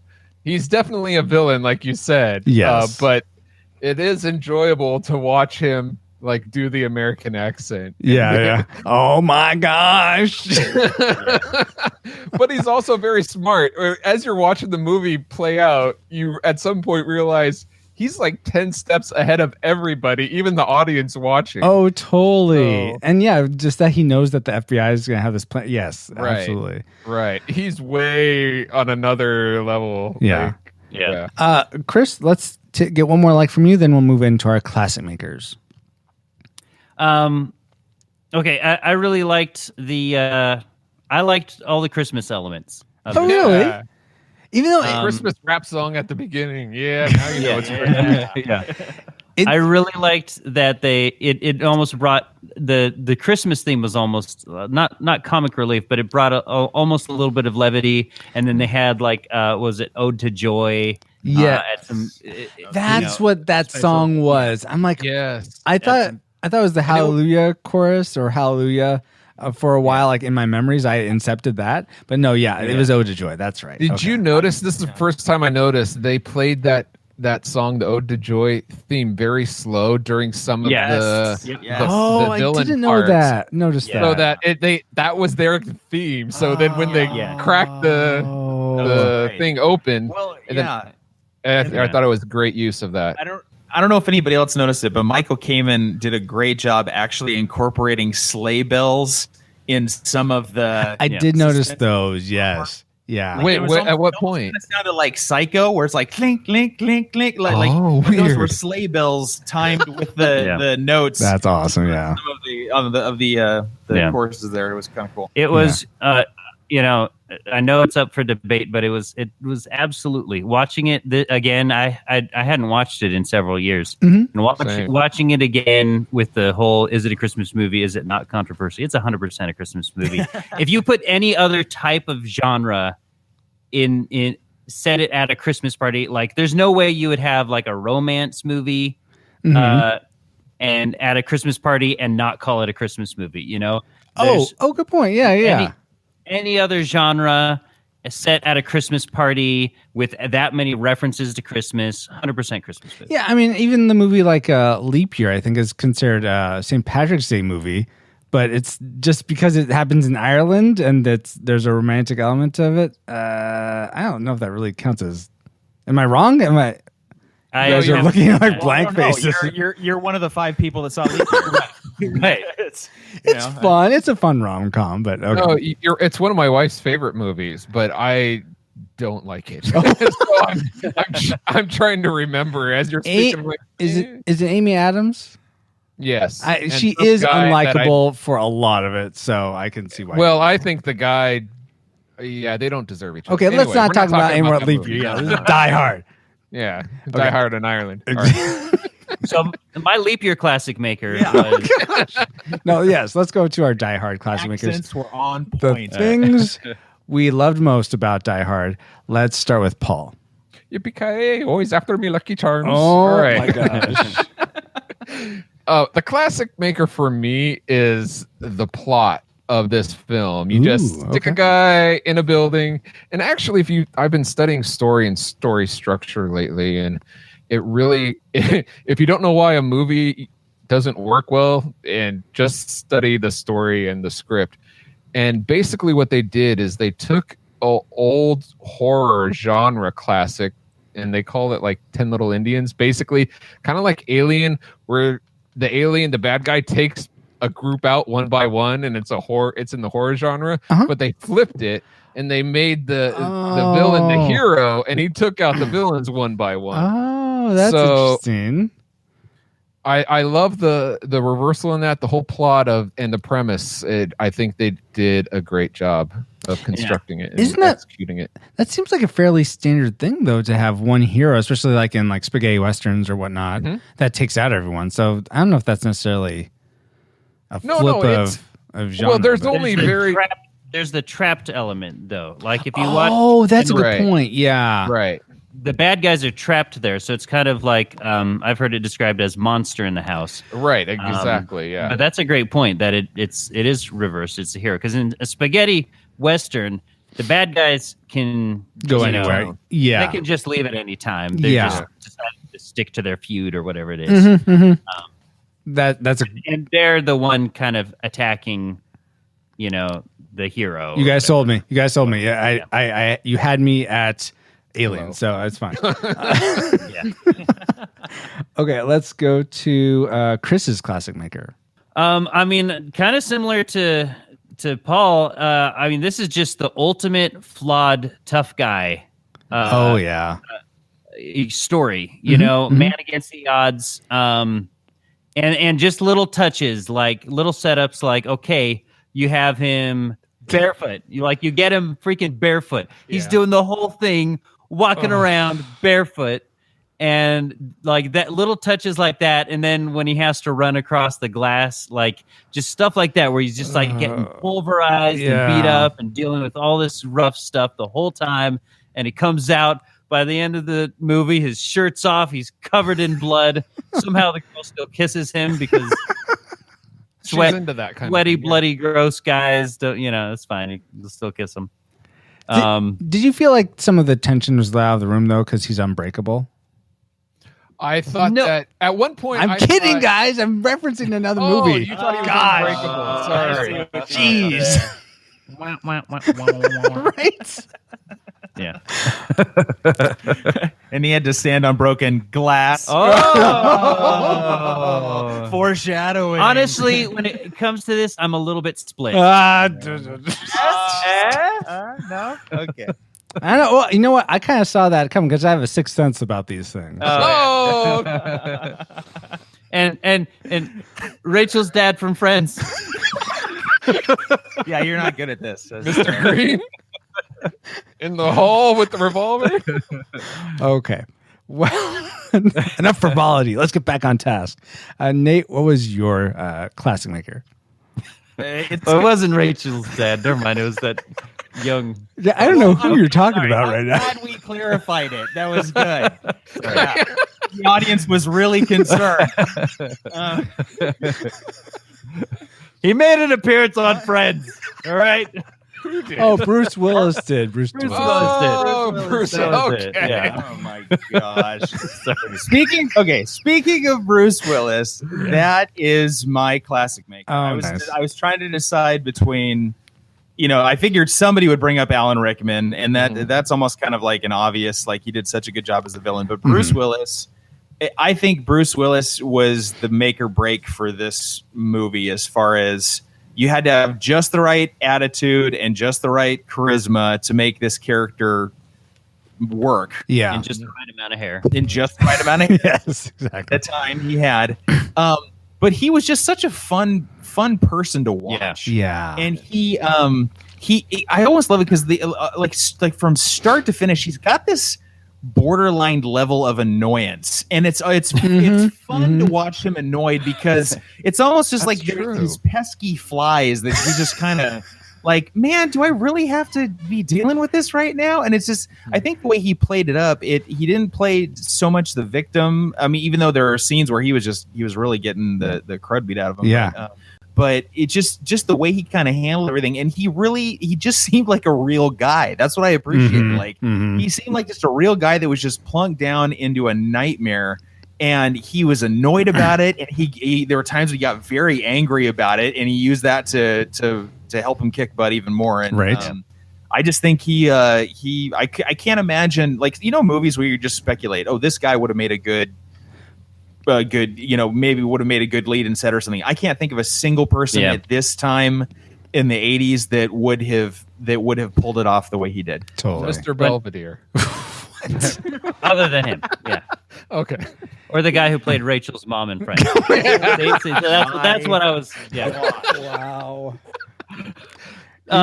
Yeah, I totally agree. And one of the things I love about this movie, where like there's a lot of action movies that are kind of similar, but the main guy is like like Taken.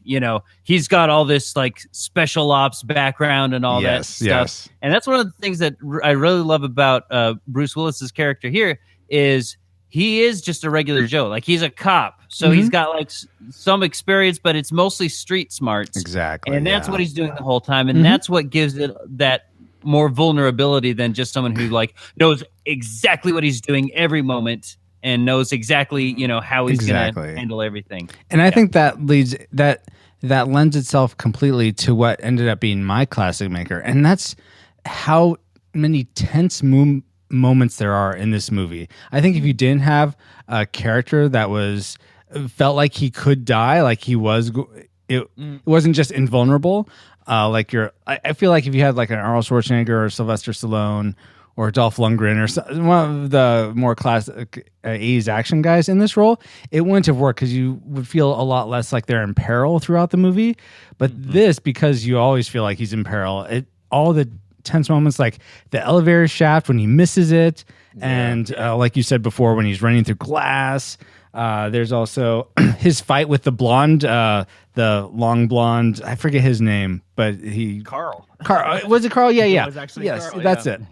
His fight with Carl, not Winslow, blonde Carl. I just thought I was really on edge, like through all those moments, and really like worried for him. And I've seen this movie several times. It's been a while, but I feel like that a movie is still able to bring you to the edge of your seat just through tense action moments. I think was really great. So I really loved it for that. I agree. I think the intensity was at even like you were mentioning, like running from them and trying to hide in the going down the elevator shafts or whatever. I turned to my wife and I said, this is so intense. I don't know how they're doing this. He's just running, and I'm on the edge of my seat. Or when he's hiding in the shaft, and Carl's just about to get him, but he gets pulled away. I mean, I felt like that was a little Deus Ex Machina, but still, it fit. I wasn't like, oh my gosh, jeez, gosh, really ruined. Yeah, tragic maker. One of the things that separates it from those like special ops guys who know what they're doing is just like other action heroes know exactly what they're doing, and that's what makes them so great. And in this one, he doesn't know what he's doing, but he's just willing to do it, and that's what makes it so great. Is he doesn't have it all figured out, and that's what makes it so charming. Yes, that's a great way. But he's just willing to do it. And that's what. Just makes it that much cooler. Did you say he's Bruce willing to do it? No, but I mean, yeah, totally. That was the joke that I made because I'm clever. Wow. Sorry, that's why I laughed when you were talking. I thought I heard you say because he's Bruce willing to do it. Nice. Okay, guys. Well, those were some really good classic makers. Oh, every time. One more thing I like that I wanted to mention. Strangers and Aliens. This is a conversational podcast and blog that explores the relationship between God and man through the lens of speculative and imaginative fiction and explores this same fiction through the lens of God's relationship with men. Join Ben Avery, Dr. Jace O'Neill, and Steve McDonald, a trio of Christians who are both fans and creators of story, in their conversation about the intersection of faith and imagination. Find them at strangersandaliens.com. Well, that's great, Francisco, but what does that have to do with the movie Die Hard? Well, I mean, the Germans that Hans brings in, they're probably illegal aliens. And well, this show's called Strangers and Aliens. Probably a different kind of, that's probably extraterrestrial aliens. But still, they're both aliens of a type, so it's similar in that way. We can agree they were all strangers. Yeah. Oh, yeah. Well, no, we're not really. I mean, you and me have met in person, Chris. I don't know if we're really strangers. No. Yeah. They're all strange. Oh, yes.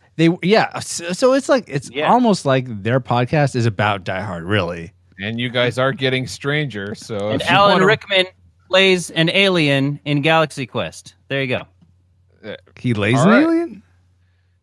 Plays an alien. I think he meant he played like he was Grabthar's hammer. Like he was laying an egg or something. Okay, yes. Sorry. Fine. You guys want something more related to Die Hard, fine. Here is some trivia about said movie. Did you guys realize that the scene in which Hans Gruber and John McClane meet was not only unrehearsed to give it a greater feel of spontaneity, but it also was inserted into the script only after Alan Rickman was found to be proficient in mimicking American accents? The filmmakers had been looking for a way to have the two characters meet prior to the climax and capitalized on Rickman's talent. So my question then for all of you is, what is the best accent you can do other than your native one, obviously? So let's start with Paul. Oh my, what the heck? You did not prep me on this. I have no idea. Oi. Whatever accent that is. I don't know. That's a word. Yeah, that's a word, not an accent. But I said it not in my oi normal accent. Anyway, Yeah, I don't. That's a very distinct oi. Pig Latin, is that an act? No, wait, that's a language. Let's go with Nate while Paul's thinking about this. Talk about being put on the spot. Wow. Well, I like doing accents, but I don't know which one I do best. It's great. Everyone can do the Scottish one. No, let's see. I enjoy doing the German accent. Oh, yes, that's very good, yeah. That's probably cool, yeah. Speaking of crazy terrorist Germans, I am one. I terrorized the Nakatomi building, and we had lots of fun doing it. So I think it was my back. He huffed and he puffed and he signed the eviction notice. Yeah. How about you, Chris? Well, back when I worked at Jamba Juice, I would go an entire day speaking in an Irish accent just to see if the customers would notice. And one of the co-workers actually noticed and said, "Oh, are you from Ireland?" And I said, "Yes." Bye, Blarney. I am. Now you're seeing me Lucky Charms. Paul, did you figure out one other than oi? No, just that I've been told I've never seen what is it with the characters of the giant French fry and the Ronald McDonald gang? No, yeah. the Hunger Games? No. Anyway, there's a character that sounds like one of the pigs from Shrek. That talks like that. Yeah. And they said I sound just like this character on this other show. Oh. I know the one you're talking about, and I can't remember, but it has like a meatball and stuff. Maybe. Yeah. Oh, Aqua Teen Hunger Force? Yeah. Oh, okay. I've never seen it. There's a guy who talks like this in there. Oh, okay. I don't know. There you go. And just for you playing at home, I do a pretty good Scottish accent, so. Oh, how's your Christopher Walken as Scottish? Don't do that to me, Paul. I can't do Christopher Walken to save my life. I can't either. You can try. You can hear the bagpipes. The bagpipes are playing in the background. Yeah, you see this movie Die Hard. It's Scottish. You can't can't do that. It's impossible. Maybe Christopher Walken doing a Scottish accent could do Christopher Walken doing a Scottish accent, but would you like some haggis? I got some fresh off the pastries. That is a great Jewish voice. I agree. Is that not what you were going for? Oh. Anyway, let's continue on. Yeah, Pinky Power. Have you seen that? Now that you have found out some trivial info about us, let's find out what memories you, our awesome listeners, had about Die Hard. Jackie Sculpted from Clay. Hi, Jackie. She says one of the best Christmas movies ever. Renegade of Rock says, a Christmas miracle took place and the safe opened. I always wondered what happened that made Sergeant Al Powell move to Chicago and change his name to Carl Winslow. Did Simon from Die Hard 3 cause him to go into witness protection? Maybe. Chris Owens 80 says, I remember learning what Carl Winslow did for a day job since I saw this after watching Family Matter episodes. Lesty for short says, Snape tried to interfere with the Muggle world. No, but for real, headbutts. Bruce Willis running around without shoes and 80s hair abounds. Carl, the Family Matters guy, playing such an amazing role. I truly did appreciate that they didn't make all the cops look like morons, just people trying to help. Patrick Edwards says, I remember 2. 1, make fists with your toes. Have you guys ever tried that? I haven't. It doesn't do a thing. I never have, no. Anyway, number 2, get together and have a few laughs. Number 3, shoot the glass. Number 4, always use your pregnant wife excuse to buy more than normal amounts of Twinkies. Number 5, the feds always play by the book. Number 6, Roy Rogers is better than John Wayne. Number 7, all good bad guys are German. Yeah. And number 8, terrorists have small feet. Number 9, man, the bad guy in the lobby looks like Huey Lewis. Oh, yeah, he does. Yes. And number 10, Sergeant Powell moved to Chicago under the Witness Protection Program under the alias Carl Winslow. Number 11, Hans Booby, I'm your white knight. Dirty Steve 40 says, I remember that Burt Reynolds turned down the role of John McClane. Whoa, that'd been way different. I remember every line after I watched it 15 times in the summer of 2000 in VHS. He was cussing a lot.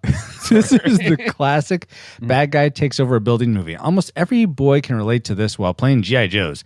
And who can forget the supporting roles like Travis from Walker, Texas Ranger? What?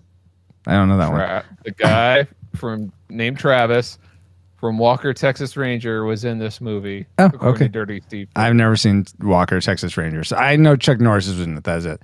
Or the blonde hair guy from Money Pit. And let's not forget the bad guy from every movie in the late 80s to 90s eating a candy bar. Who was that? That was Genghis Khan. Oh, right. Yes, the Asian, I don't mean the Asian racist actor. For the listener. No, but yeah. Genghis Khan in Bill and Ted, yeah. Wow. Classic. Welcome to the party, pal. Yeah. LJ Lowry says that is the best Christmas movie. Brian Minto says, now I have a machine gun. Ho, ho, ho.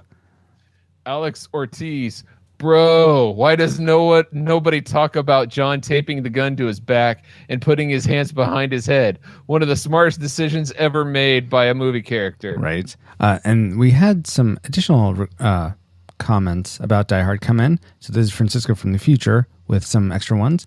Dustin Warford says, Hans Gruber shooting the business owner after he wouldn't give him the combo, and the other guy for not convincing John McClane to turn himself in. An awesome villain. No empty threats. Doesn't immediately resort to going after friends and family until later. He gets right to the point.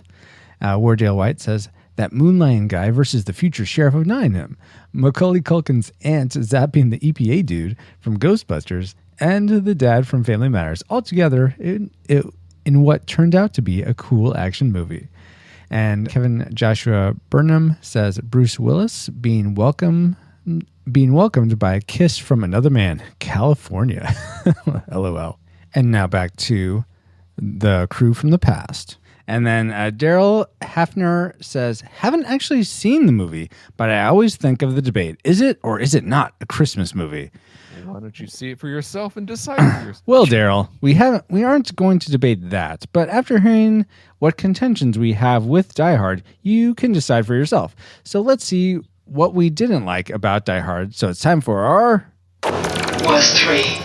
And let's start with Nate. What's one thing you didn't like about Die Hard? Okay, well, I had to dig really deep to find something I didn't like about this Don't movie. dig that deep. So, no, but like, okay, so you shared some trivia earlier. Can I share a quick piece of trivia? Of course, yeah. I'm all about movie scores as far as, so these are for all you movie score nerds out there. Okay. The scene where Al shoots Carl at the end of the movie. Where he, and you'll notice the score is very triumphant. It's totally different than any part of the other soundtrack or movie score on the movie. Yeah. The reason is because Michael Kamen didn't actually conduct that. James Horner made that for Aliens 2 years before. But that piece never made it into the movie, never made it into Aliens. Oh my gosh. gosh. So had this amazing part of the soundtrack that was just sitting out there. And Michael Kamen heard it and was like, at first they were just going to use it just to kind of throw in the background until they could actually compose a piece of It was music. a test track. But the test audience loved it liked it so much, and the producers liked it so much they just kept it in there. So wow, that's crazy. That's for all you film score nerds out there. I hated that part of the film too. Really? No, that's really interesting to me. But no. It relates to my dislike where when I first saw it when I was a lot younger, I thought it was awesome. Like I thought it was so cool. It's like, oh my gosh, he found the courage to raise his gun and shoot this guy and all this other stuff. And then the more I got to think about it as an adult, I'm like, wow, how many cops were just surrounding that building? Like how many federal agents? Right. And not to mention, when we last saw Carl, he was swinging from a chain by the neck, not breathing. And yet he was able to make his way all the way down the building, go out the lobby without being seen, completely bruised and battered. That's the same guy that was swinging, being hung? Yeah. Wow. You didn't know that? No. All the terrorists look the same to me. Sorry. No, and so he was able to get one of the... I thought it was one of the brothers anyway. He was able to hide in one of those shock blankets that they give people and then just all of a sudden pop out with an automatic weapon. Nobody saw him have that and then take aim. So that was kind of the adult in me saying, wow, this is so incredibly unbelievable. I loved it when I saw it when I was in high school. I thought that was the coolest thing ever. But you know what? That actually ties into my number 3 of the things that I didn't like. Oh, yeah. And I don't remember, but what happened to Genghis Khan and the other guy down in the lobby? Did they die? They died. Yeah. Yeah, everyone died. There goes my dislike. Okay. They should have saved one of them for that scene. Then is what I was going to say. Well, they should have saved Huey Lewis. It's either who do you like? Here's the power of love. Yes. That would have been amazing. Power of blood. I guess they'll have to go back in time to make that edit. Yeah, I liked that it's totally. I knew it was coming, and I enjoy that part. That it's like, oh, this bad guy that you thought was dead came back, and I feel like that trope got totally overused after this film. Yeah, but Beauty and the Beast, where he comes back after the petal rose falls. Not really at all. No. I enjoyed it in this movie. I thought it was cool. I was able to tell it was the same character. Yeah, I think it is a bit of a stretch. That he's hanging there and somehow is able to get free. But Okay. Would you say your belief was as suspended as his neck was? Just about, yes. Well, Just I almost feel like they got to the end of the movie and they're like, "Oh crud, we totally didn't have a way for Al to redeem himself. We ran out of bad guys." Yeah, we literally, like you saw everybody just get shot up, or Hans falling from the top of the tower. They're like, you know what? Get Carl in there. But he was dead. No, he wasn't totally dead. He was. He's only mostly dead. Which means Parvin was alive. Let's film a scene real quick. Let's do it. I mean, at that point, it's about as believable. They might as well have just had Hans get back up and be like, no. All right, hold on. Let me grab my semi-auto. Dust himself off after falling. Yeah. Or Ellis. They should have gotten to Ellis. You didn't see Ellis die. That's a good point. But you just heard the gunshot everywhere. Oh, that's popped up and be like, "You've got my girl." Yeah. Or zombie Mr. Takanaki or whoever. Okay, now we're getting a little far afield. Well, we kind of saw his brains go against the window. But Chris, what's something you didn't like about Die Hard? It kind of along the same lines with suspended disbelief. The deputy police chief was oh my gosh way You overboard. messed with the horn to get the bull. No wait. Mess with the bull, you just get the horns fall. Yeah, it's that guy. Like he wasn't like, it's one thing to have a character that's incompetent, but he was like the only way you could be that terrible is if you're actually inside, you're an inside man and you're actually that's in a on good it. point. Because he I never was thought so about that. everything Al was saying made total sense. Yeah, And he's like, a body freaking fell onto my car. And he's like, probably some stockbroker got depressed. It's like come on, really? You're not going to investigate? You haven't ID'd the body? What is going on here that you are that stupid? And that character was a little too, everything he said, it just was too far off. It just didn't make any sense. About 10 years ago, I would have agreed with you, but I have worked for some people. I've had, like I said, I've had numerous jobs. Some of my supervisors were exactly like this guy. Gosh. And it is that annoying. Trust me, it is. Yes, but were your supervisors chiefs of police? Right. That's what I'm saying. It's not. Unfortunately, it's not that far off from what I've seen. So I'm curious: was he deputy chief of police or deputy to the chief of police? I think he was trying to escape watch over detention. Okay, enough with the Breakfast Club references. All right, fine. He escaped from the Endor moon from the Ewok. Was that him too? The dad? The sequel of what's the Ewok movie? Battle for Endor. Battle for Endor. Yeah. Wow. Well, that has pretty much nothing to do with something I didn't like about this film, which was, and this is really nitpicky, but I could not fathom how John McClane's wife beater or tank top, whatever you want to call it, went from white to black brown right over the course. It's right after he's in the air vent, and it's like it's not just like the front is black brown, the back's still kind of dingy white. No, it's like a different tank top. It's might as well have you changed somewhere along the way, and it's just like that's what happens when you crawl through vents. No, I don't believe that. I don't believe that. Okay, well, what they didn't show you was while he was in the vents, he had to take a dump, and the only thing he had to wipe himself with.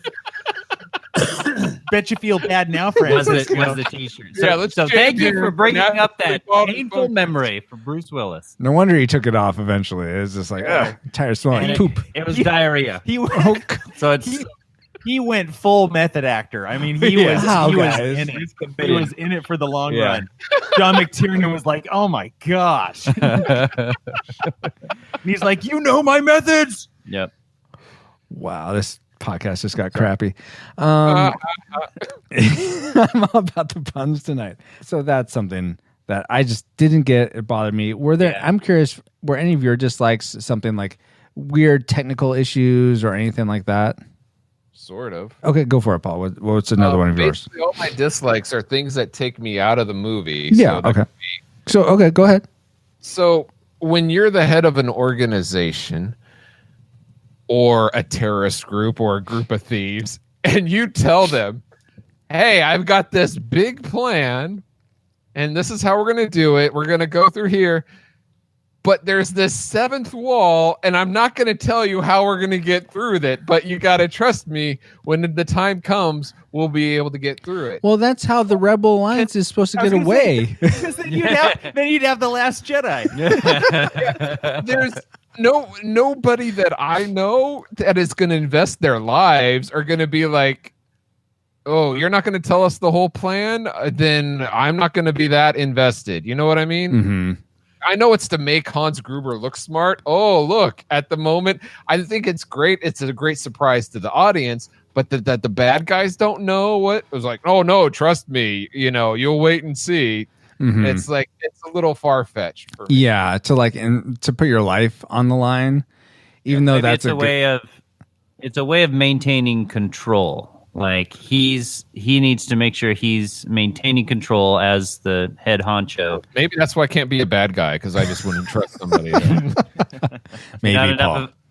I was gonna consider a life of high end criminal activity, but I just don't have the control issues that I would need. Yeah, that's the only thing. Man, other than that. Sorry, that's holding you back. That's so rough. Nate, what's something? Be right there on Nakamura Plaza. 100%. I think you guys are all saying it wrong. I'm pretty sure it's Nakatomi, or dang it, now I don't have it. Regardless, Nate, Kawasaka. I will look it up. Nate, what is your? What's one thing you don't like? Kawasaki. Godzilla. Oh my gosh, guys. Kikoman. It was Unagi. The Mount Fuji Tower. Honestly, the only thing I have left is my Tragic Maker. Oh, well, okay, then we'll skip you. I'll go with something else I didn't like. And so we didn't. What's interesting is during the like section, no one brought up the special effects. And overall, I was really impressed with the special effects, the explosions. The practical effects are amazing. Yeah, Like, totally. The one point, practically amazing. Oh my gosh. Go ahead. And it's Nakatomi. That's what it is. Nakatomi Tower / Plaza, which was actually the Fox Tower at the time. So they like rented to themselves the space. Is kind of interesting. Anyway, hey, what does the Fox say? That's beside the point. Nakatomi, baby. So when one of the special effects was glaringly bad, that's why it stood out, because so many of them were so good. And for me, it was the one scene where I think Agent Johnson, who Brother Fratelli, takes a shot at Bruce Willis's character. He jumps down, and the helicopter sort of pans across the building, sort of like flies over, and it's very clearly either a projection screen or a blue screen effect, and I don't know what about it. Just I think the proportions are wrong or the line's wrong. It's just very clearly not there, and so that really was glaringly bad for me. It took me out of the movie when he wasn't singing in Italian either, so I'm right there with you. Oh my gosh. I didn't notice that. The singing in Italian is a Goonies reference. Or you're talking about the helicopter? Both. Oh, okay. The helicopter wasn't singing Italian. Neither one of those stood out to me while I was watching Die Hard. Good. I'm glad. What's one other thing that did stand out for you, Chris, that you didn't like? I thought the German accents were not that great. Yeah, is Hans even supposed to be German? Is he? Hans is supposed to be a German terrorist who defected or got kicked out of. He disassociated with his German terrorist group, and his accent was not very good. He sounded like he had a British accent. Yeah, exactly. Probably because he's, that's what they speak at Hogwarts. But he did not. He did not have it. Like every now and then, he would put a little accent on a word that almost made it sound about as German as Francisco's Jewish accent sounded Scottish. Gosh, Chris. So is there a movie like any of the Indiana Jones movies, or is there one that do a good German accent? Yeah, in Shrek, you'll notice that the pigs have very authentic German accents. It's about as spot on as you can get. Yeah. Wow. I mean, yeah, there's like there's other German. There are people with authentic German accents in other movies. Yes, to answer your What? question. Yes. No Yes. way. And and I'd say the brothers had much better accents. Carl and his brother, yeah. Than Alan did. Mm-hmm. They were German, yeah. Yeah. It was basically like Sean Connery, having a Russian accent. It just wasn't there. Is that the best you can do? Oh my gosh. Okay, guys. Kevin Costner's British accent in Robin Hood, or lack thereof. Okay, let's continue on to our tragic makers, the things we disliked most about Die Hard, the things that just wouldn't die for us. Let's start with Nate. My tragic maker ties into one of the dislikes that Chris has, and that is just the pure police incompetence being led by the whatever deputy chief of police. And I love Paul Gleason. Like I hold it against him personally. I love that he's culpable. He is. He has to answer for his crimes. No, but I just think everything from the chief of police just not believing, like you said, a thing Carl Winslow said. Yeah. And just the approach that the whole the SWAT team and everything took, and they just have this tank and they drive it up this incline that the vehicle can't possibly. I don't even know what they were trying to do with that. They're like, let's just wedge this vehicle on this staircase. I thought they were trying to drive into the building. No, but they wouldn't have taken that. They wouldn't have taken that approach. Like they tried to do a side entrance on a 45-degree incline when they could literally have taken it through the front doors. I mean, it's just the whole thing didn't make any sense at all as far as their approach goes. It just made the feds. It made let's shoot at it some more to show them we're bad.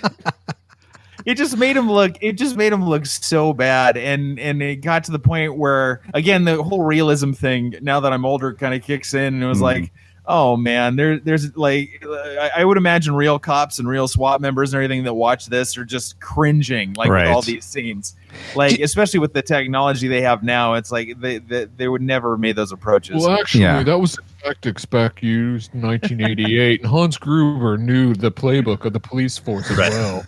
Yeah. Do you think they needed to do that, to go to that extent, to show how cunning or capable the terrorists were, though? No, or the thieves were. They'd already established that. They already had the trademark. They blew what's his face away in the boardroom. Mm-hmm. Salmon skin roll. That was the. No, this movie though, you have to acknowledge it. It started so many trends about having the bad guys demonstrate at the beginning how horrible they are with Han shooting Mr. Nakatomi in the face or whatever, and then so many movies did that afterwards. But I think in the same vein, I think that this movie also set a precedent for a lot of movies for years to come. That the heroes are way more knowledgeable than the authorities, basically, than the people that are trained and it happened on movies for decades. Like it's until recently, where now you would have a drama focused on the cops themselves, and they would be highly skilled and trained, but so are the terrorists or whatever that are fighting against them. So. Yeah. So I don't know. Just the police incompetence was kind of like, all right. Yeah, I totally got you. One point is that he was Mr. Takagi, not Nakatomi. Takagi, yes. Yes. And also, Aaron brought up in chat that Hans was part of an East German terrorist organization, because East Germany was an evil state back then, as opposed to West Germany, which was capitalistic and great because capitalism is awesome. This isn't political. Okay, what was that, Paul? That's why they had those German accents. They were East German accents. That's why I didn't recognize. Yeah, right. That's why. That's true. In East Germany, they all speak like British people. Yeah, totally. They're the Brits that got little known fact. And then as soon as the wall went down, they went back to speaking German. So, wow, it's amazing how that happened. I say this schnitzel is delicious. soon as the wall went down, jawohl, it's delicious. Yeah. Yeah. Oh wow. Okay. Well, let's see. I think that leaves several of us still. Paul, what was your tragic maker for Die Hard? Again, things that take me out of the movie. At one point, okay, John McClane, he's running barefoot. I get it. Let's kick the guy while he's down. Let's have him run through glass, which is it cringes me to watch him. That scene where he's taken out of the glass. That's fine. Oh yeah. That was done well. But at one point, he's like getting shot, and like I turned to my wife and I was like, he's just running on pure adrenaline by this. Yeah, totally. Yeah. Then he has his foot bandaged, and he uses it to try to kick the glass open. There is no way anybody, even if you're on adrenaline, is not going to use the damaged foot that's been, sharded up by glass. Oh, I didn't think about that. Yeah. The glass window in. There's not even, you could try because you're not thinking, but there would be a major ow. Yeah. That's not a smart move. Yeah. But it's like, then from that point on, he became, like you were referring to, Francisco, earlier, unstoppable. And it's like, oh yeah, shoot me. It doesn't matter. I can find duct tape out of nowhere and magically tape it to my back. It was Christmas tape because they were doing Christmas presents. It makes sense. Yes. But I have the time to do that in a way, like I can barely reach back to my back, let alone strategically tape a gun so that I can grab it. That's a good point, Paul. You and Bruce Willis are pretty much equal in your physical abilities. Totally. Okay, I have 2 arms and a back that move the same way, pretty much. So I think it's reasonable to. But him kicking the glass was the part like. Yeah. Okay, I can see that. Let me just add real quick. If that was real duct tape, he would have had the hardest time getting that gun. He would have been like, his back. Give me a second. This stuff is working too well. So I don't think it was duct tape. I feel like it was just packing basically tape. gave his back a waxing. Oh, it's packing tape. Well, we all know packing tape adheres to bloody, moist surfaces. Right. That's sweat. It'll stick to anything. Well, if we're going to talk about things that just take you out of the movie, if that's what our tragic makers are composed of, I'll go with mine. And it's just like, and I guess this speaks to him not being super competent like a trained SWAT member or something like that. John McClane I'm talking about. But I feel like he's just way too cavalier with being on the CB radio that all of the terrorists can hear when he's talking to Carl Winslow. I feel like it's just, I mean, he doesn't even try to talk in code, really. He kind of does at the beginning. I can't tell you that right now, like my name and stuff. Yeah, but toward the end, it seems like he just doesn't care anymore. And I feel like that's... towards the end, he doesn't care anymore. I don't know. If I'm that close to death, I'm going to want to do even more to try to conceal my whereabouts and all that. So. Shut up. Don't use this channel. They're after me. We're going to die. Well, that's why the movie doesn't star you. But I can tape on my back, so maybe they should star me. Oh, goodness. That's part of the audition process. Can you tape this to your back and shove glass in your foot and then kick a window? Wow.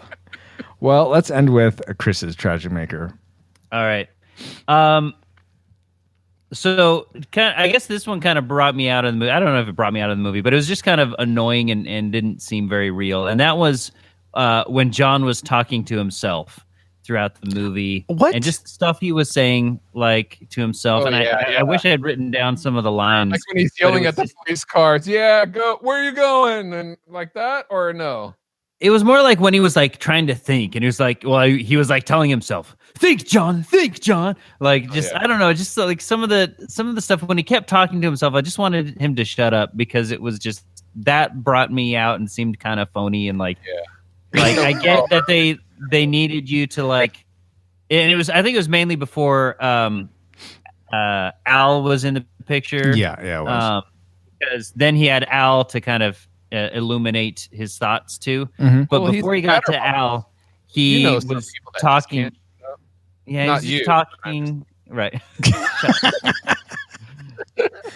He was just talking, and it was really phony, and I don't know. I didn't like it. Okay, so I'm the complete opposite. I totally buy into it because I do the same thing. I'll just talk out loud to myself during Watch like one of his streams. What, Paul? Just watch one of your streams. Oh, you can see. Yes, that's true.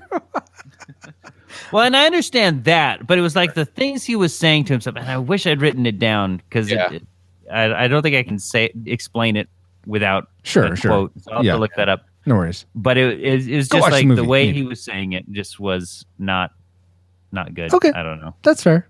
All right. And Not now's your good. tragic maker. Wow. Okay. Yeah. Well, given that. Well, that and his wife's hair.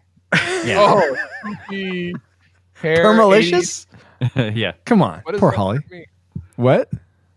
What's that word and what does it mean? Permalicious? Yeah. Oh, it's permed? Yeah. Perm. Yeah, giant perm. And delicious. It's a portmanteau. Yummy permed hair. Okay. got it. That's not what that means, Mr. Literal. All right. Well, I think now that we've entered all our targeting information into the firing computer, Alice, do you have a firing solution for us? Firing solution complete. Rating salvo at the ready. On your mark. Okay, do we rate Die Hard a classic? We'd recommend anyone go out and watch this movie, whether or not they've seen it before. A nostalgic, it's worth rewatching if you enjoyed it as a kid or if you've enjoyed it in the past. Or a tragic, it's not worth your time today. Even if you have fond memories of Die Hard, don't sully them with a rewatch. So let's start with Nate. What is your rating of Die Hard? Anyone want to take a guess? Tragic? Oh, okay. There you go. Man, I was surprised at how rotten this movie was.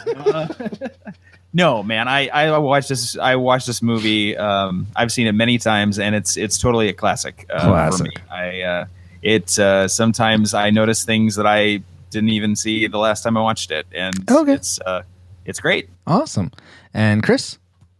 Yeah, definitely a Christmas classic. Christmas classic. Oh, wow. Paul? I'm going to have to agree with Cool Deluxe, who says it's a classic. If you haven't seen this movie and you're a fan of movies, then you need to check this out because a lot of them are based on this movie. Yeah. Well, I guess we're double dipping, double downing. I'm not sure what you call it, but I have a classic as well. So according to the Retro Rewind podcast, we rate Die Hard a unanimous classic movie. That makes 2 in a row now. We have The Goonies as unanimous classic and Die Hard as unanimous classic. So we'll see if that continues into trifecta territory. But now that we've rated Die Hard, it's time to get back to our own time. Good old 20XX. 20XX. Comsat online. Receiving incoming transmission. Now that we're back, it is time to do another patron pick episode. Yes, it won't be this coming episode, but the episode after, I believe. Soon we're going to be doing a patron pick episode. What this is patrons of our podcast or reflux capacitors that are donating at the $10 a month level are randomly selected. We try to do 3 to 4 each year. They are randomly selected to personally pick a movie that they want me and Paul and whoever else guests with us to cover. So I'm going to roll the dice. Here the die roll in my hands. And it is... Oh, whoa, okay. So we got, a 12, but I mean, that means nothing to you. What that equates to, though, is Deb Powers will be picking our next patron pick episode. So we've probably already contacted you, Deb, by the time you hear this. But we'll find out which movie you'd like us to cover. This is Francisco from the future again. It turns out I contacted Deb, and she is not going to be able to... She wants to record with us for her movie that she picked, and we'll reveal that later. But she said, go ahead and can you give my spot to the next patron pick spot to someone else. So we're going to re-roll for who it's going to be. And here we go. And it's going to be Jared Holzhauer. It gets to pick the next movie. So I'll be in contact with you, actually, Jared. And you probably have already been heard from me by the time you hear this. But congratulations, Jared, and thank you for being one of our patrons, for supporting the podcast, being one of our Reflux capacitors. And you know what? We'd like to thank all our Reflux capacitors, including Jared Holzhauer, Deborah Powers, Brian Keating, Patrick Hicks, LJ Lowry, Chris Cowan, the Feel and Film Podcast, Chris Owens, Geek Devotions, The Untold Podcast, Mrs. Lomax, Indy Lewis, Peter Panda, James Kennison, and 3 other awesome patrons as well. Thank you so much. We wouldn't have been able to travel back to 1988 without you, our awesome Reflux capacitors.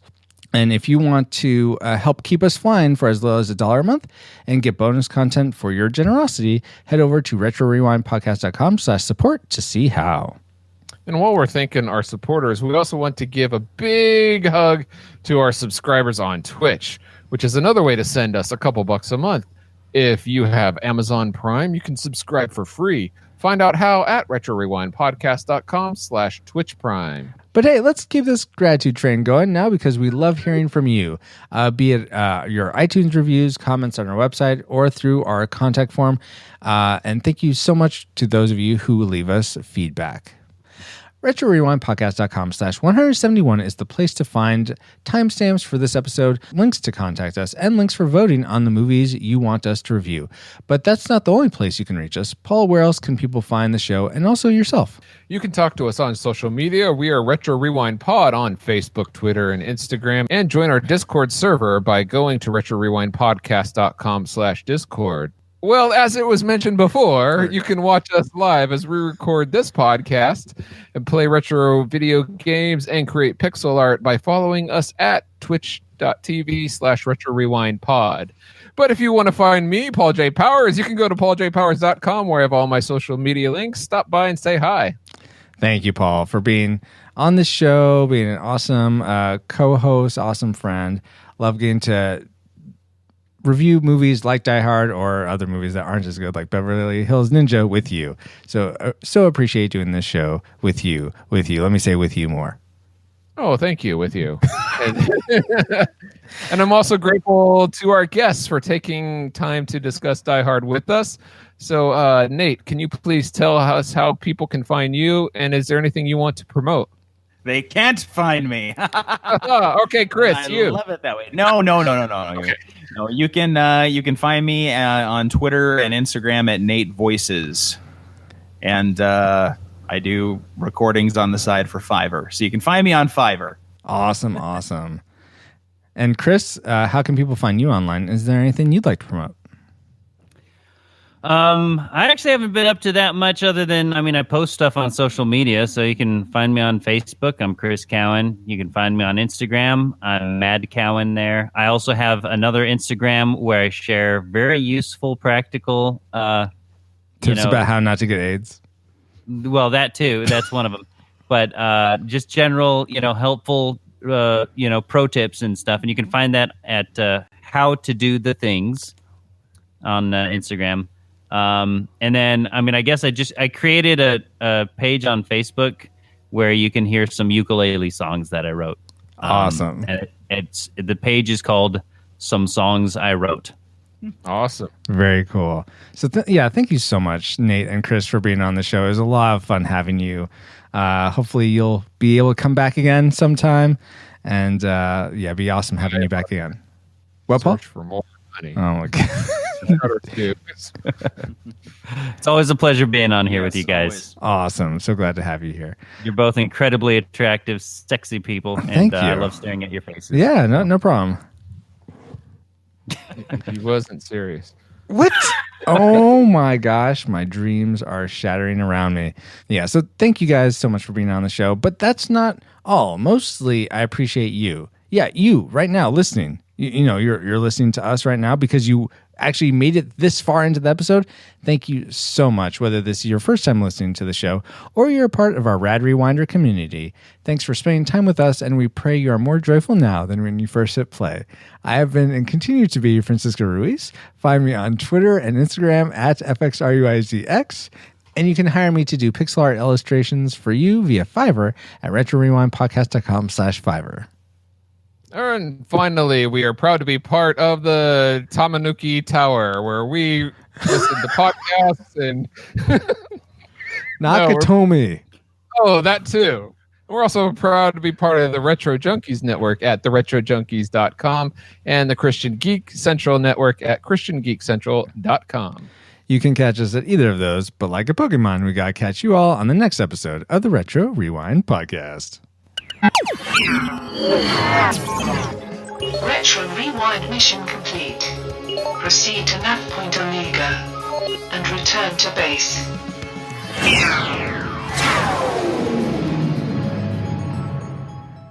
Hey, podcast subscribers, are you looking for a podcast about both strangers and also aliens? Well, let me recommend a show for you. It's called Strangers and Aliens. I had cancer, and then I listened to the show, and then it healed me. And it will heal you. Francisco guarantees it. Retro Rewind Podcast does not claim to heal anything. Come listen to the podcast. We'll get together, have a few laughs. Listen, I'm so sure you're Superman that I'm willing to bet your life on it. What? Now, if I'm right, you'll turn into Superman. My life? And if I'm wrong, well, you've got to listen to this episode of the Retro Rewind Podcast. Reflux capacitor fluxing. Crew to stations. Scanning for Superman 2, 1980. Prepare to rewind in 3, 2, 1.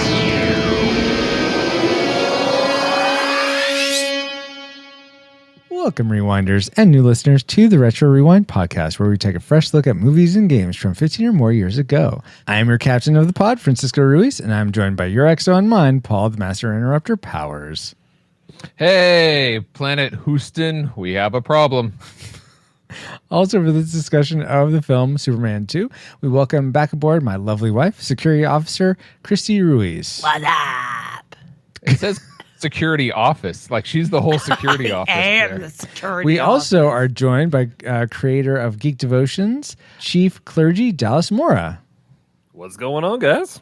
What's going on? I stumbled there because your wife Celeste was also going to join us, but alas, she was not able to last minute.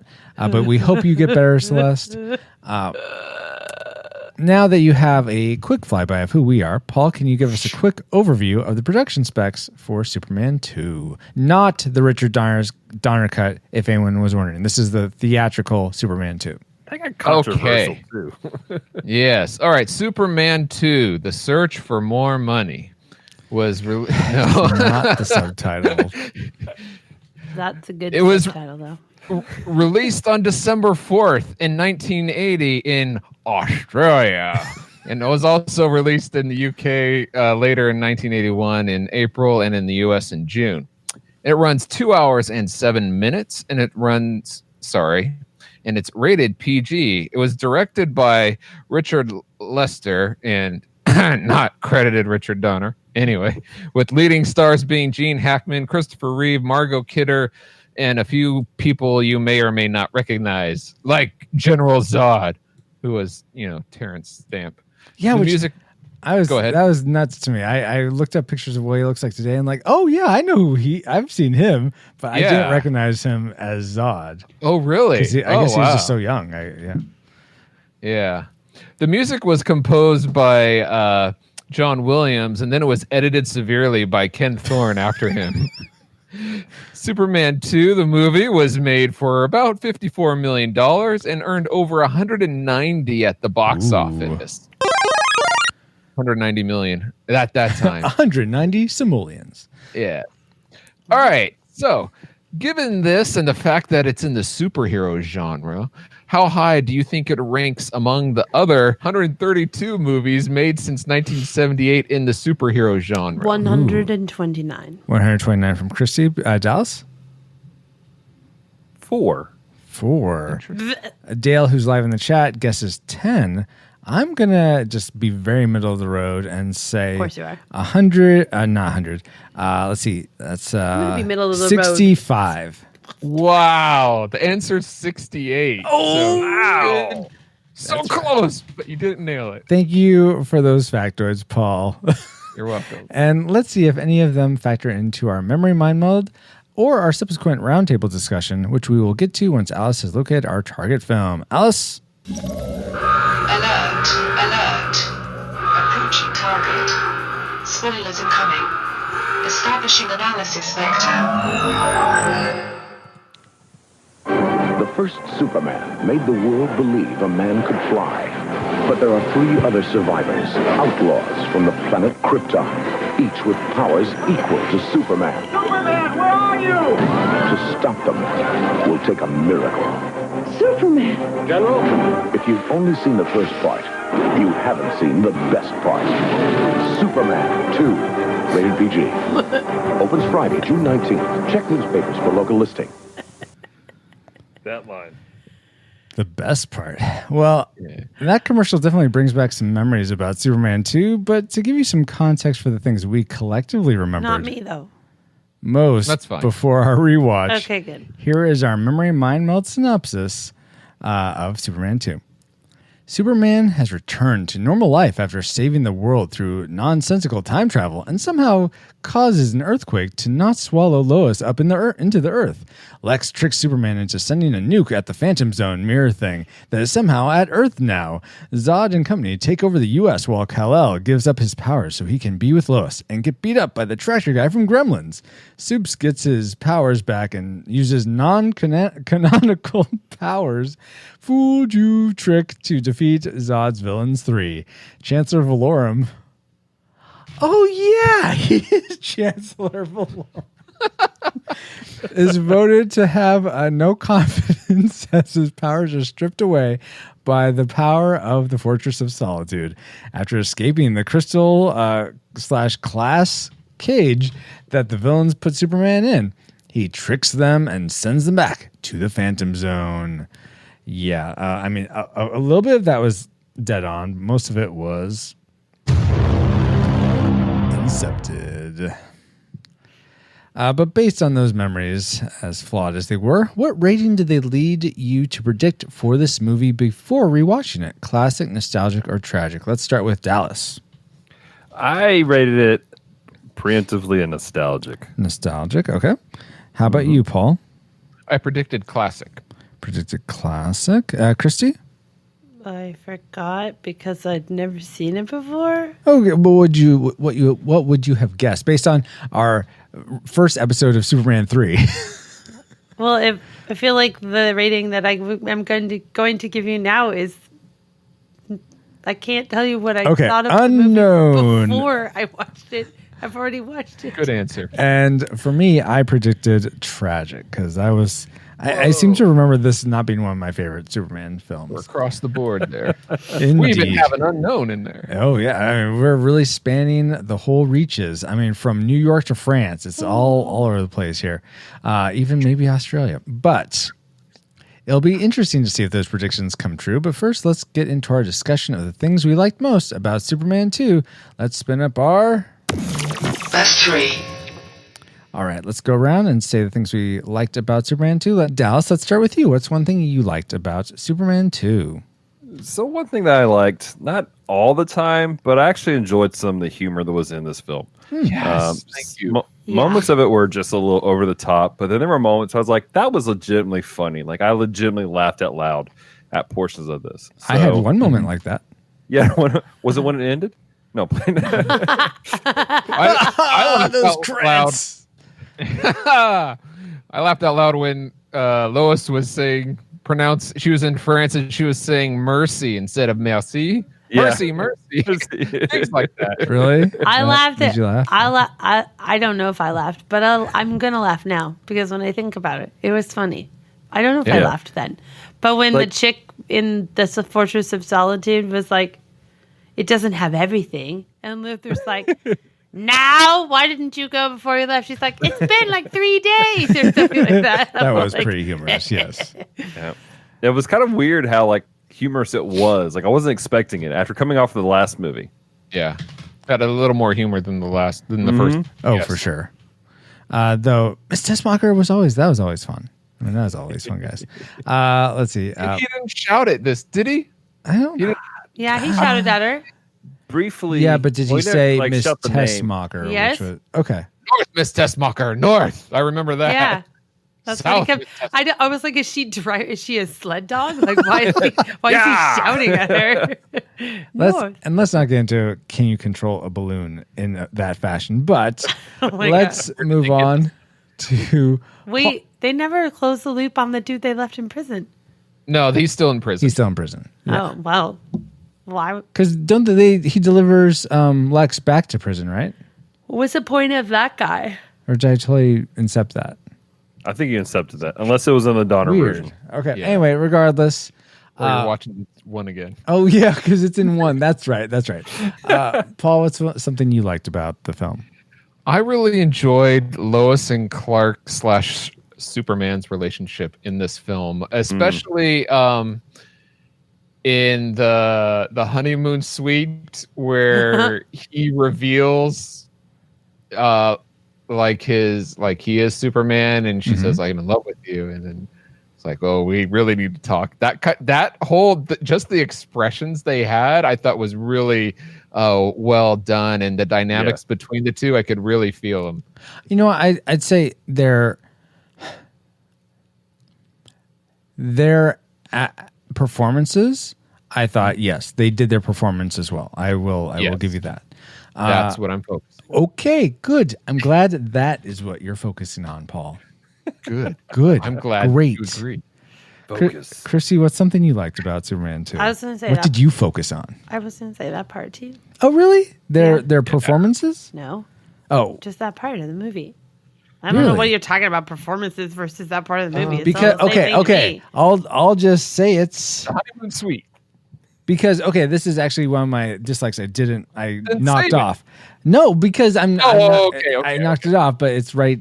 It flows. It's nice that I got to say 10 seconds worth of words, and you're just going to launch off into a soliloquy. We see how this podcast is going for me tonight. Where's Celeste when you need her?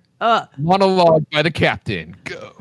I just thought it was ridiculous how Lois immediately was saying, "I'm in love with you." It is, of course, ridiculous for you because expressing your emotions so quickly and so bluntly and so forcefully is such a foreign concept to you. Not a foreign concept to me. And it's not immediate because they had a whole other movie where they kind of established that. Yeah. I thought it was beautiful how she just flat out said it without mamby-pambying around. It's like, and not saying what she wanted. She's like, well, you're Superman. I'm in love with you. But and he was like, that's so sweet. We should talk. There's with Francisco on this though, because it was rushed. Even with the last film, she's a reporter. I mean, it's like we talked about this last time we talked about this. It's like she goes on one little midnight flight through the air and tries to sing in her head, and then lands, and she's like, "I'm in love." I was like, "No, that's puppy love. I mean, puppy love is real, but it's only real to the puppy." So, okay, but wait.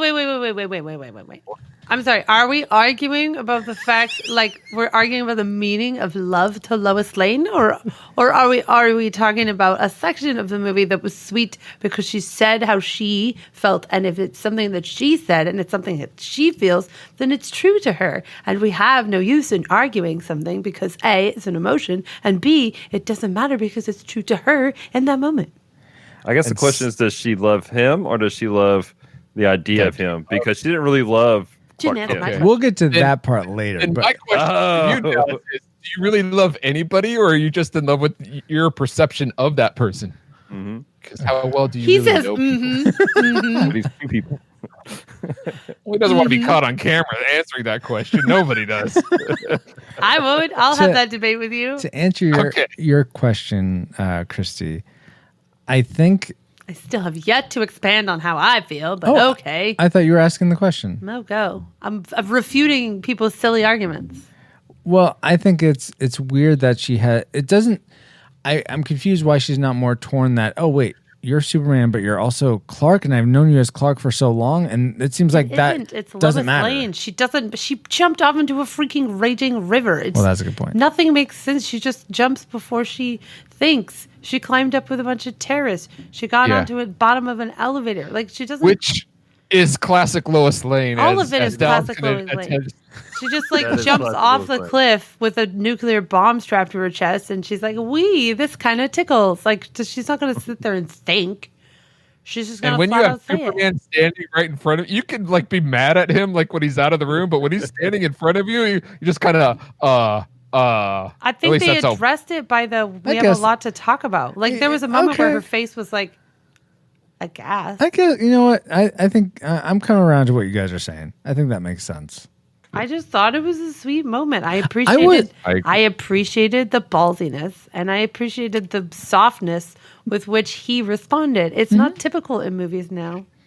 Yeah, that's very true. And that goes to into my second like, and I'll just go ahead and say it. Yeah. The way Christopher Reeve played Clark Kent and / Superman is just so fun. I love Christopher Reeve as Superman. And yes, that moment where he's like, okay, how he handled that scene of where he trips over and his shoulders fall, and then he like stands up and he goes, "Well, I have something to tell you." And then and the way he said, like, we need to talk, you know, and then the way he handled himself is great. He wasn't like, well, gee, Lois, as I push my glasses up. Right. He just turned into like I don't know, a man. Like it was just like, oh, I wish more people could communicate like that.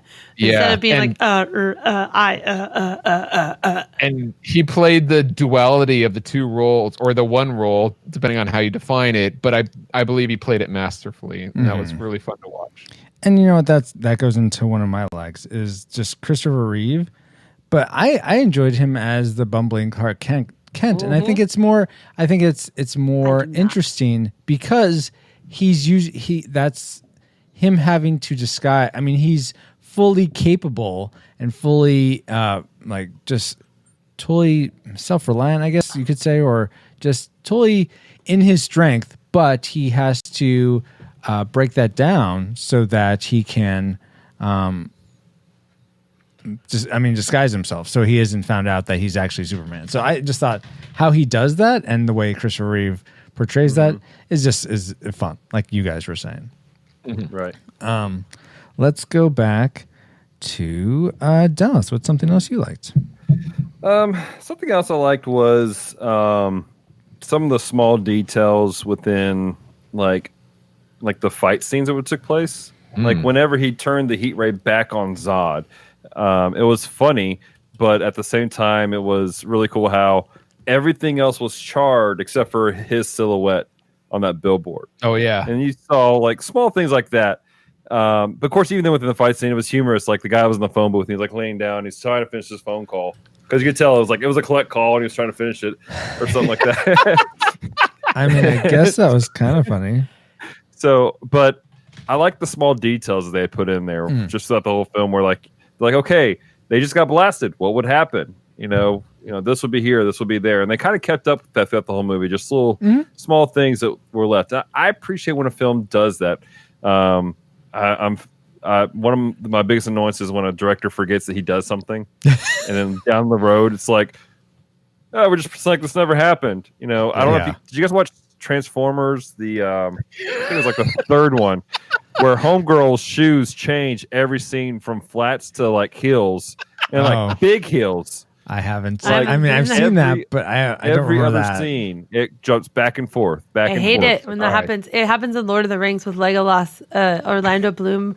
On some scenes, the contacts were like legitimately causing him massive problems in his eyes. Right. So there are some scenes that they didn't have him in, and they forgot to fix it in post. So you can see his eyes are brown, and you're like, he's supposed to have blue eyes, Mr. Elf.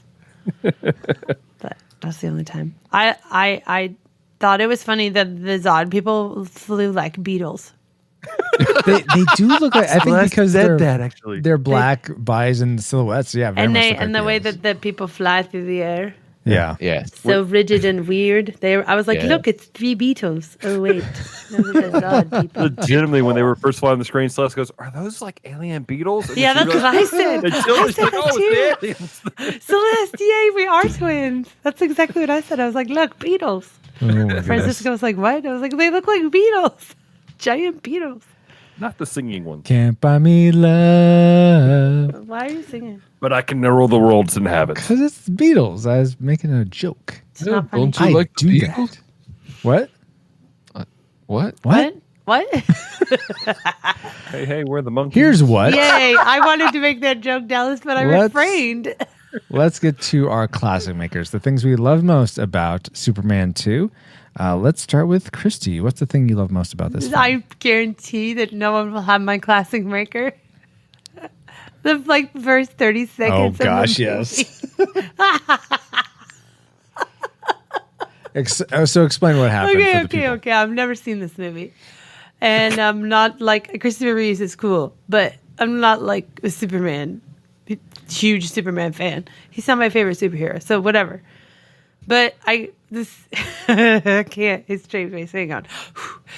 So the first thing I see is this like cheesy looking like cardboard duct tape together helmet thing, and I was like, why is that guy wearing that weird like kid helmet? Like some kid, his kid made him a craft and he put it on. Oh, you mean the robot? Yeah, I didn't even know it was a robot. And then the black dressed dude in black comes by and just shifts the helmet to the side. And I was like, what? She was busting up. And he's like, oh, beep, beep, beep. I'm like, looks like the introduction to like an 80s music video. Oh my god! Yes.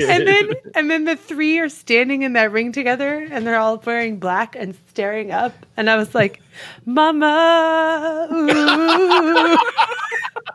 Look like the opening to the Bohemian Rhapsody, that picture. And the whole movie, I was like, "What is happening? I just killed a man!"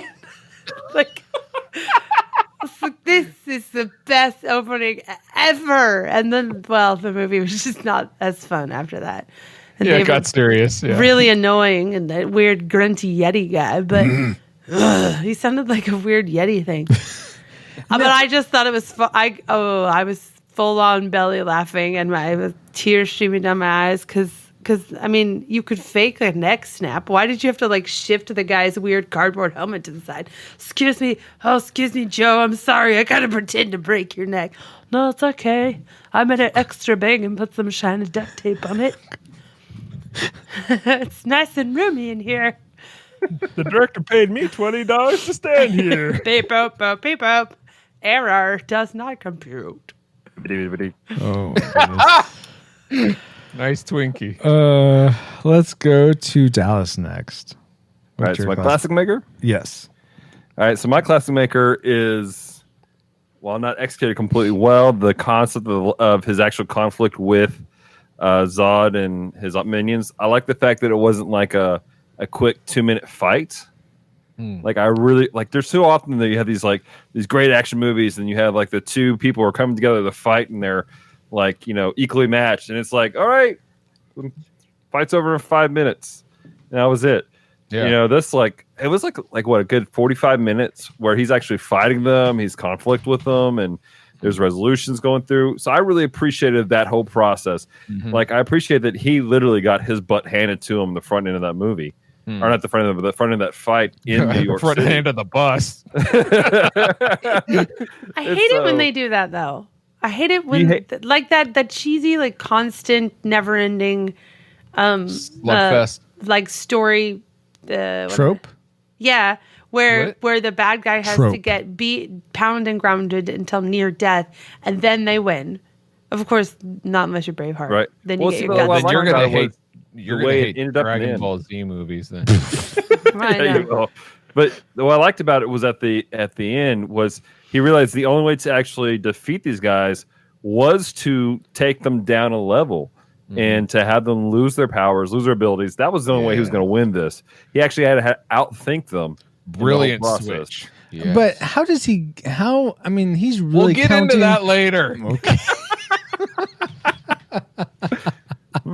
Smell tragic maker. Well, I smell Paul's classic maker. What is that? You do, because it could be the same as Dallas, because I just love the plot and the premise here. So you have this great, powerful superhero as Superman, and you create this first movie. Now you have a second movie. What do?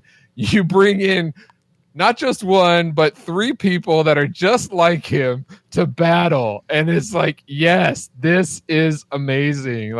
Forget origin stories. Those are boring. We've all heard them a million times. Let's get into something different.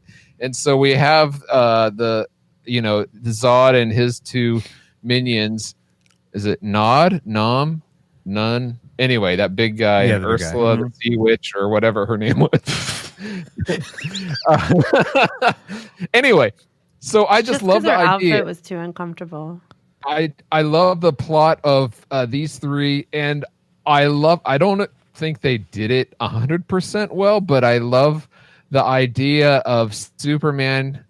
I actually like the idea of him losing his powers and then having it reversed on the bad guys in the end for the climax. I thought that was a great switch. He switched it. He did it to them. The lights were on out here while he was safe in there. I mean, how else are you going to beat 3 Kryptonians? So I thought it was very well done. And as far as the plot and the premise go. Well, and with that though, it was humanizing of Superman. I mean, the real problem with Superman has always been that he's so OP. I mean, ridiculously so. So they have to do everything else. What's OP? Overpowered. Thank you. And so you have like people forget on his home planet, they're all regular people. Yeah. And so like this was the only way for him to, like, it showed like maybe he's not the strongest man in the world. You know, when he faces 3 other people who are just like him, he doesn't do too hot. And one works out more than he does. Then you know, I mean, I think that this film did the best at humanizing Superman than any other Superman piece I've ever seen. Oh, that's true. So that was my classic maker. Yeah, and which leaves me from my classic maker, and really, it's kind of the counterpoint to my other which Gene Hackman is such a fun villain, and I know he wasn't really technically in this movie. I mean, he was, but apparently when they were going to make this theatrical version, he didn't want to come back for it because they needed to film some more scenes or what have you. So they used lookalike, and we'll actually talk about that in our trivial question here in a bit. But I thought he was just such a great villain and so fun. I love that they used him for a lot of the comedic relief.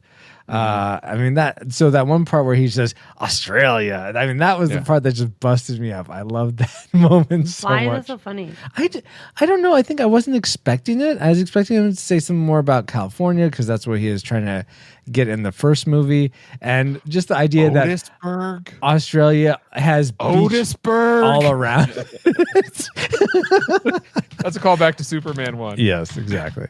It really tickled me. So, and he has good comedic timing. Though. He does, yeah, and surprisingly, Gene Hackman's great in comedy and drama. I think he's. You see him a lot in dramas, but I think he can do comedy really well too. So. Why'd you blow up the building? Because you made a phone call. Let's see who gets that reference. Okay. Is that a Will Smith movie? Yes, it is a Will Smith movie. Very good. All right, so those were the things we loved most about Superman 2.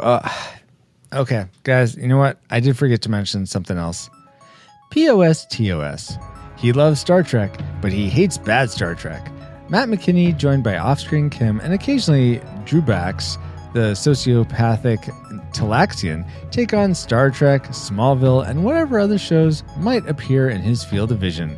You can find POS on YouTube. Just search under that title or at www.pos-tos.com. It's Star Trek. Great, but what does that have to do with Superman 2, Francisco? Trek. Well, in the opening montage of this movie, we see Smallville, which POS sometimes covers. So, Trek. Well, that actually makes sense because General Zod, played by Terrence Stamp, was the voice of Jor-El in Smallville. So good job. You actually got a link there. Yeah, no problem. Would you like to hear something else trivial? Yeah. Let's talk more about Superman 2, though, okay? Okay, fine. Good. Some more about Superman 2, not Star Trek. Oh my God.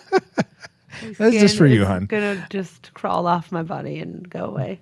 Did you realize about Superman 2 now that Gene Hackman, except I just said this pretty much, but did not return for the second film at all? It was all from the first? All from the first cut and the Richard Donner. Yeah. Richard Donner's version, Yes, right? Directing. exactly. Oh, I didn't realize that. All his scenes were originally filmed by Richard Donner. Existing scenes that required Hackman used a lookalike and a voice impersonator to add any lines needed. Really? Good job. So given that, I'm curious, who would you say is your celebrity lookalike? And if you weren't able to find one or can't think of one, who do you think people say you look like? So I'll start. For me, I ran my image through a few different websites, and even regardless of which image I chose, for some reason Simon Cowell kept coming up. Yeah. You are critical sometimes with Disney. It has nothing to do with my facial features. Absolutely horrible. Oh my gosh. Disobedient children. Oh my gosh. It's a no from me. It's a tragic for me. How about you, Dallas? So I ran my face through the facial recognition stuff you gave me too, and I came up with Elon Musk. Really? Yeah, I can kind of see that. I think he's the inventor of the guy who's taking us to Mars, right? Yeah, Yes. SpaceX. Yes. Yeah. So I'm taking you guys off planet. All right, So- let's go there and Going outer space, man. explode a bomb to set Far the out. Phantom Zone free. Let's do it. Oh my gosh. Dale in chat says he looks like John Travolta. I think I could see that. Over Yeah, you, I Dale. can see that. I can't. It's only chat. Oh my gosh. Christy, who's your celebrity lookalike? Apparently, either Conan O'Brien or Andy Serkis. Those are the two that popped up in some random politician. Yeah, politician. Some random bald-headed politician. I was like, a really old lady that looked like Joan Rivers, and I'm like, what are you saying about me right now? Well, Joan Rivers is better than Gollum. Okay, but then I put on red lipstick, and that helped. But I don't have the lady's name. It's on my tabs. Yeah, I think I may have closed that, unfortunately. Good job, babe. You're welcome, hon. Let's see. Oh, it's no. right there. Oh, She's right there. Romola Garari? Yeah, I don't that's know. not a celebrity because I don't know who that is. Romola Garari. She's Yeah. from Atonement, I guess. Yeah. Yeah. Whatever. It doesn't look like me at all. I have no idea. One time I got told I look like Lisa Loeb, the singer. Oh, yeah. Oh, neat. I can see that. Or It depends on what glasses you're wearing. Exactly. Not the glasses I'm wearing now. But who's the chick that I forgot her name. Wasn't Carrie Ann Moss one of them? I'm sorry. Can I say HE double hockey sticks on this? You can say HE double hockey sticks. Oh no. Ingrid Michaelson. Twice now, you two. Knock it off. Ingrid Michaelson. That's somebody else, but You angered Michelson? Ingrid. Oh, Ingrid. Okay. I don't know who though. that I'm is. just naming people with glasses now. Let's just say Conan O'Brien because that's amazing. Team Coco all the way. Paul. But as soon as I put on red lipstick, it gave me like 90% ladies. But Yeah. before that, it was like 90% guys, and I was like, wow. Apparently, I have a masculine face. That's good. Well, that's okay. So do I. Paul? Oh my god. No, honey, you're beautiful. Also, an appropriate response to your wife. I wasn't saying you weren't beautiful. I always introduce you as my lovely wife. Paul? I'm not your lovely wife. Paul. Who's your lookalike? Oh, a lot of people have said quite a number. The most that anyone's ever said by far is the typical conversation goes like this. You know who you look like? That guy from the Hangover movie. Like, no, not that guy.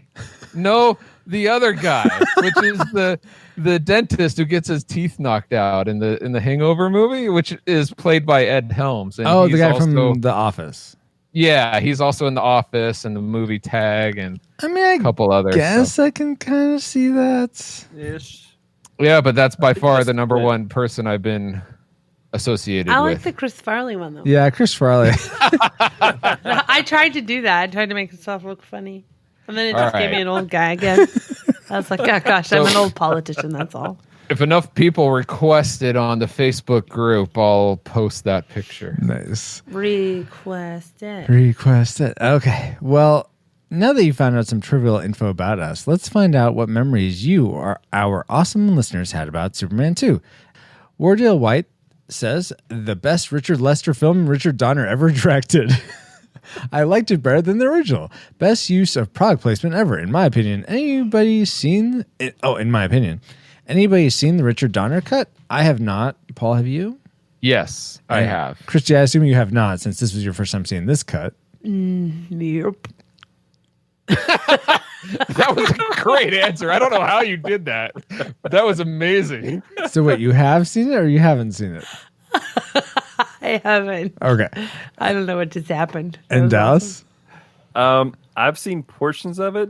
I think because if you've seen the theatrical cut, you've seen portions of it. There's things I'm going, this happened in the movie, but I don't remember seeing it. And so, I don't know. I feel like I've seen portions of it while I was half asleep one day. Okay. Gotcha. Do you really got him? Well, Kevin Joshua Burnham says Superman throwing a S from his suit onto Non. Wow. And also the super kiss that made Lois Lane lose her memory. Really? By all means, awesome. This should have been the worst in the franchise since it had so much going wrong for it. Margot Kidder was in the process of a divorce. Gene Hackman had no desire to return and didn't.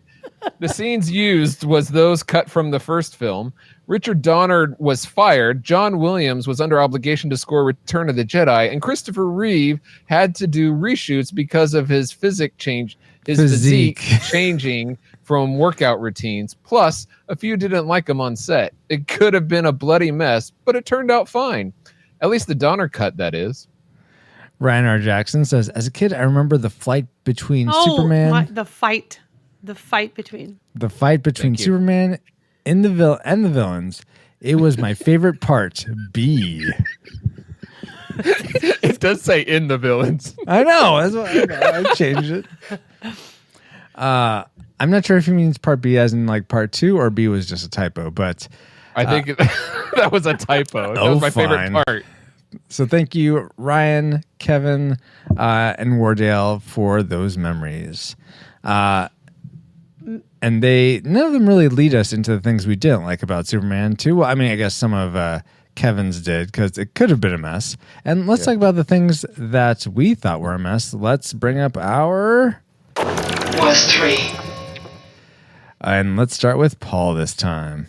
Well, one of Dallas's likes, sorry, Dallas, to pick on you for a little bit, but one of your likes was kind of like, I'm going to say silly antics. Yeah, there were some things where some of the fighting sequence, there was the ray beam, and then there was like a silhouette behind it. I actually enjoyed that part too. Did you just say I thought that was funny. Ray beam? Ray beam? Okay, I didn't say raping. Okay. Sorry, I didn't think raping scene was funny. What kind of movie is this? That's the a different horses cut and making altogether. off with the women. Anyway. On the women. Making off on the women. That's what it is. The Three Amigos. What? Cut 2. What? Wait a minute. Look up here. What's happening? Where was I? Oh, yeah, the silly antics. Okay. Podcast is this? I did feel that some of the fighting some of the fighting was a little over the top. Some of I should say there were jokes that went a little too far. Like, okay, so you can like raise an old guy 30 feet up in the air, but then drop him and he seems fine is a little bit too that over was the top. so annoying. Or don't touch my dad. And then he's like, I'm fine. Let me dust the dirt off my knees. Side note, that kid's voice is hilarious. He's like Why a was little the kid British? He's a little English kid in the middle of the South. This was all filmed at, I think, Pinewood. So yeah, but he's like, that's London. My paw. I'm like, no, that ain't. Sir, what are you doing with my dad? Just you wait, Henry Eggins. Just you wait. Oh, wait, I'm in the wrong show. Gonna get my friend Harry after you. The silly antics could have included that, but I mean, like when they were when the three villains were blowing the crowd scene, and kept blowing and blowing because they apparently they kept thinking of all these gags to do and just recorded and filmed them all and kept them all in the movie. That's exactly what I said. I was like, the director was like, and keep going and go and now some more. Please keep blowing. Give us some more. Yeah, they could have done better than the giant cellophane S, to cover non. Yeah. At the end. Why is he named after a piece of bread? It's an alien name. It's not an Indian name. It's an alien name. Yeah, like non none of your business. Yes, exactly. So unfortunately, I thought a lot of this, or there were a lot of parts in this movie that were a little bit too silly. Okay, that's fair. Let's see. Dallas, was there anything that was overly silly for you, or anything, or something else that made your dislike list? Yeah, like he said, some of it was just ridiculous and just didn't make sense. The random throwing a Superman S was obviously just. I'm still trying to comprehend where that came from. But one of the things that was annoying for me was, and this is legitimately a hard thing to do, is the flying fight scenes. Like when they're in the air, they're flying around. They're like, it looked like they were just like flailing at each other and then bouncing back and forth, and it was ridiculous. And it's like, I just don't know if whoever was choreographing just didn't know how to do the concept of weightlessness. Like when they were on the moon, that whole scene was just ridiculous. Well, I thought it was actually kind of well done. I was like, on the moon was pretty good, yeah. But I'm on both your sides on this because I thought they achieved like the slowness of the jumpingness of the weightness of the astronauts, but the Kryptonians seemed to walk normal. I thought that contrast was good. But there were parts where like he was kicking them and he just kind of went slowly. That seemed a little bit off, but kind of, Yeah, but again, I don't think that the choreographers knew what to do with, hey, they're in air, they're not confined to these things. Again, they're bumping into like each other like bumper cars, and just that whole flying thing was absolutely ridiculous. So that's one of my dislikes. I'm curious, Dallas. Did you I assume you've seen Matrix Revolutions. Yeah. Did you find the same aspect in the final confrontation between Smith and Neo, where they're fighting in the air? A little bit, but at the same time, because they collided, and then there was that whole weird like spinning up in the air as they're fighting, punching there. You had a lot more close-in shots. You had a lot more cutaways. Yeah. They choreographed the camera work better. I see. The problem I think they're running with is the camera was like here's my action, here's my camera, and these guys are just doing whatever they're doing. Well, if you have powers to fly, when you're fighting, you should have some sort of.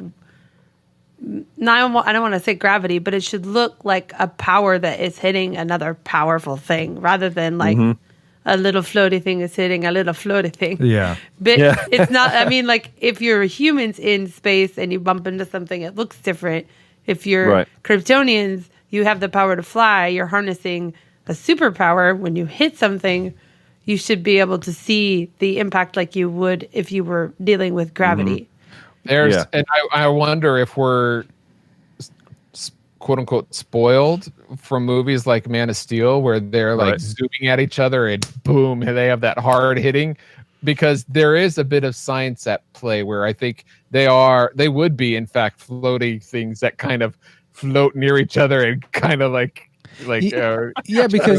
because I'm wondering if they're glad you guys brought this up, because I hadn't thought about this before, but if they're just if you take astronauts like on the space station who are in 0 G's, and they sort of just float, they can only like sort of propel if they're pushing against something else, right? And here Superman and the three Beatles, they're able to defy gravity, but I don't think it's like they're in 0 G's. I feel like they are able to like push against the air or push against the magnetism of the earth or some other effect that allows them to move through the air, other than just like weightlessness, or they're able to have a 0 G bubble around themselves. So I think it's that dichotomy of, I feel like you're able to do something other than just make 0 Gs, because if it was just 0 Gs, then okay, that makes sense why you're fighting the way you are.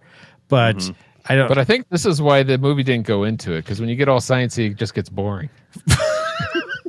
Boring. But then it would look less awkward too, though. Yeah, It might have been a little boring if they explained it, but it was awkward. It was awkward every time they were up in the air and they'd like hit, and then they'd like stay. They would stay in that like crooked foot, straight arm, and then they're turning in a circle as though they've been hit really hard. And I'm like, what? Why do you look like you're on a wire? Like I don't Because know. you are.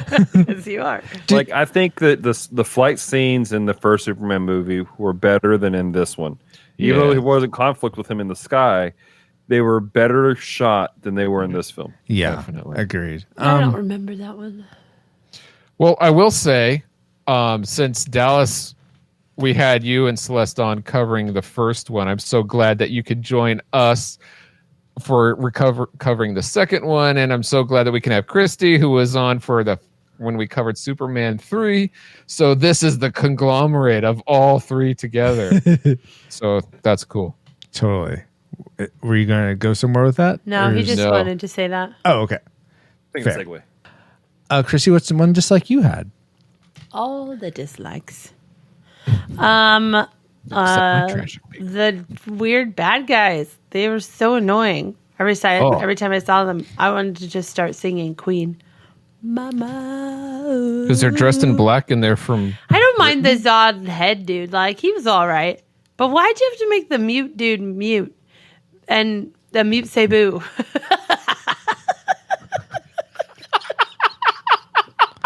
That's what I'm going to call him from now on, is the mute Cebu. He's up. Oh my gosh. VeggieTales references for those who may not be following. Gosh, that's the best thing ever that made this movie so much better, just that. And now I have to find something to call the really angry lady. Maybe it's I have the because privilege of not getting that joke. you should watch. You should go find that Cebu clip. music I'll, video. I'll from send it in our VeggieTales. chat. Okay. Anyway, I just didn't like the mute Cebu and the angry lady. Like, somebody should give her the proper pair of underwear. Like, I don't know why she was.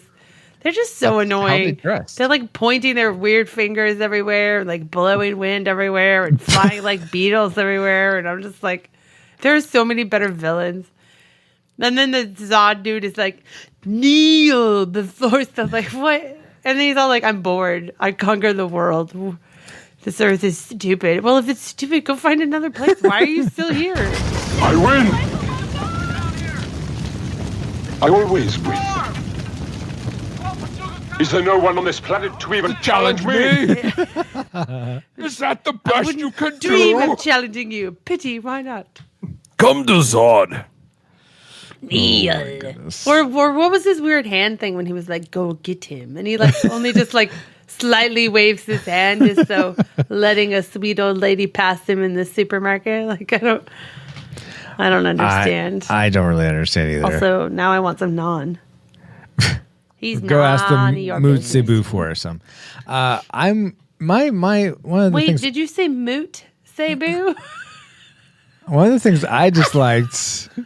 Go right past that. One of the things I disliked about this film is related to those three characters, and it's why. not? How is it that the Phantom Zone mirror thing is that close to Earth that that nuclear blast would break it? It was shot out into space, into the direction happened to be of Earth. I don't Earth buy that. Has such a What do you mean you don't buy that? Wait, There's like is Krypton in our galaxy? No. Okay, then that's stupid that it was near us. only there are only a finite directions that you can go from a planet, and that just happened to be that way. But how many galaxies did it have to pass through? I don't know. called So a plot here's device. I don't think there's a called a what, finite. How about this? Superman's baby ship, when he was a baby, sent from Baby Krypton, ship. left a heat trail and kind of like sucked in photon. the Phantom Zone in its path Wake or as it something? went by. I Yeah. will buy You know that. what? You know what? I will I'm buy trying that. to remember. Did we see his ship pass the mirror? Yes. In the first it did. movie? Yeah, Yes, you do. we did. Okay. See, They were just following their. So it was just a ion directional trail. thing. I mean, They're following their ion trail. It's like the East Australian current. Once you're in it, you just go to Earth. Just go with it, man. Hold on to your shell, dude. Hold on. Hold on, you're a mirror, dude. I wish they would have explained that a bit better, because it seemed just like very convenient that, and his mom says a nuclear blast may destroy it. So it's like all these coincidences seemed a bit too stacked. So Wait, that's why here's was another his mom science even there? thing. Why was because Marlon Brando didn't want to come back for. Why do you this just film. randomly have a crystal that's like, if you want to have a winky wink night with a lady, you better use this crystal so I can winky wink tell you how to winky wink have a night with a winky wink lady, and I'll come out and hang out with you and talk to you about being in love. And then what podcast did we just get on? Where am I? And then you're not like, Mom, I miss you so much. You're like, I don't want to talk to you right now. Mom, just tell me how I can do this right now. What did we just switch the channel again? What's going on? So confused. Nobody knows that part. No, I know what part you're talking about. I'm just wondering why that's happening. If we're going to talk about questions that don't have answers, he's not like, Mom, I miss you. I wish you were dead. He's like, Mom, come on now, get to the point. How do I get to have a winky wink night? With Lois? Because you're talking about Superman 2. Okay, first of all, the part where he's in the Fortress of Solitude, and the hologram of his mom is talking with him, and they're inferring he's asking, how do I become human? So he can winky wink have a winky wink time with Lois. Yeah, well, they didn't say. I was like, where's this all winky wink coming from? Right? I'm so confused by that. Because when I watched this as a kid, I'm like, oh, they get to like spend time together, or in a weird silver nest like birds. Lay down and take a nap because they're tired, because that's what adults do, is they get tired and take naps. I just was like, we're talking about things that don't make sense. I just didn't understand that part. I didn't either. Why he's is not Superman like, hey, Mom, how do I miss lose you. everything that's good in my life? It's because certain aspects of Superman just are too super. What's going on? If your question is why doesn't he stop to say, "Oh, Mom, I miss you so much"? Well, he's had tons of time reviewing all these videos in the Fortress of Solitude. He's I'm also sure. probably not thinking with his super mind. Good point. Well, this is what I'm saying. Obvi. Duh. That should have been my tragic maker. But does that answer your question though? Why he wasn't more right? like That he he wasn't thinking with his super mind. That's but it makes a lot more sense than these other Superman / Lois Lane relationship stories that are going on, because like if he hugs her, she's dead. Like we'll get to this. This whole conversation sort of alludes to my tragic maker, but we're not quite there yet. No, we're not there yet. Let's see. Dallas, what's another thing you don't like about the film? The 15-minute montage reminder of Superman 1. Oh, I liked that. Yeah, I like that too. I appreciated it because I haven't seen the movie. It's a total, I feel like I it could have understand been so much could better. be a waste, but I thought, for people who haven't seen Superman 2, well, I don't know why these people exist, but because you know who you are, and you're out there, and there's a lot of you, so God bless you, but you should watch the first one before you watch the second one. But Hey, Paul, this is a podcast. You don't have to get in the camera. Here's the thing, though. Back in the day, back in like 1980, 1981, when this is out, VHS was barely a thing. If you missed Superman 1 in the theater, it felt like a bad like cheesy 80s montage, did. rewind film or something like that. I thought it was good. It showed all the highlights of the first movie. But it could have been cut together better. Well, that could be said of most movies of this era. Like there could have been like have a voiceover. I mean, get Sean Connery in a bathroom to do it. Something. Superman. It would have been better. Oh, I could see reusing dialogue from Marlon Brando or what have you. Sean Connery as the guy doing Sean Connery on Celebrity Jeopardy. Oh my God. For some reason, I thought Marlon Brando's footage was used in this film, but I think he's used in the second. or in the Donner cut, because there's extra footage, and he's also there's more footage of him used. I know in the 3-hour extended cut, there's more of that. Stella! I was looking for him in this film because I remember that he got paid for this film, even though he didn't do anything. But I mean, having his voiceover to recap the first film would have been better than just here's our theme song looping for 15 minutes. Well, they had to show the credits. Might as well show, hey, good job, no white text on black background. They had a montage. I applaud you, Superman. We noted that. Celeste and I goes, look, Paul will like this. There's no white text on black background. Bingo. Well, Paul, but I can understand that. Okay, but what couldn't you understand about a choice of this movie, Paul? Okay. And then we'll get into our Tragic Makers. When I was a kid, I liked this film. I wasn't reading Superman comics, so I didn't know that. Well, and I did know that Superman was in comics, and I knew there was decades and decades of history of Superman and different things that he could do in it.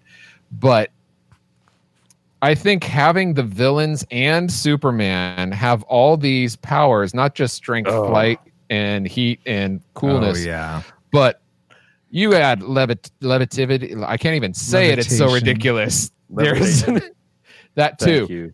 Thank you. I can make myself disappear and reappear, teleport. I can make my holograms of myself reappear wherever I want and act on their own.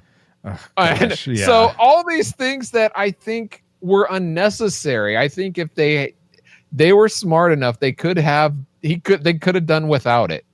And it could have been great, but they had to throw in all these extra what I wrote down is, quote, ridiculous powers, unquote. Now, ridiculous powers, I know him. He's a cousin of mine. But oh my gosh. He does not need to be featured in this film. No, I think it was just some techie going, look what I can do. It's 1981 now.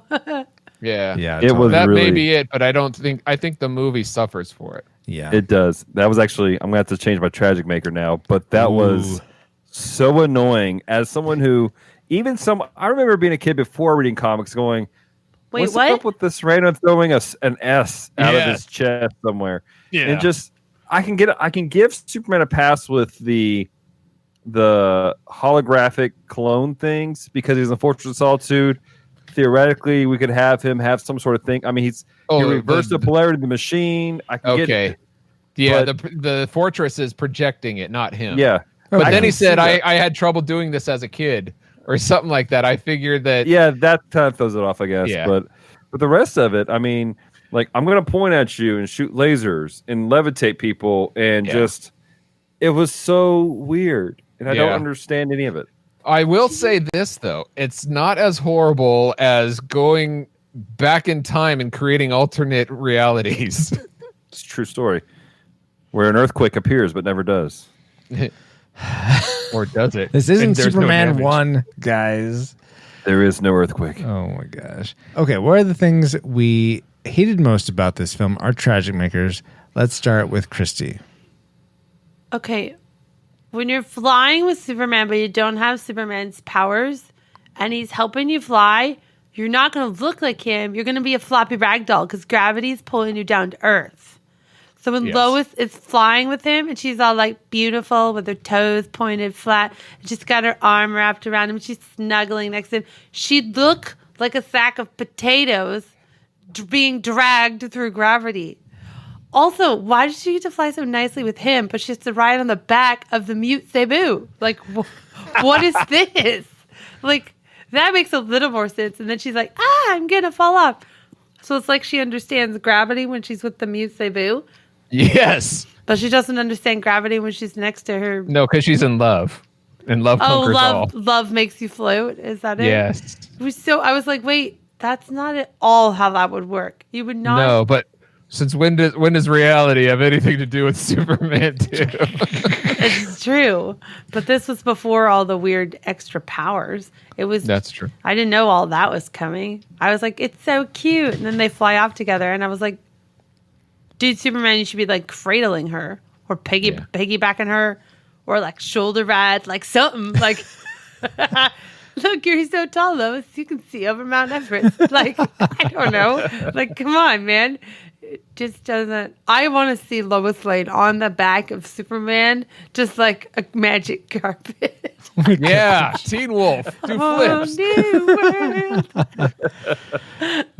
Surfing USA. Oh my gosh, that would be even better. Okay, let's go to Dallas's Tragic Maker. Well, Paul actually took my Tragic Maker with the ridiculousness of the powers that were coming out. So yeah, that was actually, I was teetering between that and mine. Yeah. So my second Tragic Maker is just going to be just the villains as a whole, like Zod and all of them. They were hole that the villains become. Yeah, WHOLE. They became the black hole of this film. Oh, and that's and just sucked everything out of it. So, but they were just so bad. Like really? Zod's just like walking around, just in this perpetual, like, it's like a bored toddler. He's like Stewie from Family Guy. Family Guy. That's what he meant. Yeah. Sorry. I mean, he was just annoying the entire time through. Non was annoying. What's her name? The female Ursula. She was. I mean, just their acting was rough. They were stone cold the entire time. I would never ever would have believed that Zod would have led an army ever. Stone cold. Like just his actions and everything. That's why they were the only two in the Phantom Zone, right? I mean. I know he wasn't exactly like scary. Like you can get a villain that's really unnerving. Like Q wasn't a screaming like eat your face off sort of villain, but right. But he was really like wily and twisty and like right. I don't know. Sure, but see that's the thing about like Zod. He's a general. Like the fact that he's a general, and I think canonically, like he led an army, he led a rebellion, but there was something charismatic about the character himself. This guy did not play a charismatic character. There was nothing believable about him and the other two that make me go, I should fear you or I should follow you because of your charisma. And so for me, superpowers is my top. Just that was stupid. But then the next one is just the villain. Superpowers is the name of my dog. Oh my gosh. So you're saying he needed to be played by Russell Crowe, I think is what you're trying to say. Oh no. that's Jor-El, not Zod. Jor-El. You know what? I didn't realize I was making an actual literal Superman connection. I was trying to say because he played Maximus in Gladiator, who was a very charismatic general. But yeah, but even like Man of Steel, the guy who played Zod was a much more charismatic individual. Yeah, like totally. I could believe him being a leader of an army. Mm-hmm. And so again, I don't know what the deal was with the casting of this whole film. Like but it was off. It was absolutely off. I have something to say to you, Dallas. Neil. I'm gonna fly away now. Okay, fine. Wait, not yet. Hold on. Oh, okay. Paul, what was your Tragic Maker? One of the things that really disappointed me watching this, and I haven't seen it in over 10 years, and having just seen the first movie that we reviewed with Dallas and Celeste, I was really disappointed in a lot of the special effects. They were way worse. I don't know if they were pioneering blue screen at the time, but a lot of it seemed like paper cutouts flying around or, composites that are definitely eyesores to the more mature movie audience, at least of today. As a kid, I didn't know anything. I thought it looked great, but as it makes it really hard to watch, and at least for me, and to stay in the movie without going, how is this worse than the first movie? Mm-hmm. So it was really disappointing. And the whole premise of the first movie is that they put a lot of money into believing that you will believe a man can fly, which is a misnomer because you actually could believe an alien can fly, or paper beetle cutouts. I don't know, but so they achieved that, in my opinion, with the first one. If you listen to our review, other people did not agree, but that's fine. But this was even worse, so that was very disappointing. When 1933 graphics on King Kong are better than this, there's a problem. Oh, yeah. Man, Good point. Harsh. Shots fired. Truth hurts. Bang. Well, it hurts, don't it? Okay, so that has nothing to do with my tragic maker.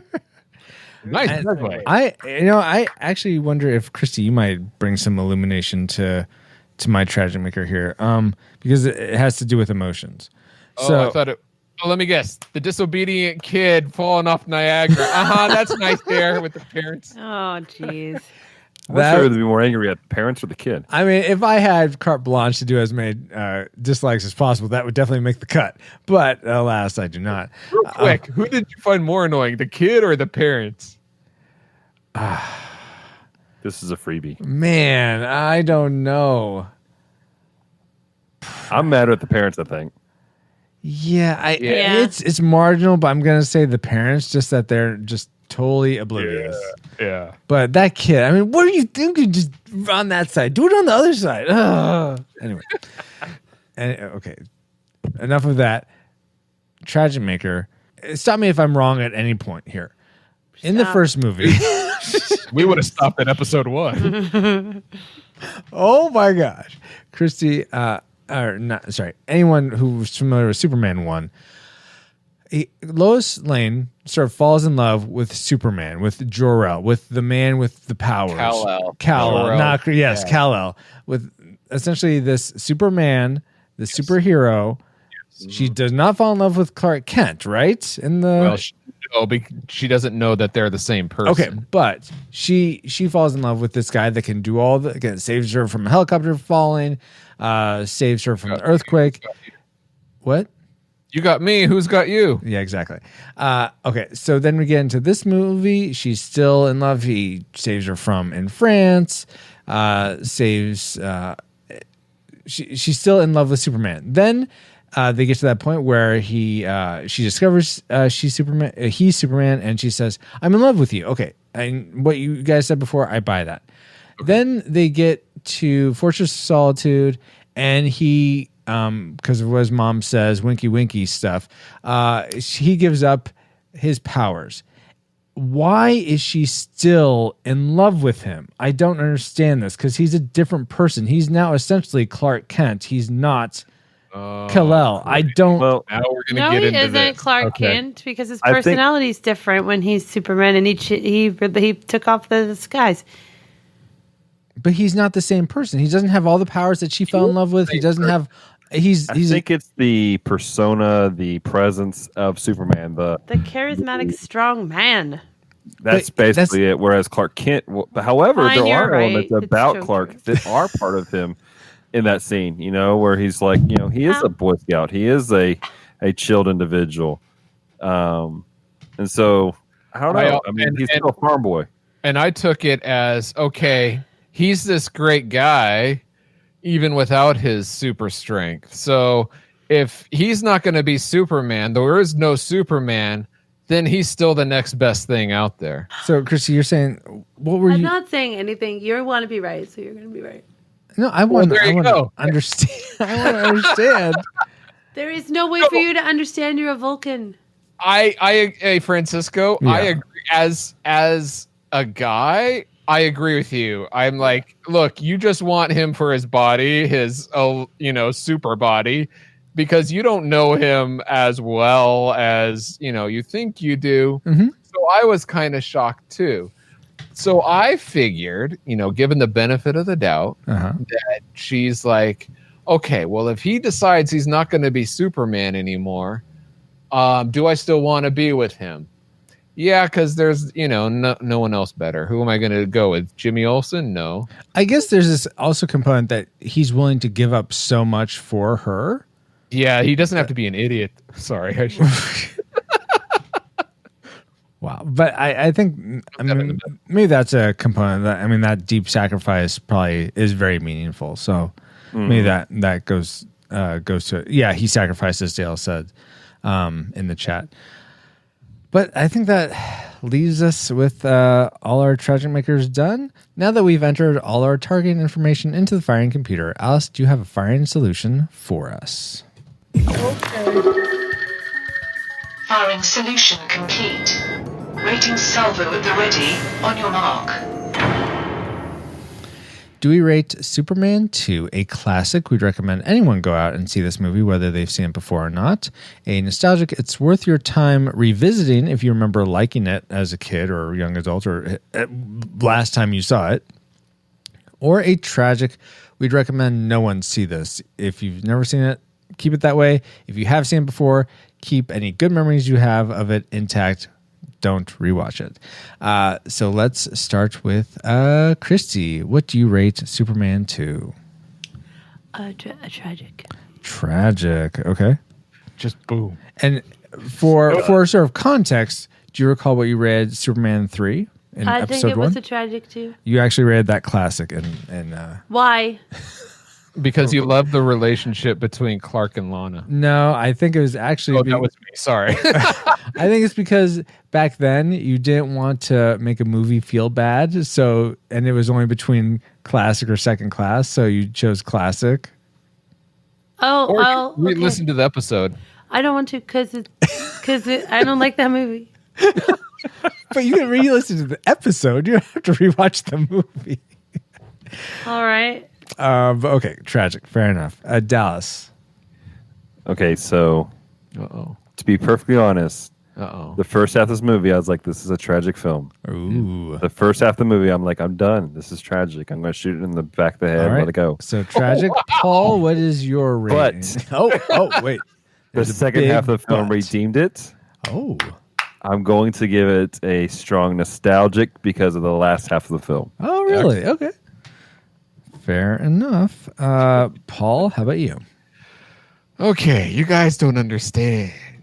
See, I love this series of Superman films, not the fourth so much. I mean, when we did Superman 3, when I found time to correct the tragedy of not reviewing Superman 1 and 2, I made it happen.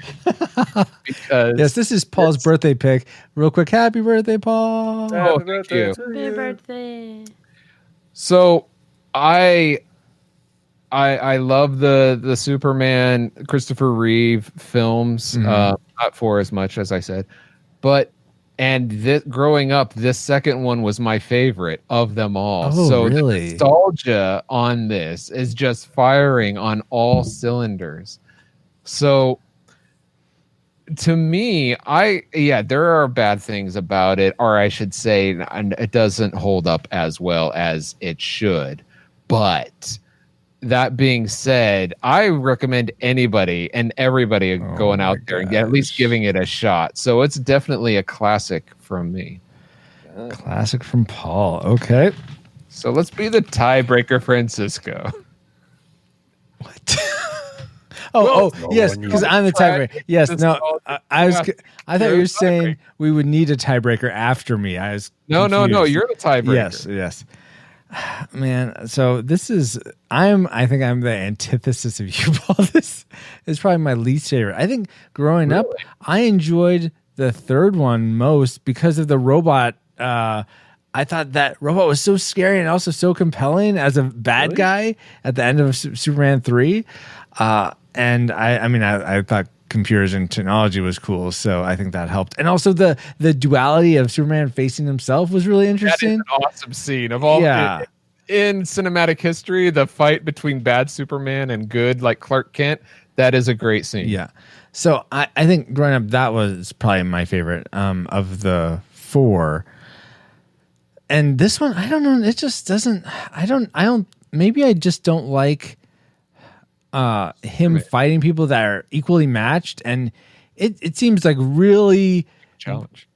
No, it seems very what's the word? Convenient that he leaves and he just is counting on Lex to somehow be able to find him so that Lex can lead the three to him. I mean, there's no hint of, hey, you we're gonna go fight somewhere away from the civilians, or I can't face you here. Come find me in my Fortress of Solitude. There's nothing. I mean, he's just counting on Lex to sell him out. He would have gone back and beat him, fight him up, and then run away. And they would keep doing that until they eventually followed him in there. You really think that? Yeah, that's what I would have done. That's English. I would done. All right, but I'm gonna have to say tragic. Oh, right. So I ruined my birthday. That's fine. No guilt. No. So according to the Retro Rewind podcast, we rate Superman 2 a very disputed, tragic movie. We do not recommend anyone go out and see this film again. Wasn't sad until you gave that final rating. Oh gosh. But you know what? It's as sad as it is. It's time to get back to our own time. Good old 28XX. 28XX. Contact online. Receiving incoming transmission. So, I know a lot of people that like the Donner cut better. Yeah, I'd recommend. I'm actually curious. Since you rate this a tragic, what you would rate the Donner cut? I don't know. But I forget who you were talking to. Maybe it was the Dapper Man or someone else.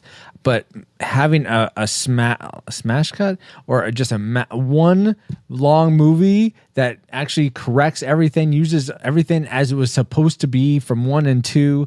Yeah, I want to see that movie. I would love to see that. So that would be the real Donner cut. That idea has ruined me to any other cuts or anything else. So thanks a lot, Paul. You're welcome. Yeah. It's the least I could do for you rating this a tragic. Salt the wound. Okay. But, it feels good to be back in 20XX. But we wouldn't have been able to travel back to 1980 to begin with if it weren't for our amazing reflux capacitors, namely Jared Holzhauer, Deborah Powers, Brian Keating, Patrick Hicks, LJ Lowry, Chris Cowan, the Feel and Film Podcast, Chris Owens, Geek Devotions, The Untold Podcast, Mrs. Lomax, Andy Lewis, Peter Panda, James Kennison, Daryl Hafner, and in addition to 3 other awesome patrons as well. Thank you all so much for keeping the gigawatts coming. And if you want to help keep us flying for as low as $1 a month, and get bonus content for your generosity, head over to retrorewindpodcast.com/support to see how. Have you seen Big Hero 6? I have seen Big Hero 6. Big Hero 6. Blue, blue, blue, blue. And while we're thanking our supporters, we also want to give a big super hug to our subscribers on Twitch, which is another way to send us a couple bucks a month. And if you have Amazon Prime, you can subscribe for free. There's a little trick to that. So find out how at retrorewindpodcast.com/Twitch Prime. Is it like how Superman tricked the 3 guys into losing all their powers? Yeah, but you got to do it monthly. Yeah. And you don't lose your Amazon Prime when you do it. Don't worry about that. Yeah. But hey, let's keep the gratitude train going now because we love hearing from you, be it your iTunes reviews. Please review us on iTunes or wherever you listen to us. If you're able to review us, you can comment on our website or through the contact form, which probably actually, let me say this here, probably not the best way to reach us. Through our contact form because we've had some email issues recently. So I still check it, but it's very infrequent.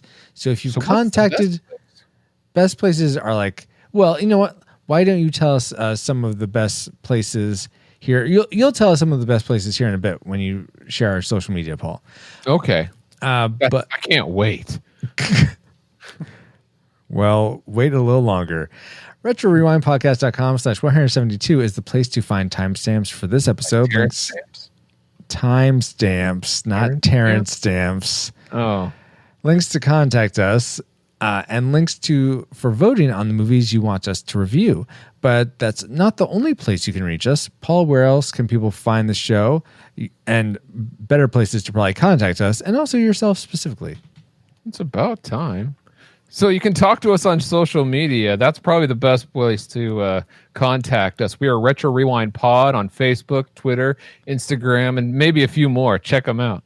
And join us on our Discord server by going to retrorewindpodcast.com/Discord. And also, as I mentioned before, we are on Twitch. So watch and chat with us live like people are doing right now as we record this very podcast. Francisco plays retro video games and creates pixel art by following us at twitch.tv/retrorewindpod. Come check us out there. But if you want to find me, Paul J. Powers, and wish me a happy birthday, you can go to pauljpowers.com where I have all my social media links and stuff. Awesome. Thank you, Paul, for being an awesome general. Oh, wait, no, I'm the captain. But awesome friend. Not a mute Sabu either. My favorite co-host, I only have one. And I so appreciate getting to do this show with you. Likewise, until you rate my favorites tragics, but that's fine and creates dynamic and diversity. And sure. Yes. We're about that here. Sure. Yeah. We're about making dynamic here. Dynamics. We are dynamic industries, indeed. The dynamic duo. Oh, that would have been the way to go. When are you guys doing that film? Yes. Wait, which one? The Batman the movie, the Adam West one? 1966 one, the one that he'll rate. Oh, this is so corny. Like, why are these things? Why do they just let him? I claim that movie. Why do you can't just rehydrate dust and it form into people? I saw it in Avengers Endgame. He's not wrong.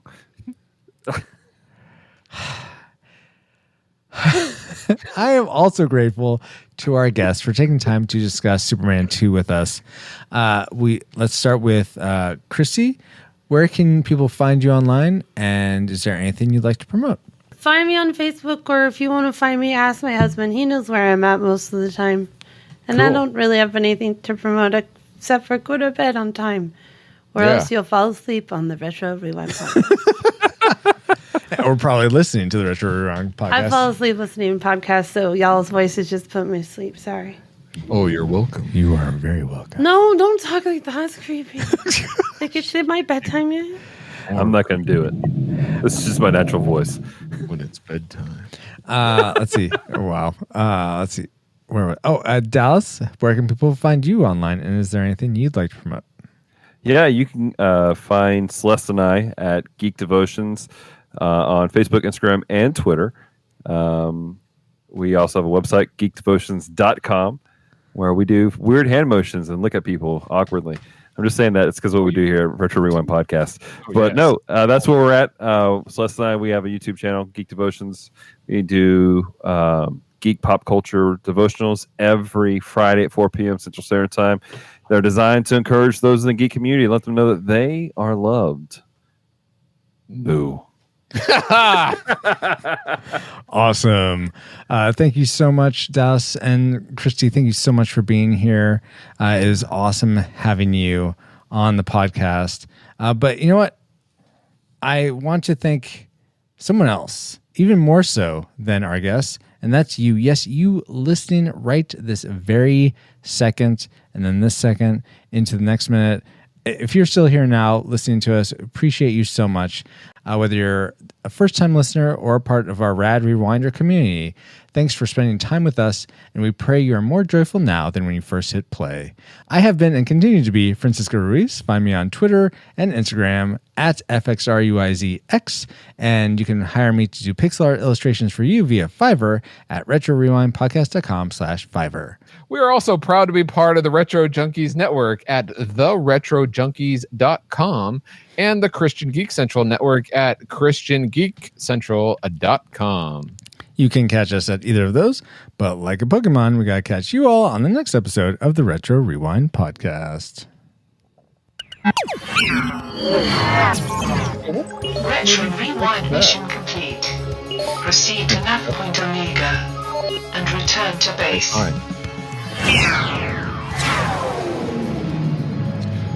Come to me, son of Jarail. Kneel before podcasting. Jarail? Is he Southern Zod? Darn it, my Southern accent came out. Come to me, son of Jarail. Kneel before Zod. Zod. Everybody on this ship needs to calm down, eat some fruit or something before we get into this episode of the Retro Rewind podcast. Reflux capacitor fluxing. Crew to stations. Scanning for signs 2002. Prepare to rewind in 3, 2, 1.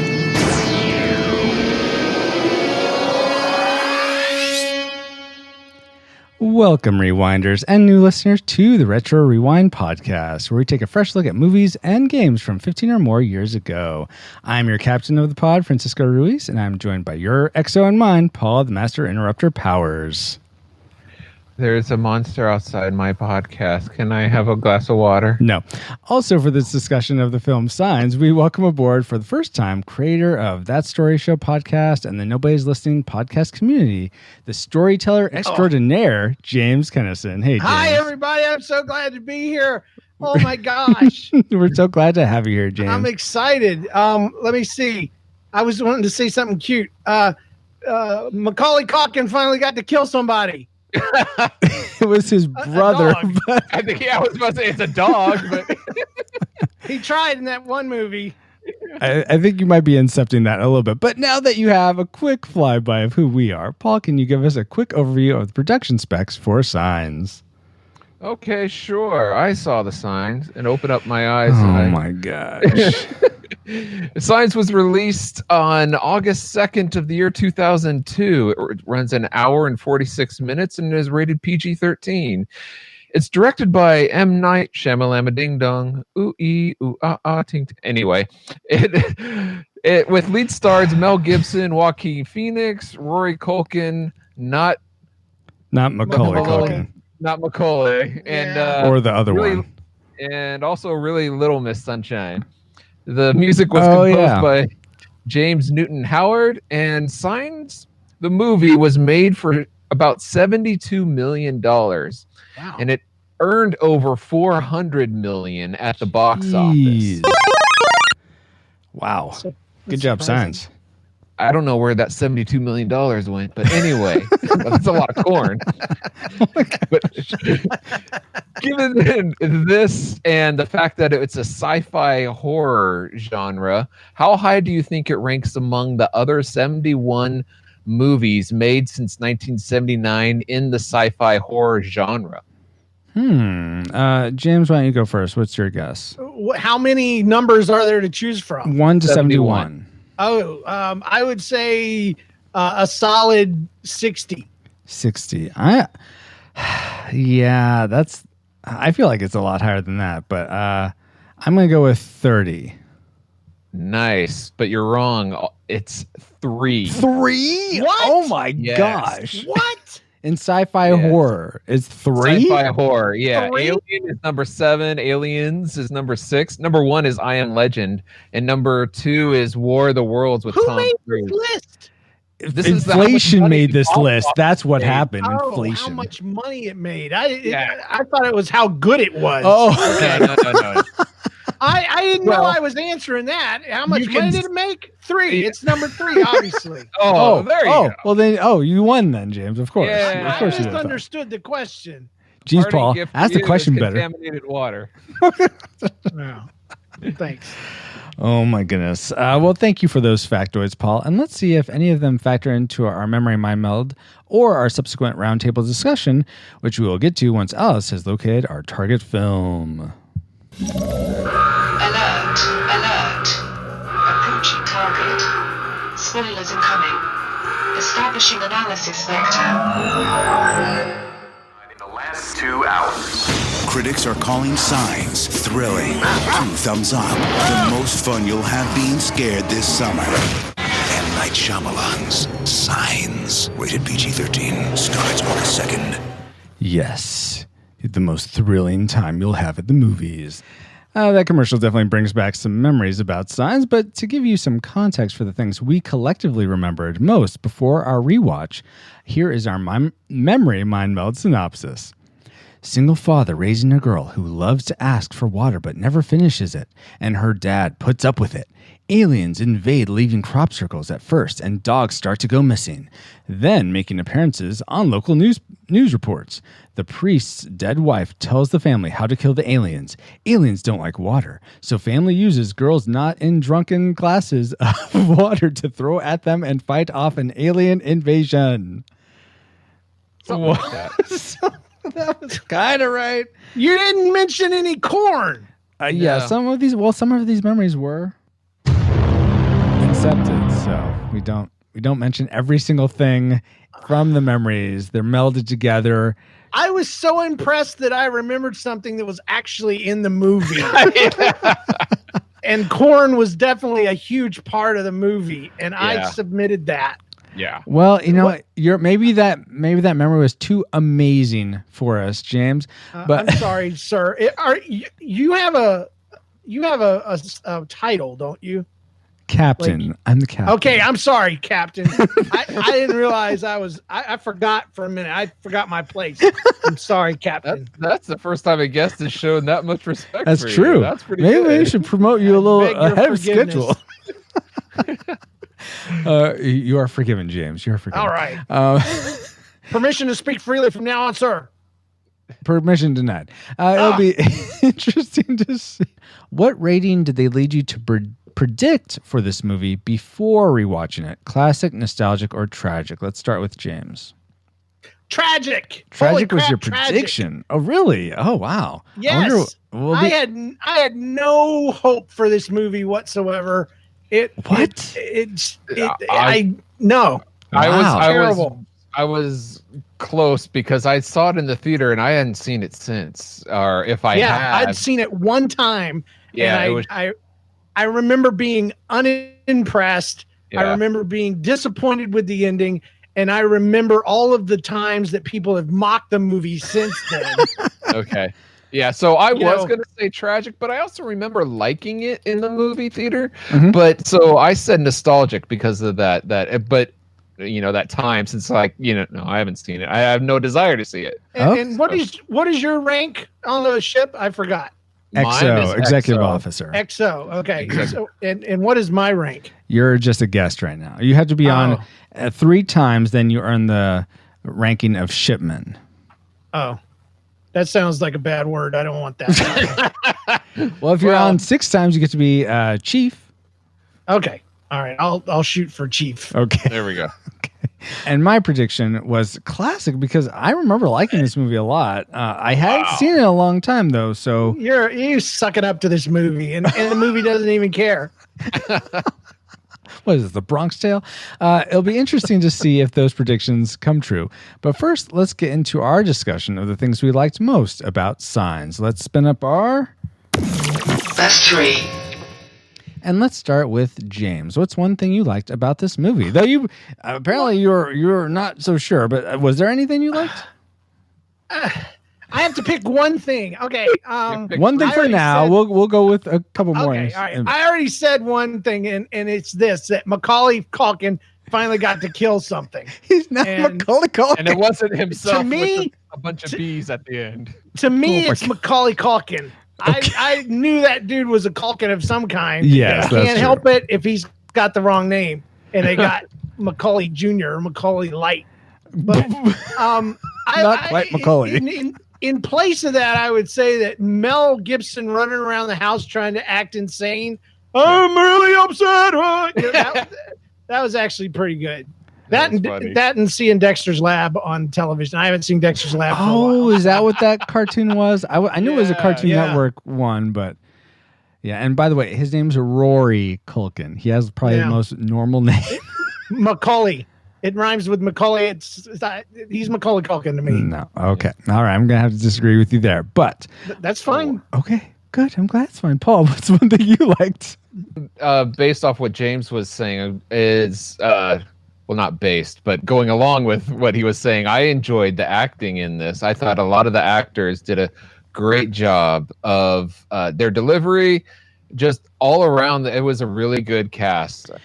I guess I'm right in line with you guys because, man, I mean, I don't know what it was, but from the I was so invested into all these characters except for what was Joaquin Phoenix's character's name? Meryl, right? I think it was Meryl. Yeah, Meryl. Meryl Streep. It took me a little bit longer to get sort of invested in him, but I eventually did. But I was so intrigued and invested in these characters. Graham, Mel Gibson's character, Rory Culkin's character, Abigail Breslin's character, and I forget. Bo and Morgan, I think. Something Morgan like is Rory and Bo is the little girl. So I don't know what it was. I don't know why I was just so sucked in right away. But yeah, the characterizations, that one girl at the drugstore, Tracy, I was like, oh my gosh, I totally am buying that. You're scared that's the end of the world. She was easily the best actor in the whole movie. What? No way. No. Mel Gibson did a great. I thought he did a phenomenal No, you know what? job. Every one of those people acted as if they just woke up.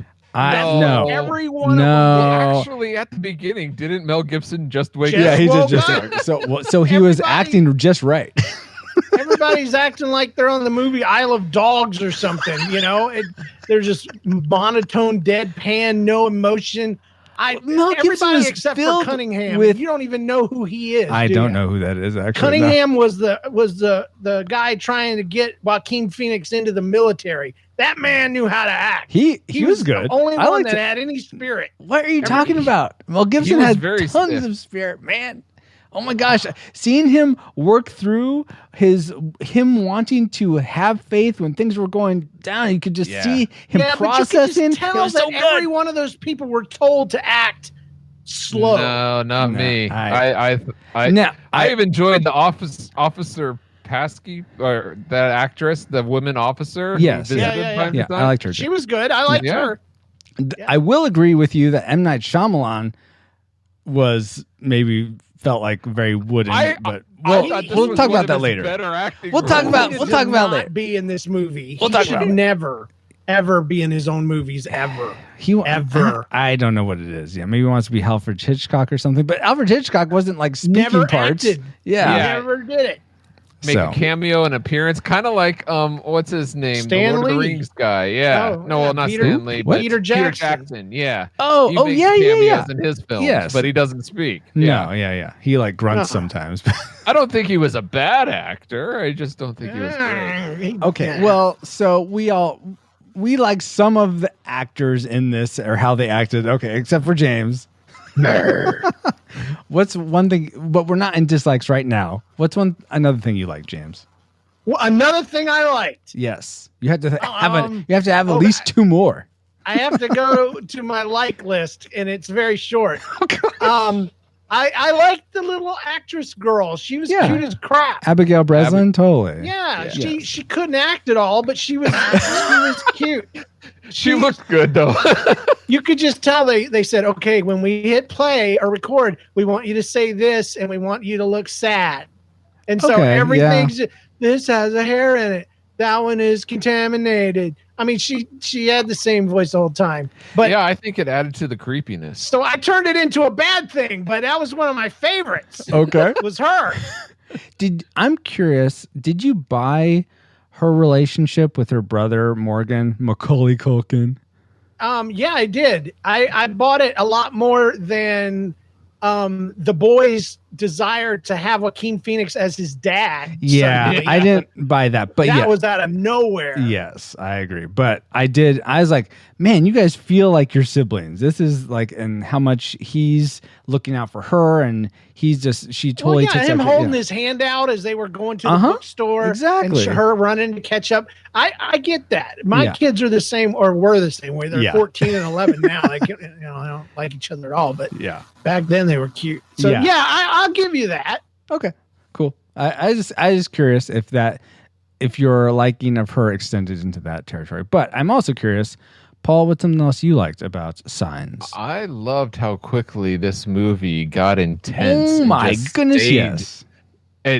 This movie had a lot of intense scenes, and I think it did really well. They used small, subtle noises, and then I kept trying to have to adjust the volume at the beginning because the noise levels were just kind of like really subtle and then really big. But once I got it just right, I can see how the sound design used that to help intensify the scenes. It was so I think the acting was good and the sound was just right. Can I comment on the intensity? Of course, feel free. Please. The intensity started and had the most intensity during the opening credits. It was like they were trying to scare me with every single name. They were like, I can see that. M. Night Shyamalan. It was ridiculous. It wasn't even a scary color. It was I actually, we'll talk about a little bit more than that later, but yeah, I agree. Okay. I found it, you know what? I will say it wasn't as intense as when I first saw it. That's for sure. Actually, different parts were intense for me. It wasn't the same. Here. Okay. Yeah. There were intense parts, and I got no doubt. But the credits, it's like it went too long, and it wasn't scary. And we're not in dislikes yet, James. We'll get there. No, that's fine. It's totally fine for you break in. I'm just giving you a hard time. All my dislikes are likes. That's what it sounds like. It's opposite day. Oh, is that how this works? I see. One more thing I liked before we get to our classic makers is I thought it was really interesting. I mean, and I think M. Night does this with a lot of his movies, but there's these deeper themes. I mean, yeah, you could say this is kind of like an alien invasion movie, but there's also just this idea. I mean, he sort of breaks it down to the whole idea of, are these aliens a lucky thing, or is it just a coincidence that this happened? Like maybe a coincidence that it was their family that the aliens came after, or is there some hope behind it? So I love that movies like this trigger those like deeper thoughts. I agree. I mean, even the title Signs has a dual meaning. Oh yeah. There's symbols in the cornfield, but there's also these signs that God may exist. And so signs that aliens might exist, and signs that they don't. I mean, Mel talks about how we're alone in the universe. Like there is no one watching out for us. He doesn't believe that anymore. He's not going to waste one more minute praying. But we're not alone, according to M. Night, because we got aliens. Yeah. And that's the irony there. Yeah. I love that as a plot device. I don't know that the coincidence thing worked for me at the end as much, but it was a big stretch. I know what he was trying to do. He always does this, and he does better with some. Like I think Lady in the Water was better than this. And really? Wow. Yeah, as far as this part of it, the bringing together of these random people that actually had a point at the end of the movie. But I did like the way they hinted about it and stuff like that. It was, it felt wrong not to swing. The water's contaminated. Coincidence is more than just luck. Swing away. I don't think they like water. And the whole idea of Mel seeing, like, because he sort of became blind to his faith, and now he can see and also see the connections. And but that was done better in Devil. Have you guys seen Devil? I haven't seen Devil. It's M. Night Shyamalan in an elevator. And they do the same thing, but it works so much better. Oh really? Okay. My argument is that they shouldn't have had aliens. It could have literally been any other thing. It could have been natural disasters. It could have been the wind, renegades, trees moving and happening. Yeah, wind chasing you and stuff. But it is what it is. Happening. But I like the theme. I tend to like the aliens motif, but yeah, I agree. It could have probably been anything, but you know what? I like the fact that it's aliens. Okay, it shows that we're not alone. It plays on that theme. Absolutely. Yeah. Absolutely does. And I liked that there were little subtle things in there. Like, I don't know if you got it, but there's this shot of them when they're eating their food, and it's like their last supper. It even looks a little bit like it. The way they're like staged. the Leonardo painting. Yeah. Yeah, I didn't notice that. Yeah, because they're all eating their favorites, and it's understood that it's their last meal, but they even do a little bit of the imagery there with dad at the center of the table and everybody's around and stuff.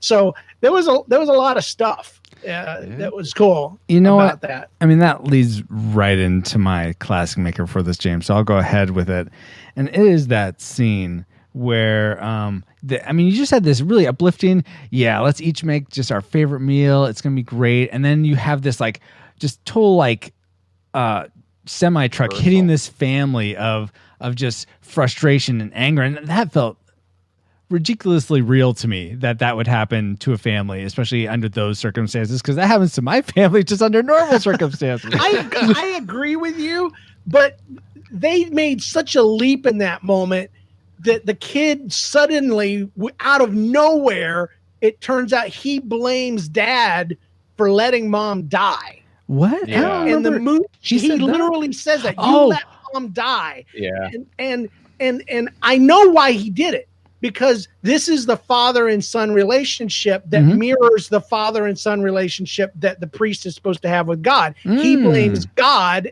for killing his wife, letting her die. I didn't think about that. The son blames the priest or his father for letting her die, but they don't explain it. They don't give you any context that he even thinks that. Yeah. And it's just kind of thrown in there. But otherwise, I agree with you that it was a powerful. Wow, this is a really deep movie. Too bad it's not better well done than exactly. It has a lot of good stuff in it. It just wasn't really done well, in my opinion. For whatever reason, it kind of made sense to me that he would blame his dad, and I'm thinking he was a priest. Because Francisco has daddy issues, and anyone who has daddy issues blames their dad for everything. So I have dad issues. I have dad and stepdad issues.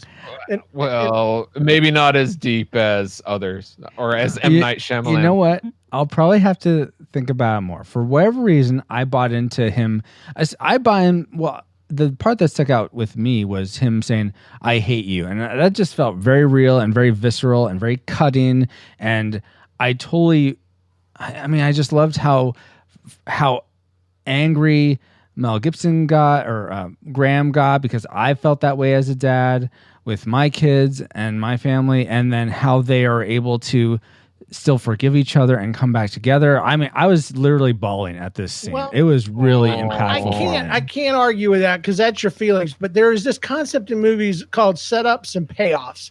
And these are supposed to be set up in advance. There was supposed to have been something in there that said, you know what, this son and this father have issues, and they never went there. That's set up all throughout, though, I feel like, because how I read that, and not the him laying his mom died, that I could see, that's not really set up well. But the issues that they have, I mean, you can see from I feel like at most stages, like he's taking care of his Morgan, the son, is taking care of the daughter, his sister, and he's washing the dishes with her. He's doing all the house stuff as his dad, Graham Mel Gibson's character, is sort of just droning around. He's gonna let it burn. Yeah, exactly. Yeah. Maybe it was too subtle. Maybe that's the problem. Okay. They didn't just come out and say. He should have mumbled under his breath. He should have given his dad an eye that no one saw but us. There should have been something that clued us in that he had some hate building up in there. Okay. It seemed that part seemed normal to me, but I can see what you're saying, that it should have been telegraphed more. Your kids hate you? You said you could relate. They have said I hate you to me. Thank you. I appreciate that, James. I don't think they really do. Little guy too? My daughter has said I hate you. Yeah, she's trying to say that. Yeah, I know that, but I didn't know if you're.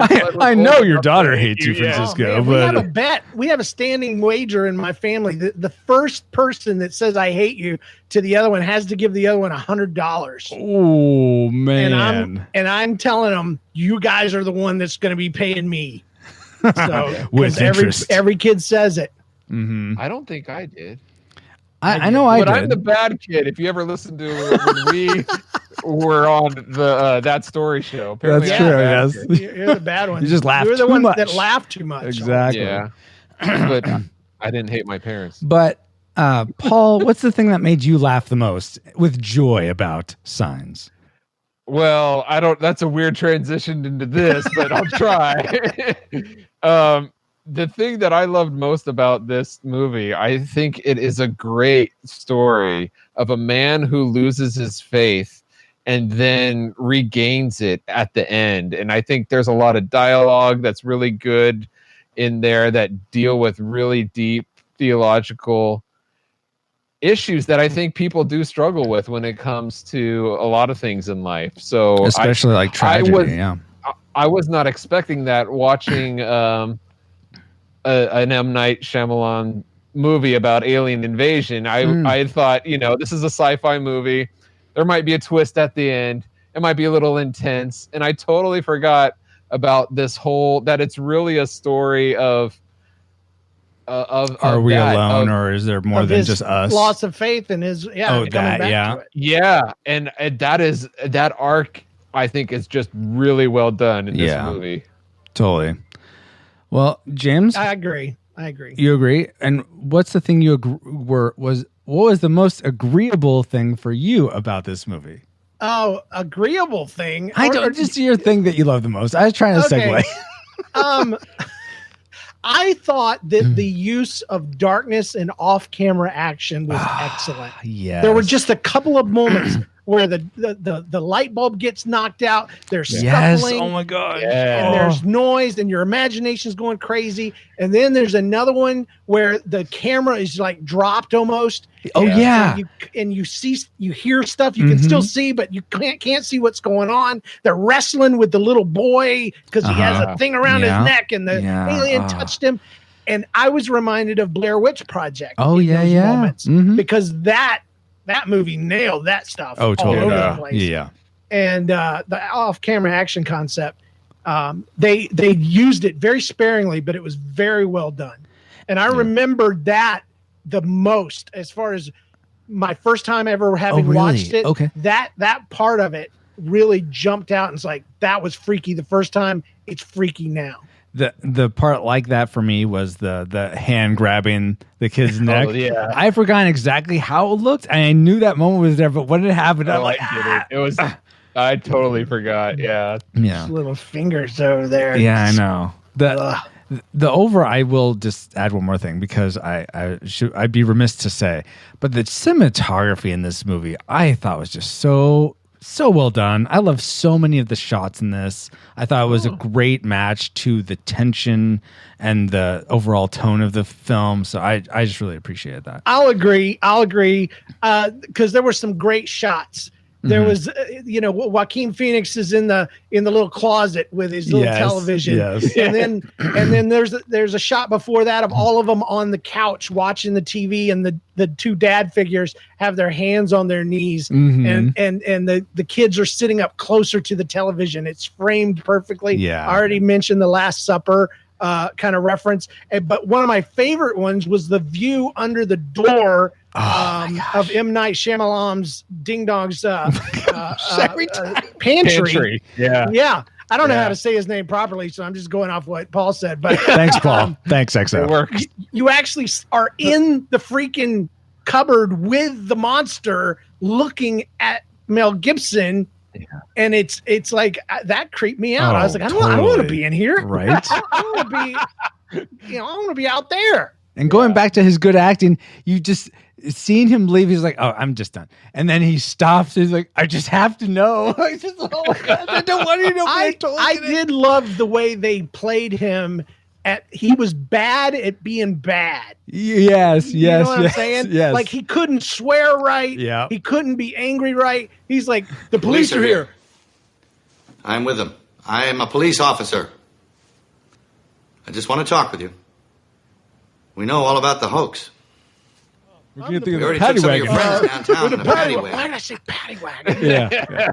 He's terrible at it. And I know people like that. That's what made it really great. Yeah. So I will say that the movie was better than I remembered, but I still have a lot of problems with it. And we still have our dislike section to get to.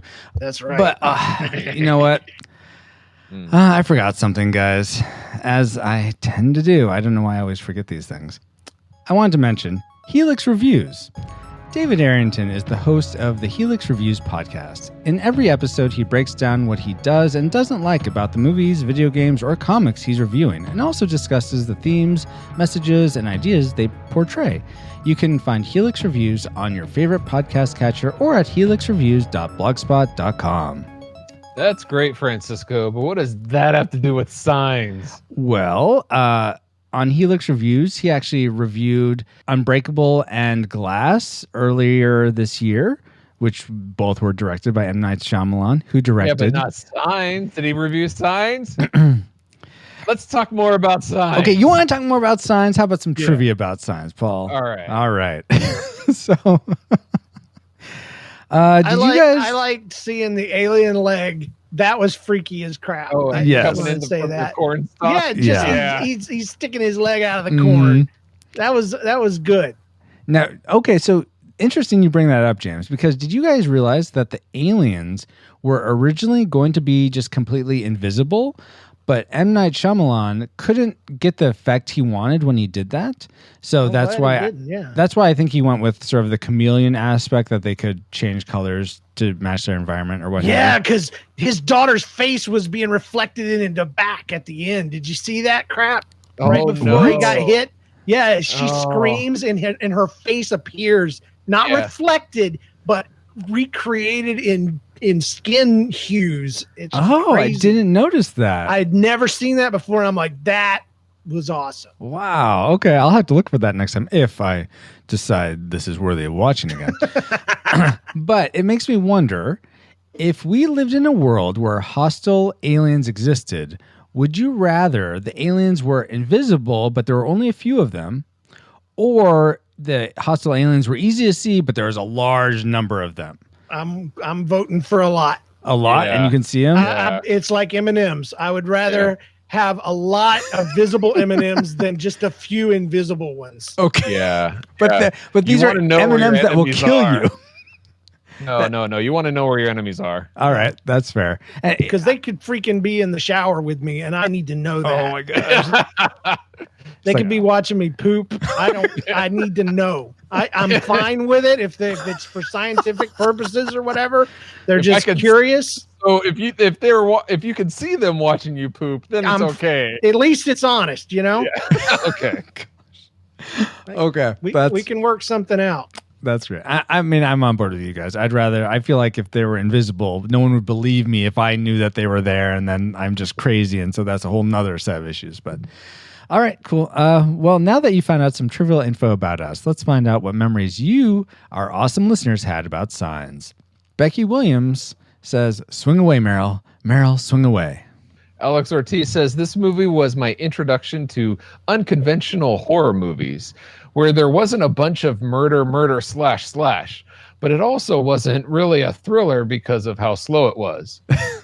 James Kinnison says, "It was funny when the newsman repeated what the kid said." Ryan R. Jackson said, "I remember it had an X-File feel. I wouldn't call it Shyamalan's M. Night Shyamalan's best, but much better than Lady in the Water." Uh-oh. Nathan James Norman says, "Water." James Kinnison says, "Lady in the Water was pretty good, dadgummit." Man, this James Kinnison just left a lot of memories. I'm surprised you guys let him write in so much. Yeah. The Dapper Man says, "This was the second Shyamalan picture I've seen. The first was Wide Awake, which I've never heard of. Is that one of his? No, I've never heard that one either."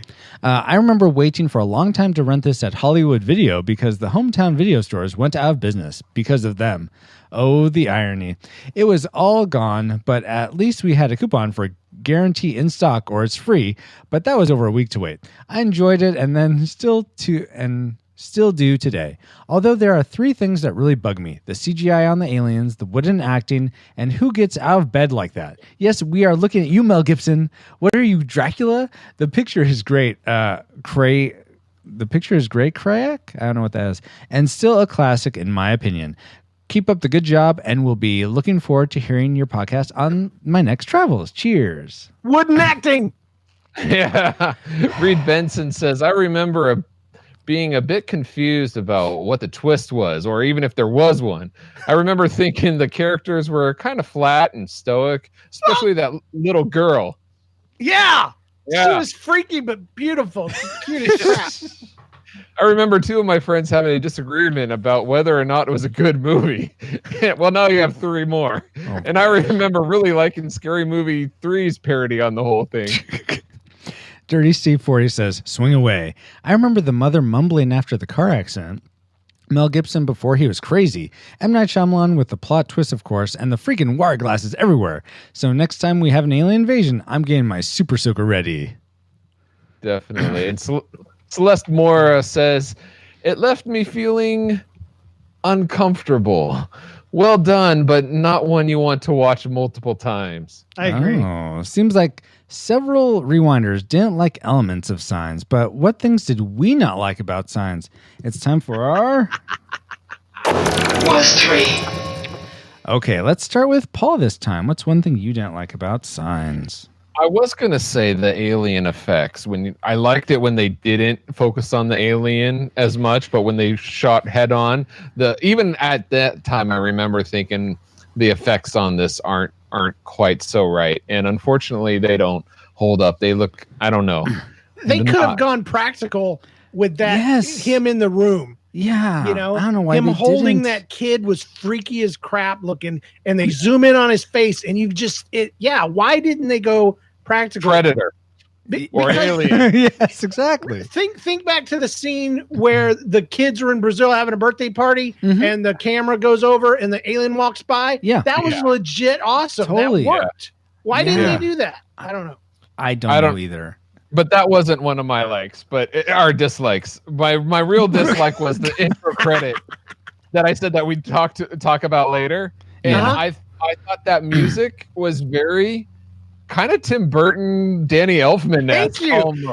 Especially with the musician's name is plastered right there on the screen. I'm like, you think he's proud of this or something? You know? Yeah, but the problem, I think it's fine for a different film. It just did not fit the rest of the tone of the rest of the film. It felt very disjointed compared. It felt like the theme from Psycho or something. Well, actually, that was one of James Newton Howard's influences. Psycho, The Birds, I think Close Encounters of the Third Kind also.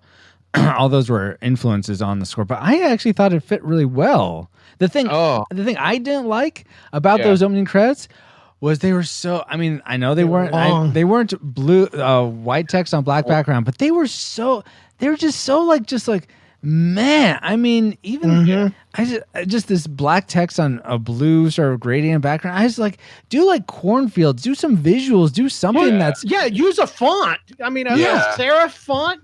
Why don't we use the Signs font? What's wrong with that? Yeah. Let's make it look like it's crop circles. Exactly. Oh, yeah, even better. Yeah, crop circle. Yeah, names or something. Yes, because the post effects marketing team are better than the credits team. I guess they took care of that afterwards. I mean, and the end credits weren't any better. They were pretty much the same thing. I was just really for a movie that, I mean, I want to be. I didn't remember those credits because they are highly unmemorable. But I wanted to be like right invested. I mean, as soon as we got Mel Gibson, I felt like I was invested. But during the credits, I'm like, this is good music and this is intense. But why am I just seeing a bunch of names for so long? Please stop. Let's get on with it. Yeah, exactly. So I agree. Oh, okay. You agree? What was I agree. They should have just shown me something else. Show me some creeping through the corn at night. Yes, yes. Show me some scenes from above, like a precursor to aliens are landing. While the credits are going on, let me match something to the music other than just these zooming things. I don't know why it's such a big deal to me, but it really bugged me. And I think it's cool that it bugged y'all. Yes, totally. What's something else that bugged you specifically, James? Oh gosh, I got to move to my bad list now. M. Night bugged me big time, but that's not my real one. Okay. I'm taking a note from Paul Powers up there. A bonus one. M. Night killed dude's wife. He put himself in a place of importance, and he could not he'd hold up his end of the deal because he didn't have the acting chops. But that's not my deal. My deal, the baddest thing in the movie, okay? The dog pees on the floor in the kitchen. Yeah. And they leave. He gets 2 paper towels. 2 paper towels and wipes it up with his bare hand. Yep. And then the lady comes in to talk to him. He walks over to the trash can. It's insinuated anyway. And then he just crosses his arms with his pee hand, touching his clothes. That's well, he has to dry off somehow. He didn't dry it off. It just he had clothes. You don't, when you pick up dog pee, you put 500 paper towels between you and the pee so that it can't get through. And if it does get through, you have a visual face that goes blah, and you can't wait to wash your hands. This man, he might as well have not even bothered with paper towels. He stuck his hand in the big, fat, stinking mess of dog pee, and he didn't even care. He just walked it off. And that is why I will always hate this movie. Oh, gosh, okay. But you and I are also the kind of people that won't burn our chicken on the grill. Yeah, that's true. I will burn toast in the oven on occasion, but that didn't sort of hit my radar, James. But now you mention it, that is really disconcerting because I'm totally there with you. I want but that as much distance. Real one. That was just another fake one. Oh, that's another bonus. Yeah. Yeah, I honestly the worst thing to me was, and we said it already, was Don't say the worst. Save your worst one. Save your worst one. Okay. But I'm gonna share because you guys are both giving these false flags for ones that are actually my dislikes. So I'll say my other dislike was okay. So M. Night Shyamalan, during his scene when he's in the car and saying, I'm so sorry that I can't believe I guess a guy who kills a pastor or reverend's wife is not going to go to heaven. I mean, so I'm sold on his facial expressions. I feel like he definitely feels so much guilt over it. But as soon as he starts talking, I'm like, I don't. Oh, he needs voice acting. Maybe he needs to spend the money on a real actor. Or that, yes. But it turns out, he had lost someone in his family like just a day or a week before he filmed that. So I totally get why I guess he can emote facially, but I just was not buying his tone. And I guess you could say everyone experiences grief and processes through it differently. Yes. But for this scene, I guess I just wanted something that was a little bit more visceral for someone. So yeah, getting an actual actor, I think would have been better. I'm curious, from all of M. Night Shyamalan's sort of roster of people he likes to use over and over again, who would you like to have seen in this role? Paul Giamatti. Oh, Paul Giamatti. Okay. James? I would like to have seen Macaulay Culkin. That wouldn't have thrown anyone. Yeah. I think he could have done it. I think he could have done it very well. Oh my gosh. No, I don't know. I don't know any regulars. Well, Bruce Willis. You could say Bruce Willis or Samuel. Somebody Hispanic or Asian. Because those were the only two races that weren't represented. So, okay, fair enough. I feel like there was an Asian in there somewhere. I don't know why I felt like that. That's racist. The aliens weren't Asian. Oh my gosh. Okay, so that's something I didn't like. Let's go back to Paul. What's another thing you actually, for real, didn't like, Paul? I didn't like the music, the score. I thought you just said this. I thought, huh?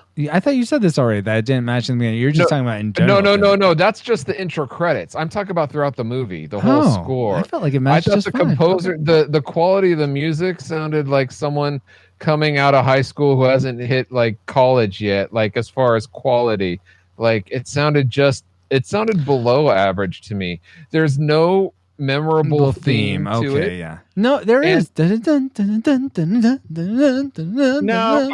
the movie. That's all in the I hear opening. is Harry Potter for some reason. Yeah. Well, I got confused more than twice because there was this. Why am I defending this? There was a soft melody playing. Yeah. And then they were trying to listen to the baby monitor, and I was like, well, is that music coming from the baby monitor, or is this coming from is this the background? You were confused about that? You thought the music was coming from the baby monitor. I couldn't tell, and that's not a good sign. Okay. They shouldn't have had any music when they're playing subtle noises like that. There should be no music. Okay. Yeah. All right. Yeah. Speaking of which, the voice of the actual aliens. Yeah. First of all, not real original. It sounded like the typical bugs talking to each other. Yeah. But it also sounded like somebody trying to get the last Tic Tac out of the box. and I was like, their Foley artist did not work very hard on this one. Yeah. They should have had some sort of something like that would have been cool. They should have called Peter Cullen to come and do a different type of Predator. Oh yeah. Yeah. Okay. James, what's one other thing you didn't like, and then we'll get to our tragic makers. Okay. Did I mention the paper towels for all that pee? Did I do that one? I think you said something about that. Yeah. All right. I would say, did I mention the cameo? The M. Night? That does sound familiar too. Okay. Did I mention why in the heck did the kid suddenly want Joaquin Phoenix to be his dad for no reason whatsoever? Get there, James. There we go. That's the one I'm going to have to use again. Right. Okay. Because I know he said the hate thing, and I could almost understand that because he at least qualified it by saying you let mom die. So even though we let mom die doesn't make sense, I hate you because I believe you let mom die. That made sense. Yeah. But him just suddenly coming out and saying, I wish you were my dad. What is Joaquin Phoenix done as a character to be a father figure to them? I totally relate because he's actually active in their lives. He's doing things now where his dad is just, wandering around, not doing anything, not doing the dishes, not even he might be starting a meal, but then burning it. Where Joaquin is actually sitting down. He's reading the science book with them. He's actually active, plays a more direct active role. So I bought that. Okay, I guess it just wasn't obvious enough. They needed to sneer at dad, and they needed a hug goodnight, one more hug goodnight from Uncle Tony there, so to show some favoritism beforehand. I can't disagree with you. I would be on board with that, except I feel like, and Paul mentioned this in the like section, that this movie feels paced really well, and so I worry that would have slowed it down some. But I mean, you could have reduced that M. Night Shyamalan scene down probably quite a bit and added some of what you're talking about back in. Well, like even the couch scene when they're watching the thing, have the kids sit next to Mr. Phoenix there. When they're eating dinner, have them argue over who sits next. It takes seconds to do stuff like that. That's a fair point. Did you go up in space with that robot thing, or no? The robot sent him up in space when he was a boy. What are you talking about? Space camp. Oh my god. Oh, I thought you were talking about that in my adult life, so I've only seen it as a child. Don't. I forget where we rated it, but according to Francisco, tragic. I like that movie. I thought you were talking about River Phoenix from Explorers. I'm like, that's the wrong Phoenix, Paul. But okay, yeah, Space Camp. No, the Leaf. Yes. Okay. Fine, Paul. Okay. Well, guys, let's go ahead and get to our tragic makers. The things we hated most about Signs. I'll go ahead and start because I feel like mine isn't terribly original. But I mean, you pretty much already talked over it. But the aliens, I just was not a fan of how these aliens looked when they were actually fully in frame. I mean, the one camcorder shot, that was cool. It wasn't as frightful as I remember it being, so I was kind of disappointed. Same here, because I was blown away. Because the first time I saw it, I was like Joaquin Phoenix going yes, oh my gosh, exactly. How did they make it that intense? Then the second time, I was like, why is Joaquin overreacting so much? Yes. It's why are you that shocked? Yeah, so I felt like I like you said, James, I wish they would have gone fully practical. I mean, I'm sure I don't know why they couldn't have gotten the budget for that, but I mean, I guess 72 million was probably kind of steep back in 2002. Yeah, but doesn't it cost a whole bunch to have CGI in movies? It's not cheap. I don't know. Exactly. The only thing I could say is if they weren't quite sure by the time they were filming what they wanted the alien to look like, then maybe they had to go with CG. But by that time, I mean, especially since James Newton Howard didn't score it to the film, he scored it to the storyboards because he felt like there's enough to go with. So maybe they really, I was going to say maybe they didn't know what the alien would look like, but if the storyboards were there, it seems like they would have had that in the storyboard. So I don't know. Well, I will say there was no creativity in the creation of that alien. Yeah, it did seem pretty It generic. was just an alien. Yeah. You know? It was just a green humanoid. Yeah. I've had better. He had a little spike coming out of his wrist, which was kind of cool. Yeah, that was an interesting difference. But okay, let's go with. So that was my tragic maker. James, what was your tragic maker for? Okay, so this is the worst thing, right? The worst thing for you about this movie, yeah. Okay, I'm gonna have to say that the worst thing for me is that it was a really strong message, but it was told in a slightly silly way. Oh, okay.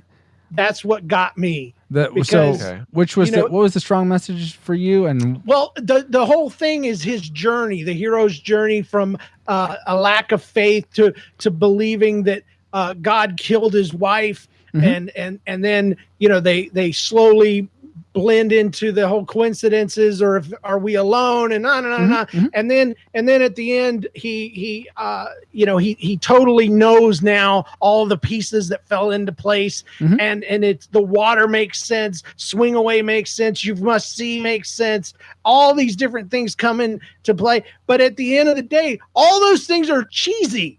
Right. They were just a little bit cheesy. Swing away, really? God killed your wife so that Joaquin Phoenix would move into your house and have a bat hanging on the wall? Come on. Felt wrong not to swing. There's better ways to have done that. I don't know. I feel I was saying life is even more cheesy sometimes, like the way God works. I know that's a great argument because it's also less cheesy sometimes, Paul. But yeah, but that many coinkydinks all coming together in one big point. And there's a death involved, and we're spanning from the seriousness of losing their mother all the way to the little girl having a quirk about leaving water glasses everywhere.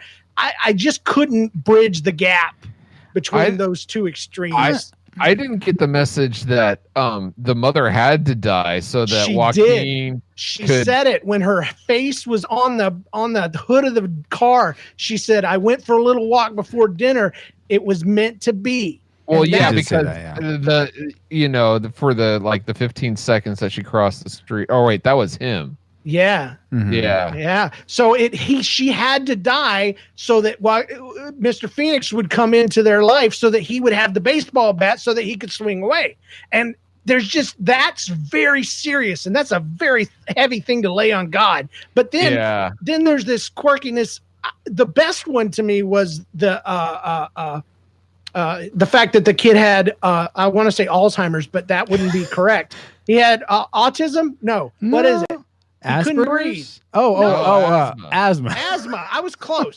He had asthma. The stuff never entered his lungs. That was genius. That was pretty good. Yeah. That was because that was real and believable. Yeah. And he had to have, that's because he even said it. He had to have autism. No, what is it again? Asthma.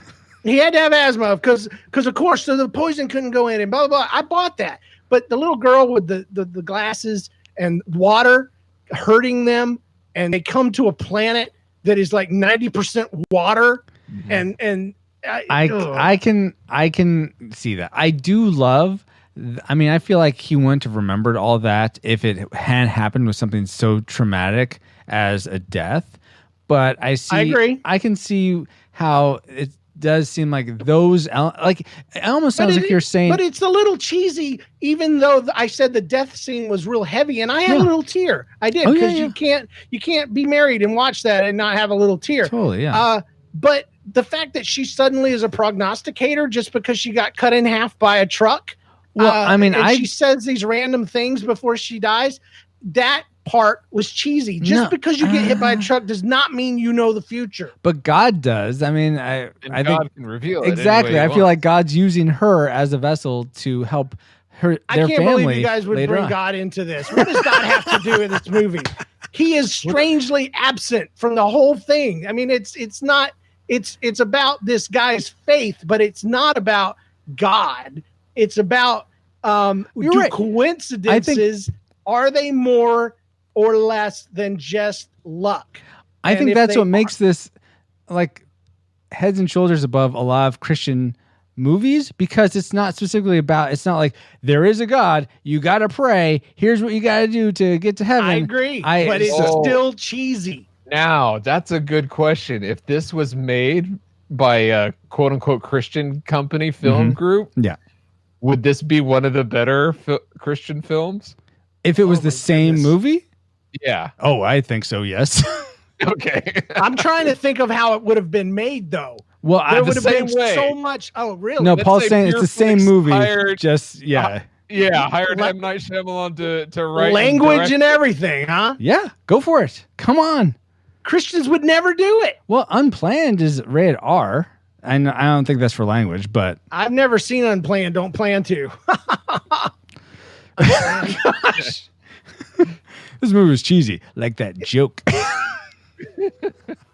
So that leaves Paul. What is your tragic maker for Signs? The thing that I don't like about this movie the most, I guess, is the best way to phrase it is, or that I find most unfortunate, is that after watching this, there is no strong desire for me to rewatch it. Oh, interesting. It doesn't have a rewatchable factor that a lot of blockbusters do. But that's an M. Night curse right there.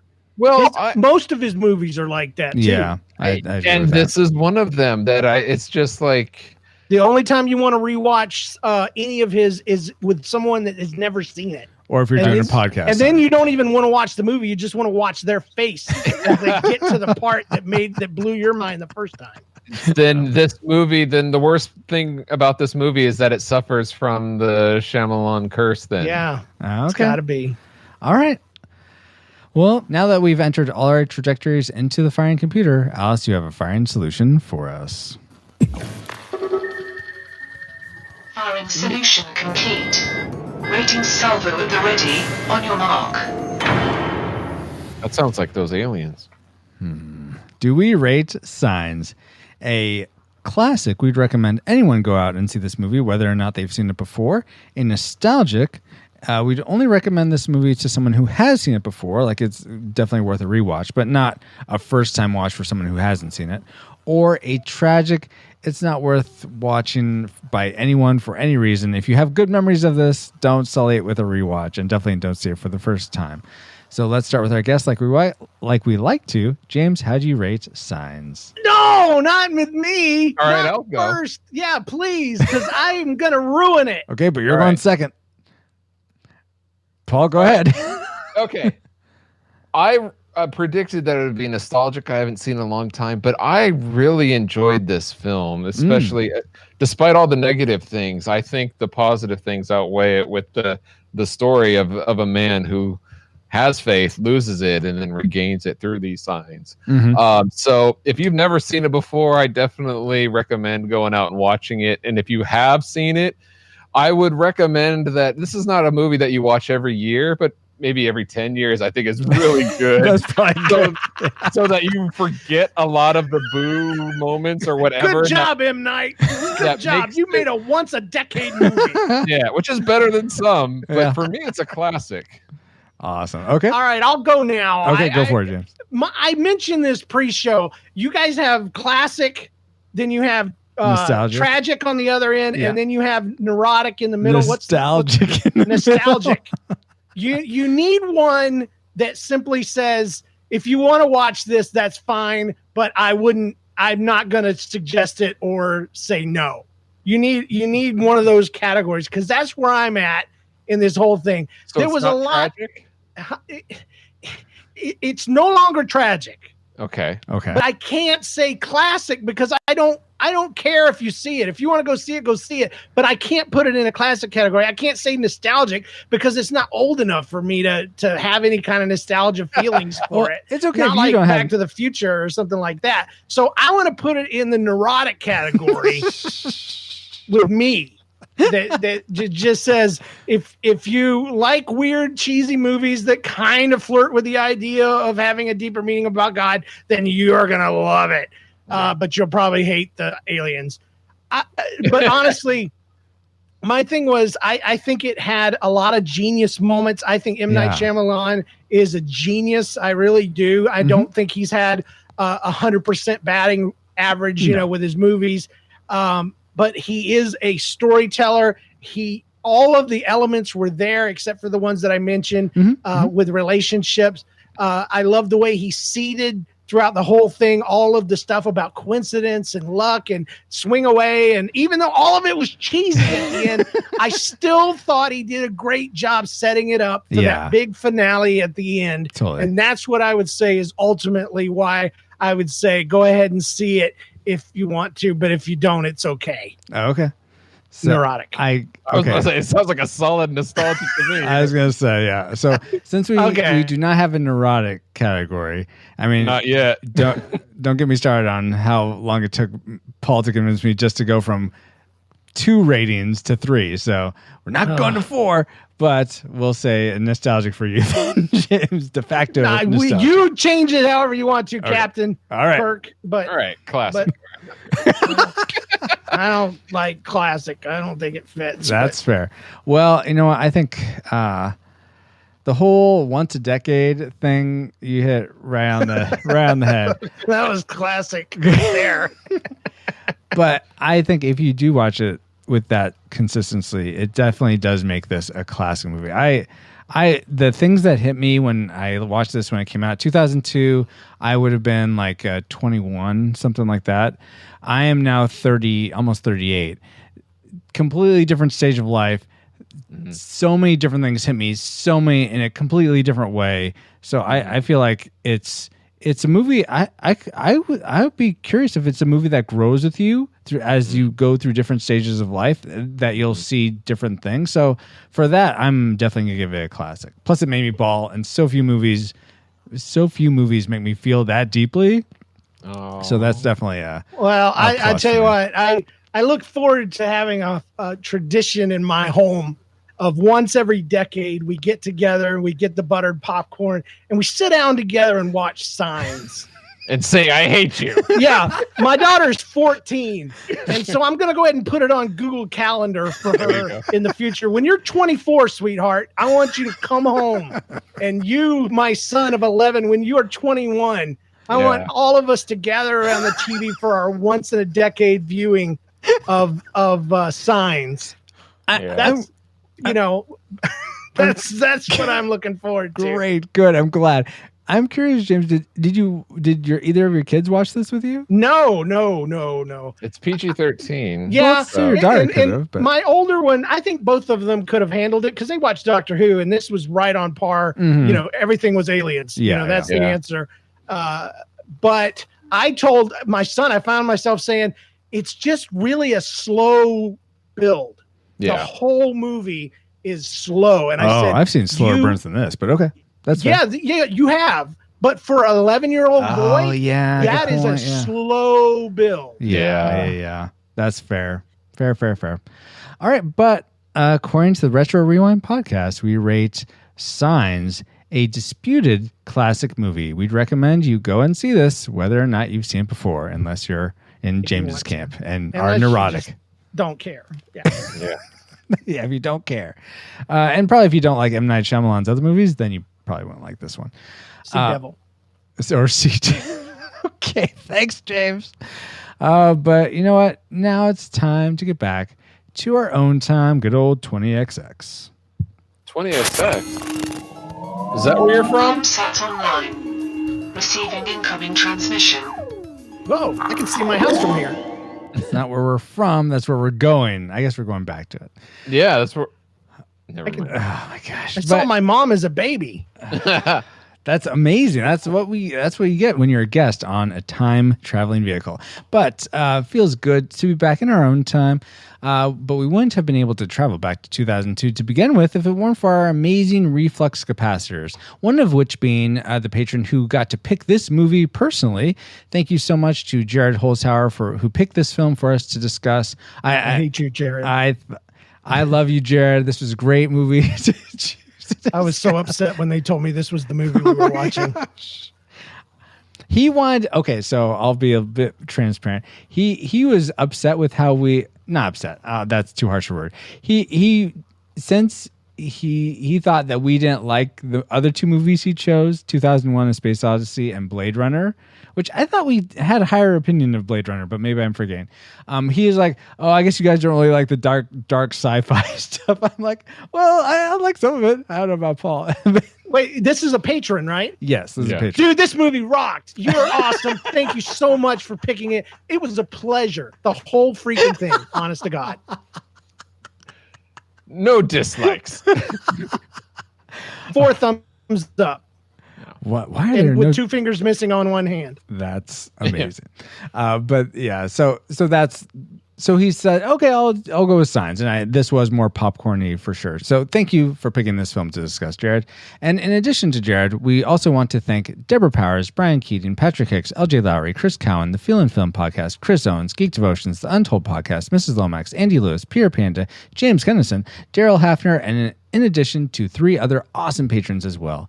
And if you want to keep us flying for as little as $1 a month and get bonus content for your generosity, head over to retrorewindpodcast.com/support to see how. I knew one of those guys. You do? Amazing. I know a couple of them, actually. Did you also know the guy who kept adding comments in the feedback section of the... Yes! Okay, yeah, he kind of ruined the whole show, really. Depends on who you ask. Well, this is opposite day, so you mean amplified the whole show, I'm sure. There we go. There we go. And while we're thinking... Sorry, I was just nervous. Well, that's fine. It was my first time time traveling without a seatbelt. Wait, get your seatbelt back on. Oh, wait, we're done traveling. We're done. We're back. Yeah, all right. So while we're thanking our supporters, we also want to give a big alien hug to our subscribers on Twitch. We're not going to poison you, though. Don't worry. God, I thought it was going to me, and I was going to hang up.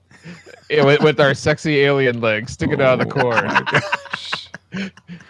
Twitch, that's another way you can send us a couple bucks a month. If you have Amazon Prime, you can subscribe for free. Find out how at retrorewindpodcast.com/Twitch Prime. Yep. And we would love to keep this gratitude train going, but we need to hear feedback from you to do it. You can leave us iTunes reviews, comments on our website, or on our contact form, which again, I don't check very frequently, but you can also leave us feedback on social media, which Paul is about to tell you now, or not tell you now, but tell you here in a second.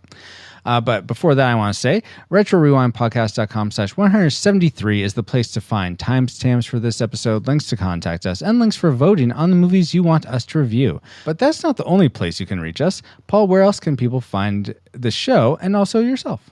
You can talk to us on social media. We are Retro Rewind Pod on Facebook, Twitter, and Instagram. And you can join our Discord server by going to retrorewindpodcast.com/Discord. Also, as I have mentioned before, we are on Twitch, so you can watch and chat with us live as people are doing right now as we record this podcast. We also play retro video games there and create pixel art. You can follow us at twitch.tv/retrorewindpod. But if you want to find me, Paul J. Powers, you can go to pauljpowers.com where I have all my social media links. Thank you, Paul. Thank you for being an awesome. Not alien. You're totally human. Totally human. You forget I said that. Well, this is not my home. I'm just an alien visiting. This is not your home. You were made for someplace else. Yeah. But thank you for being an awesome friend, awesome co-host. I so appreciate getting to do this show with you. I like corn. And I'm so grateful for our guest for taking time to discuss Signs with us. So, James Kennison, please tell us how to find you online, and is there anything you'd like to promote? Yeah, if you were not too annoyed by me and my hyperness, I do a show called That Story Show at thatstoryshow.com, where we tell funny life stories and invite you to do the same. We've been on the air for around 12 years. most of those years anyway. And we'd love for you to jump over there and give it a listen. You can find out more about me and where to follow me and all that good stuff at nlcast.com. N as in nobody, L as in listening, nlcast.com. Yeah. Thanks, guys, for having me on. It was a lot of fun. Oh, so glad to hear that. It was so fun having you on, James. And I want to say, I have become a huge fan of That Story Show. It's really fun to listen to, except for this darn poop episode that made me want to. I was like, I had to stop. Preaching to the choir, man. I don't know how you did it, James. I mean, kudos to you, but man. But a part of my soul had to die for me to do that episode. but the stuff was in my inbox. I had to get it out of there some way. And I get it. I couldn't in good conscience cancel it. The people had spent their time and effort making this content for me. I totally get it. I totally get it. Sounds like a bunch of crap. And poop and pee and boogers and everything. It was the worst. But every other episode is really great. And also, I'm also a fan of I want to say the fire truck. Yeah, it's the Red School Bus podcast, not the fire truck. But that's where rsbcast.com. Yes, and that's where it's like That Story Show, but James does it with his daughter Jenna, and that's a lot of. I really enjoyed those episodes as well. So definitely go check out James and all his shows over at nlcast.com. And they're all rated for everyone, so you don't have to worry about wordy dirds and stuff like that. It's good for the family. And awesome. No corn anywhere. It's great. No. Just watch out for the flying boogers. Yes. Yes, and exactly. Oh my goodness. So yeah, thank you again, James. But you know what? I have someone I'm even more grateful to than James or Paul, and that's you. Yes, you listening right now, especially you making it this far into the episode. So appreciate you, whether it's your first time listening to the show or you're part of our Rad Rewinder community. Thanks for spending time with us, and we pray you are more joyful now than when you first hit play. I have been and continue to be Francisco Ruiz. Find me on Twitter and Instagram at FXRUIZX, and you can hire me to do pixel art illustrations for you at Fiverr via retrorewindpodcast.com/Fiverr. And finally, we're almost to the final part of the episode, but not yet. We are proud to be a part of the Retro Junkies Network at theretrojunkies.com and the Christian Geek Central Network at christiangeekcentral.com. You can catch us at either of those, but like a Pokemon, we gotta catch you all on the next episode covering 1988's Akira here on the Retro Rewind Podcast. Yeah, anime is coming. Thanks for not choosing me for that one. Proceed to nav point Omega and return to base. Whoa! My pants are gone. Yeah. That sometimes happens in the movie Space-Time Continuum. Gosh, you got to tell people. Oh, yeah, we should put up a sign. Go with that. This has got to be a podcast. Then don't listen. No, I just have to find out how much of it is an episode of the Retro Rewind Podcast. Reflux capacitor, fluxing, crew, to stations, scanning for Akira, 1988. Prepare to rewind in 3, 2, 1.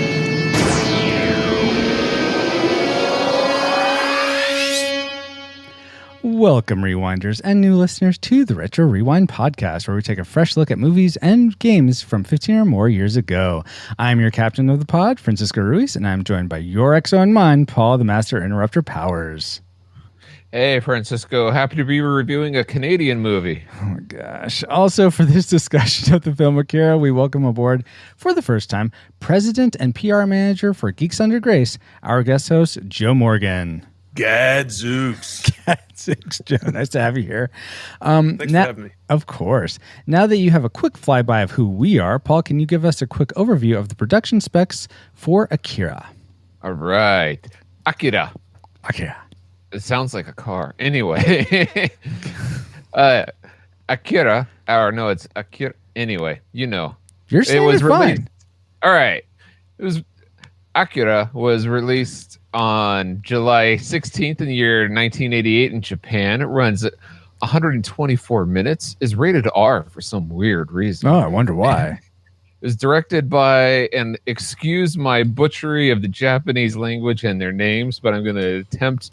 The director is Katsuhiro Otomo, with lead stars being Mitsuru Iwata, Nozomu Sasaki, Mamie Kiyoma, and music composed by Shoji Yamashiro.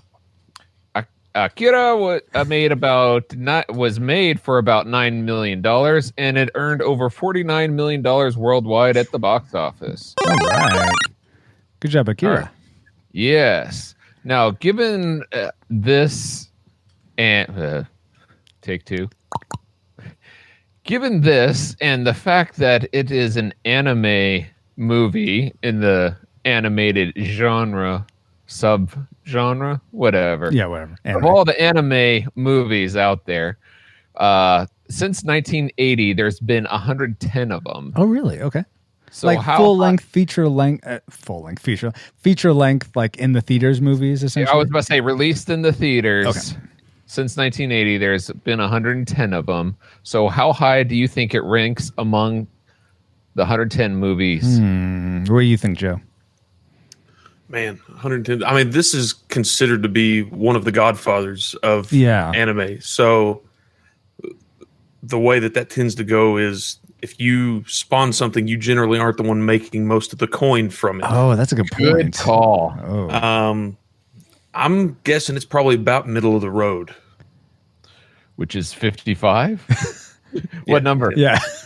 We'll say, 50. Okay, 50. I'm gonna go a little bit higher than that. I'll say 28 for Akira himself. Oh, good job. Number 28. It was actually 35. Oh. So Francisco wins by closest. Oh, yeah, I guess that is a bit closer. Okay. Yeah. just math's hard, guys. Yeah. 28, that was a good call. Thank you. Awesome, Paul. Well, thank you for those factoids, and let's see if any of them factor into our memory mind meld or our subsequent roundtable discussion, which we will get to once Alice has located our target film. Alice? Alert. Approaching target. Spoilers incoming. Establishing analysis vector. This is no ordinary animation. This is the exotic, bizarre, and beautiful world of Japanese anime.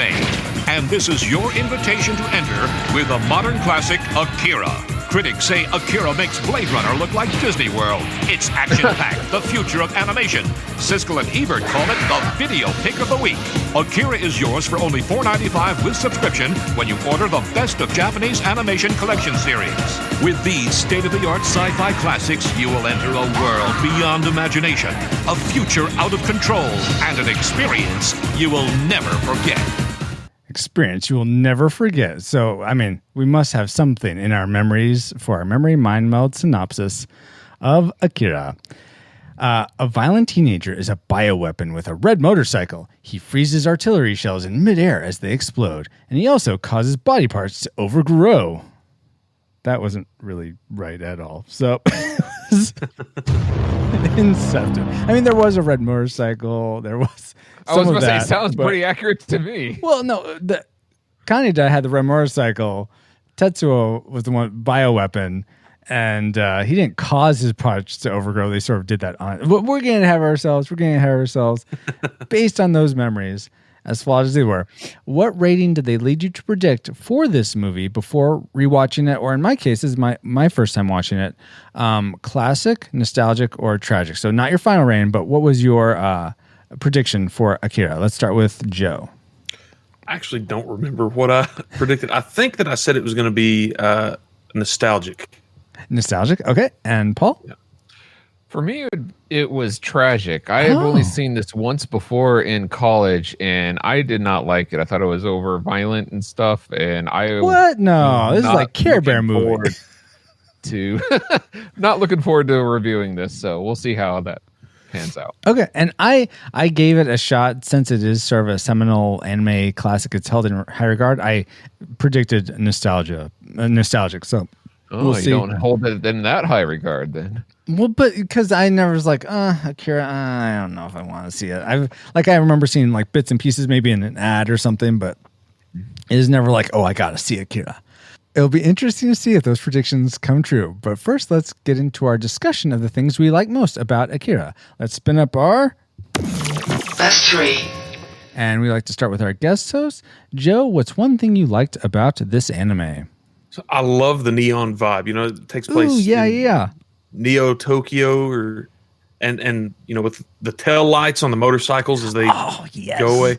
That effect is so cool. It is. And I never see that in animation anywhere else. This is like, I'm surprised this is the first time in animation.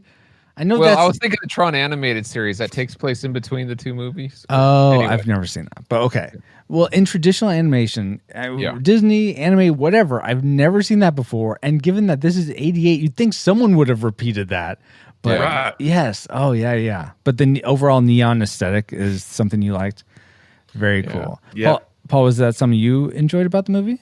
Oh, yeah. The visuals in it are great. But one thing that really stood out to me is the music in this. And I listened to, by the way, I watched the Japanese version? I was about to say Japanese audio and subtitled in English. Yes. So I don't know if sometimes they change the music when they do that. So I don't know, but I was listening to the Japanese audio version. And the music is very unusual. It's very different than most movies out there. They use a lot of like a voice, and it's really different. You have to check it out for yourself. It's not something that I would recommend. Hey, I love this soundtrack. I got to go out and listen to it. But it's nice to have something that's completely different than most movies out there. But it's still, I think it added to the whole overall quality of the film. Like during the intense scenes, it was definitely made it even more intense. And some of the more subdued it was. So it fit right along, but it was just nice to see it done in a very different way. It's very refreshing. Absolutely. Joe, were you a fan of the music at all? Yeah, it tied in well with, like you said, supporting the action on the screen. So and did you guys realize that the music was written and I guess performed before they had even seen any of the anime itself, which is very unusual. Usually you have a film and then you score to that. So they had to make some edits, but I found that really interesting that they had made it all beforehand. But yeah, that's interesting, and it makes sense actually. But yeah, I enjoyed the music too. It didn't make my core list, but it was something that I enjoyed. And to answer if your quandary, was it the same for Japanese as well as English? I watched the Japanese version. I also watched the English version, and they sounded the same to me. So if there were differences, they were negligible. But awesome. Something I liked, which is a lot more character based, was I thought it was really cool how they showed Tetsuo losing his sort of grasp on both his morality and, I mean, I guess he's in a biker gang, so I don't know how much morality he has to begin with, but whatever he has, probably that, and also his sanity. It was just really compelling to me. It made me sort of ponder if me, has a completely different background, were given that same level of power, would that power have corrupted me in the same way? Is it like, it doesn't matter where you're coming from, that power is something that's going to destroy you or enslave you? So it got me thinking down that road. So that was very interesting to me, what they did with his character, what his arc was. Even though it wasn't a pleasant arc, I thought it was an interesting arc nonetheless. Let's go back to Joe. What's something else you liked? So in the opening scene, they're walking into that bar. There are like classic 1980s arcade machines in that, and I thought that was really neat. I didn't notice. I noticed arcade, but I didn't notice the actual machines. I guess I didn't pay close attention to the machines, but like just the vibe, like seeing stand-up cabinets, definitely. In this crazy futuristic world, and they're playing music on CDs and and they thought that was so ahead of the time, being 35 years later. No, I would imagine. I mean, you could say that that's sort of a nostalgia. That's like a Cafe 80s or something type, and they have CDs in a jukebox. So I don't know, but yeah, that was a cool vibe. It would have been really cool if they had like a Tron cabinet or something. Yeah. It would have been fitting. Yeah. Though isn't pachinko more popular in Japan? Maybe it's not more popular, but it seems it's definitely more popular in Japan. Okay, so I'd be surprised that they didn't have a pachinko. But I guess, well, I was gonna say maybe Westerners wouldn't know what that was, but they weren't making this for Westerners, so I don't know why they wouldn't go with that. Regardless, yeah, that was cool that they sort of had that setting, and yeah, I'll talk to the setting in a bit. But Paul, what's something else you liked? Well, something else I really liked was the setting. And basically the post-apocalyptic setting here I loved how they put. Okay, a lot of films take place, in the post-apocalyptic setting, but I loved that they included like wild dogs and riots and all this chaos and in the garbage and a lot of death. And usually some apocalyptic films will have one or two of those, but this included like a lot of it. And this was an animated feature. Like it had crowd scenes, and they went completely to the next level, and I loved the way they portrayed that. I think it made it feel very real. Like if it were to happen, I think it would be close to, you have the rich living it up, in their sky rises, and then you have the poor just down below trying to scavenge the food that's left over. So I think they did a great job of that. Okay, well, since you guys have pretty much both been talking through my classic maker, I'll go ahead and just go with my classic maker, which is, so first off, the visuals. Yeah, like you said, Joe, they are just stunning. Especially just Neo Tokyo in general, this setting. It looks so much better to me than I think it's Tokyo or the Japan of, say, a Ghost in the Shell, which from my memory, that was all it felt like just all industrial with like a temple every so often. It was like very, very grim and dour, and it felt like they're very cyberpunky, but it didn't feel like a real city like Neo Tokyo did.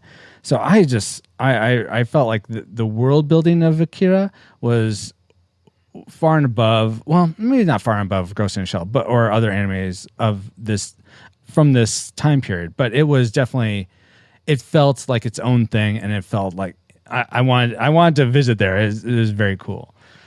Yeah, so I don't know if I'd want to visit there. Maybe it seemed a bit dangerous, but yeah. At the same time, I mean, even that opening scene, you have people just like normally like out for dinner.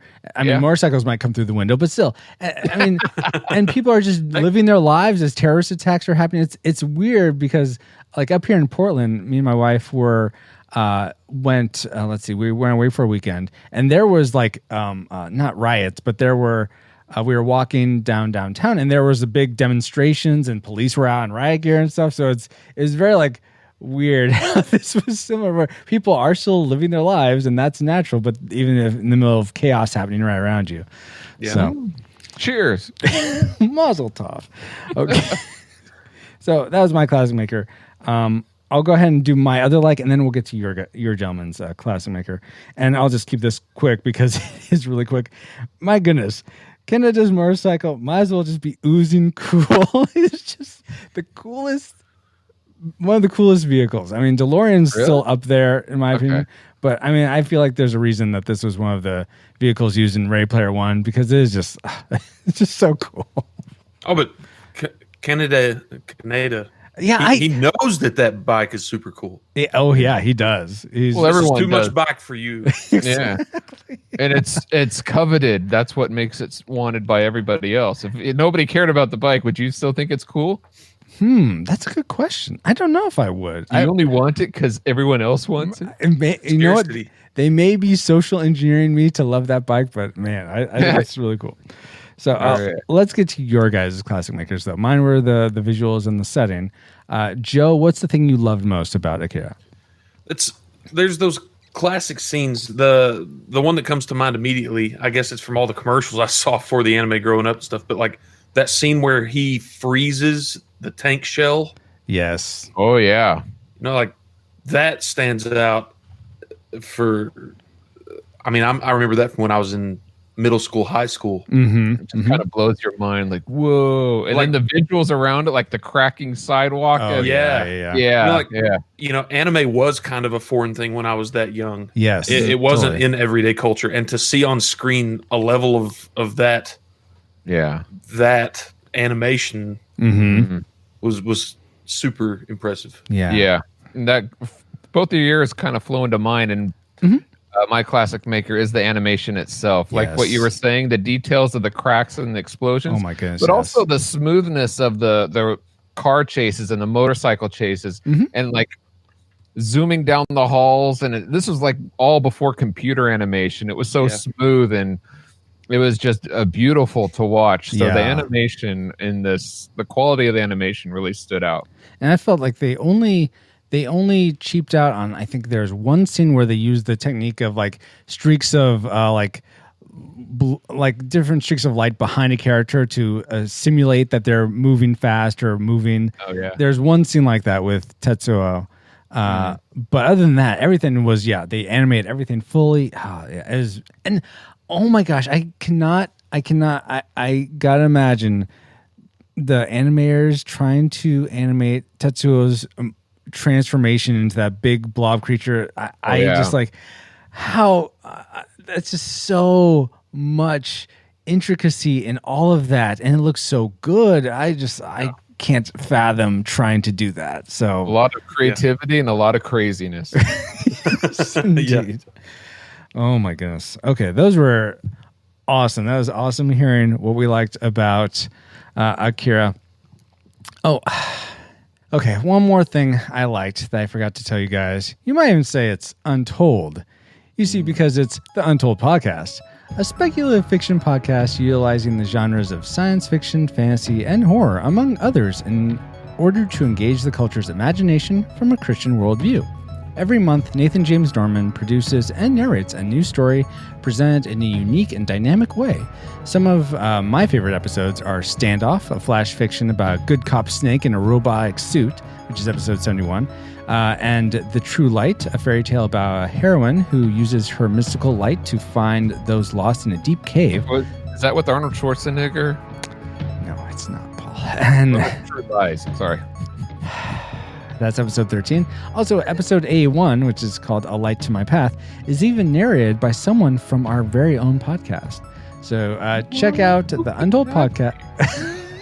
Check out the Untold Podcast at untoldpodcast.com to listen and leave them a review on iTunes. That's great, Francisco. But what in the world does that have to do with Akira? You know what? Pretty much nothing, because most people, at least in the anime world, Akira is very told, so it's probably the polar opposite of Untold, so it has nothing to do with it. But in fact, speaking of told, correct me if I think I recently read like the graphic novel of Akira in Japan is like 6 volumes, and this movie only covers like the first 2. Oh, really? Okay. That would explain some things. That would explain some of my dislikes coming up. But you know what? Fair enough. Untold Podcast has no connection with Akira, as far as I know. But let's talk about some trivia about Akira. Did you all realize that at one point in the 1990s, Sony contemplated a live-action version of the film, but they scrapped the idea when the projected budget went north of $300 million, which in the 90s might as well have been like $500 million or something in today's money. So I'm curious, what animated movie would you love to see a live-action version of, but would probably cost so much it's unlikely to happen? So putting Paul on the spot first. I don't know, because they're doing that now. It's hard to imagine what would be. Yeah, because even things like Ghost in the Shell, they made a live action version of. Right. So I'm trying to think what Paprika. Have you seen that anime? I want to. I have not, though. It's not the best, but some of the visuals in there would be pretty amazing to see live action. Okay, cool. How about you, Joe? I'll say, like, when I think anime, some of my favorite anime stuff like Trigun. Oh, yeah. I think that could be done on a relatively reasonable budget. Oh. But then that doesn't count. Got stuff. I mean, yeah, I don't have a good answer for this one because even something like Howl's Moving Castle. Oh, there you go. Yeah, that's a great example. Yeah. But then you look and what's that movie that Peter Jackson just came out with Mortal, the giant moving Engines. cities? Yeah. I mean, so they're doing that level of graphical animation now. I think it's a bad question. Sorry. Oh, thanks so much. There, question. It's an interesting question. Okay. Well, fine. Diddly dine. Now that you found out some trivial info about us, let's find out what memories you, our awesome listeners, had about Akira. All right. And here's what the Dapper Man says about the movie Akira. Watching it for the first time 4 years ago. It actually gets better every time I watch it. Certain movies have that magic. Michael Withers says, Tetsuo, Akira. Steve Hamilton says, I remember people screaming, jackets with pills on the back of them, motorcycles, more screaming, convoluted plot, and really good animation. I remember watching Akira late. Sorry, I just keep every time I say Acura, as I think of the car for some weird reason. Every time I see Acura, yeah, it's like I'm saying Acura, but it's Akira. He says, sorry. Steve Hamilton continues when he says, I remember watching Akira late night when I was in 5th grade on TBS Anime Friday night. I had no clue what was going on, but thought the animation was really, really cool. There, Al's Pace Juan Keys says, awesome, very motivating content. Raise hands emote. All right. Day Eiley period Dodd less says, wow, love the daily content. Heart emoji. Curious to see what you can animate trying the Dodd less animation app. Why are we promoting this? We're not. Did you read how I changed those names?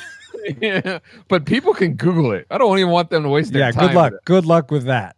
All right. Wardale White says that it was a different anime than what I was used to. Coming from watching Battle of the Planets, Gatchaman, or Voltron, it was quite the departure. For me, it was a bit of a slow burn, but I ventured through it. Yeah, this is no Muppet Babies. Oh my gosh. Make our dreams come true. Yeah. So Dale also added, he's live in chat now and add to his comment. For years, there's been talk about a live action version of Akira. Last I heard, it was over at the WB/New Line Cinema. Would you guys be interested in a live action version? And would it be better if that version was a movie or streaming series on Netflix, Hulu, etc.? So we did speak to earlier in the trivial question how this Sony thought about doing a live action. But if they were to try for a live action today, what do you guys think? Should they do a movie? Should they do streaming? Joe, what do you think? I mean, the visuals is one of the things I thought was really interesting about the film. I would love to see that in a live action. I think it'd be really, really cool to represent. Okay, cool. Paul? And I agree but disagree at the same time. I agree that the visuals are the best part, so I would want to keep it animated, not live action, because I think you could do more with that. But to further answer the question, and I would love to see it as a series streaming, and maybe they do the whole manga series, and maybe it'll answer a few questions that we had. That's where my mind was going too, Paul. I was thinking I would love to see this animated, and they could do a lot more visually stunning stuff with CG nowadays too. I mean, I'd like them to still keep some traditional animation because that aesthetic really appeals to me. But seeing this as a series on Netflix or Funimation, since I think they own that's where I saw it. So I don't know if they own the rights to it or whatnot, but I would love to see it in that regard also. LJ Lowry, he says, I haven't seen it yet, but I will be watching along in anticipation for this episode. Oh, awesome.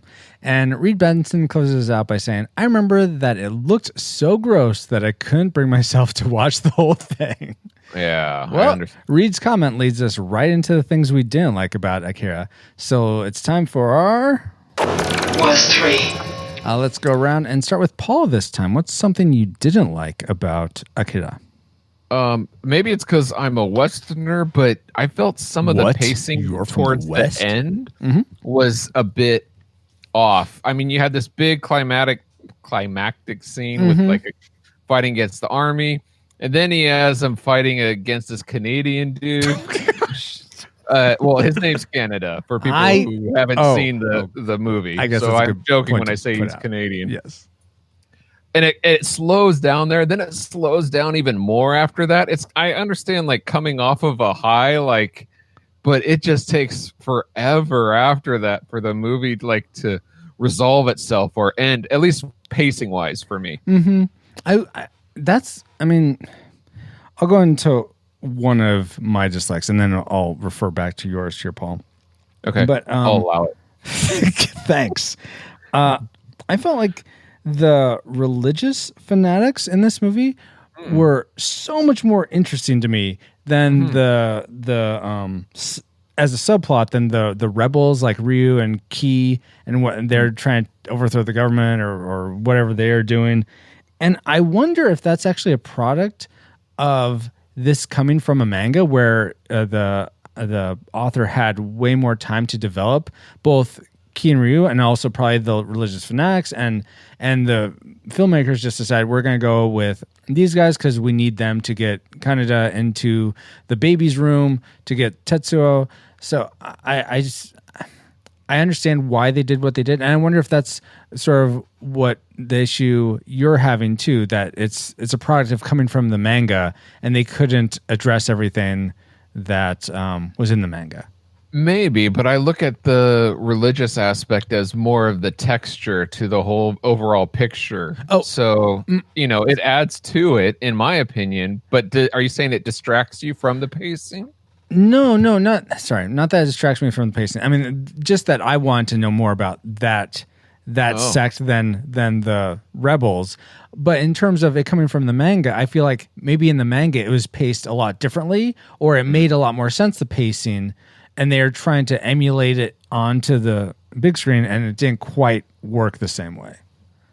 I don't know. We'll have to read the manga and find out. Manga and find out. And Joe, have you happened to ever read the manga of this? I have not. It sounds not like for Paul this, has no. Okay. All right. Well, then, I guess that's. Do you have an audiobook of this manga? Yeah. What do you think we review movies for? Joe, what's something you didn't like about this film?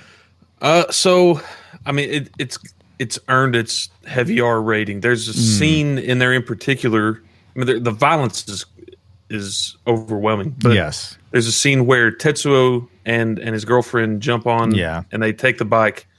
The clowns catch up, and they hit the girl in the face as they ride by, and then there's an act of like sexual assault there. I was just like, man, this is super heavy. Yeah. Not really in my wheelhouse.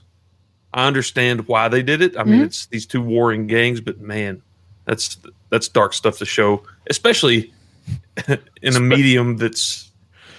Especially to kids on Friday night at TBS. Exactly. I would imagine they edited that for TV. Right. But, so, yeah, and I don't know. It seemed... Maybe there wasn't enough setup for why the Dr. Mario gang and or I think the clowns, the Canada's gang and the clowns were at odds with each other. Other than if is it Guys and Dolls or West Side Story where there's the two warring gangs? West Side Story. Oh, I don't know anything about Guys. I don't know. Yeah. West Side Story, definitely. Okay, whatever. Romeo and Juliet, Guys versus Dolls. The Romulans and the Capules, whatever. Capulets. Come on, guys! I'm super funny here. Yeah. Okay, but I would have liked more knowledge into why they were at odds. But I imagine they use this as a way to say the clowns are really bad. And to set up the Kaneda and Tetsuo as... Why don't you interview the Bloods and Crips? Why are you fighting? You mean, it's always... It's territory. There you go. go. Oh yeah. Oh, it could have been that. Yeah, but it wasn't clear. It really. Well, I guess they did. It doesn't matter. I wanted more clarity on that point. Let's go back to Paul. What's something else you